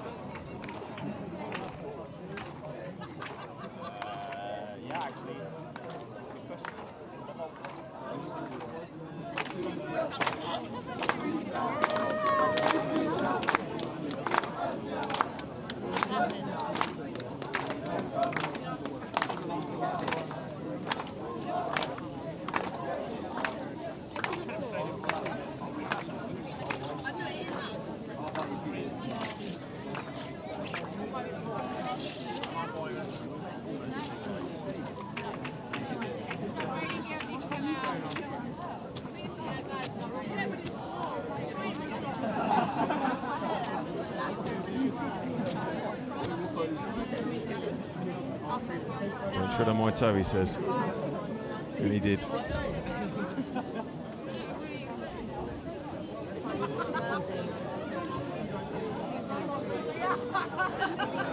Everybody just hoarding the umbrellas and just trying to stay dry to the end. Come on, let's give this lot a little bit of support. Well done, South Africa. South Africa, they've travelled here, they've beat 5 teams, and they've been absolutely brilliant all weekend. As mentioned as well, shout out University of Nottingham, amazing hosts. Food was excellent, accommodation great. The grounds here have been brilliant. They've been great. Thanks. Before we bring the team up for England for the men's 20s, a player of the final goes to Max Pennison. The 20s goes to Max. Is he here? Max Pennicard. The man that wears the bucket hat when he plays as well. And if I can bring the rest of the England men's 20s up, gold medal winners, Atlantic U15s Cup goes to England. Well done, boys. Team England at the 20s will come up and get their medals.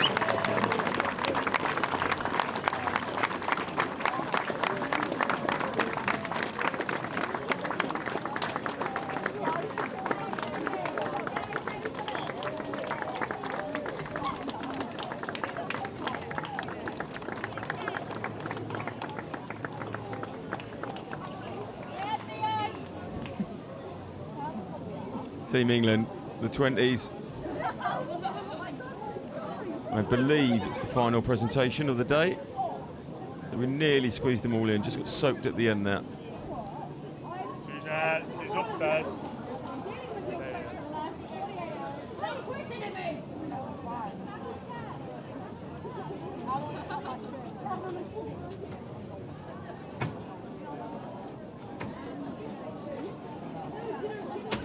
Organise yourself. Last but not least, Girls 18s. If I got team ref, please. Kaylee McCracken, Julia Martin, Denise Soubier. Organise Thank you very much, team ref. Front of that banner. Looks like they've done it. Yeah, they're organised, they're done. Some Neil. Still fresh as daisies. Oh, and a fine bunch of men.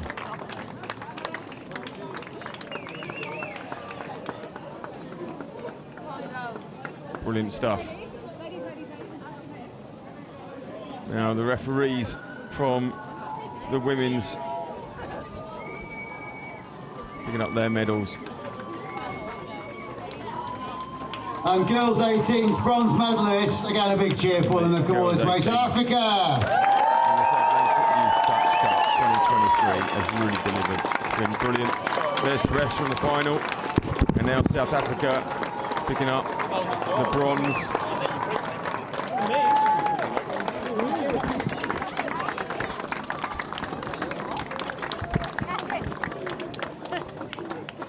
Break the mic.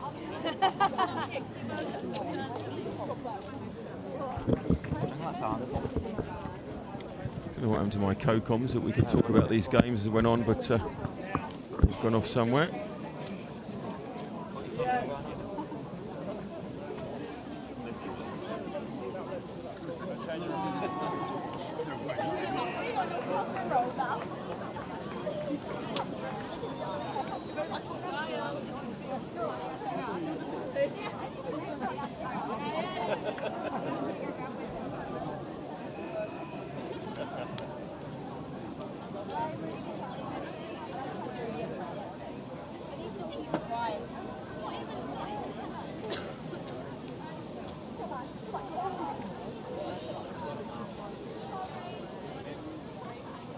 I expect a song, girls. Are you singing?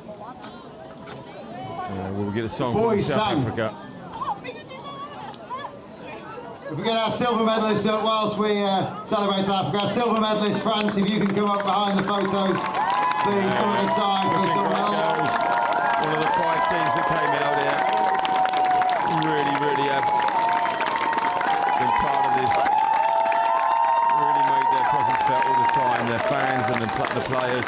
And now France, who's probably tipped everybody with the crowd they bought. And just thinking back to this game, finished with a drop-off right there in the corner. France nearly sneaked it beforehand, but those 4 games on this field were all phenomenal games. Both teams in every final made a huge impact on how good that finish was. So thank you to everybody.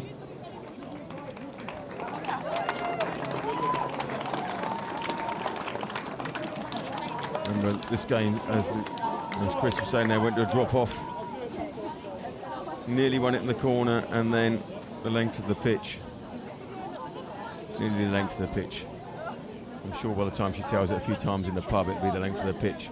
Won it right at the death. But these girls really did show a good account of themselves.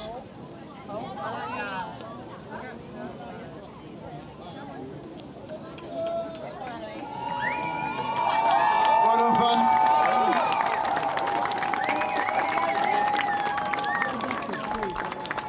Well done, France, quite right.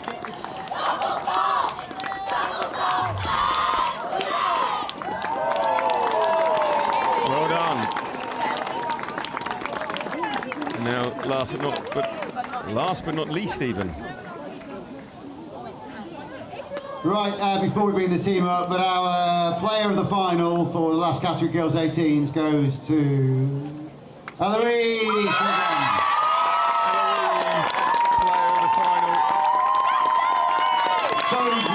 Stepped up from Mixed 15s last year, phenomenal player, made an impact all season at Club and Country.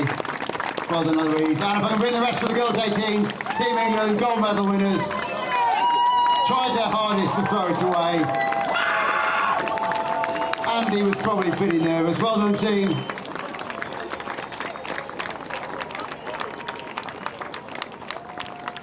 Eloise Hildebrand, player of the tournament, but they all played their part. Absolutely brilliant stuff. They will get to stand behind that Atlantic Cup Champions Trophy banner and lift the trophy.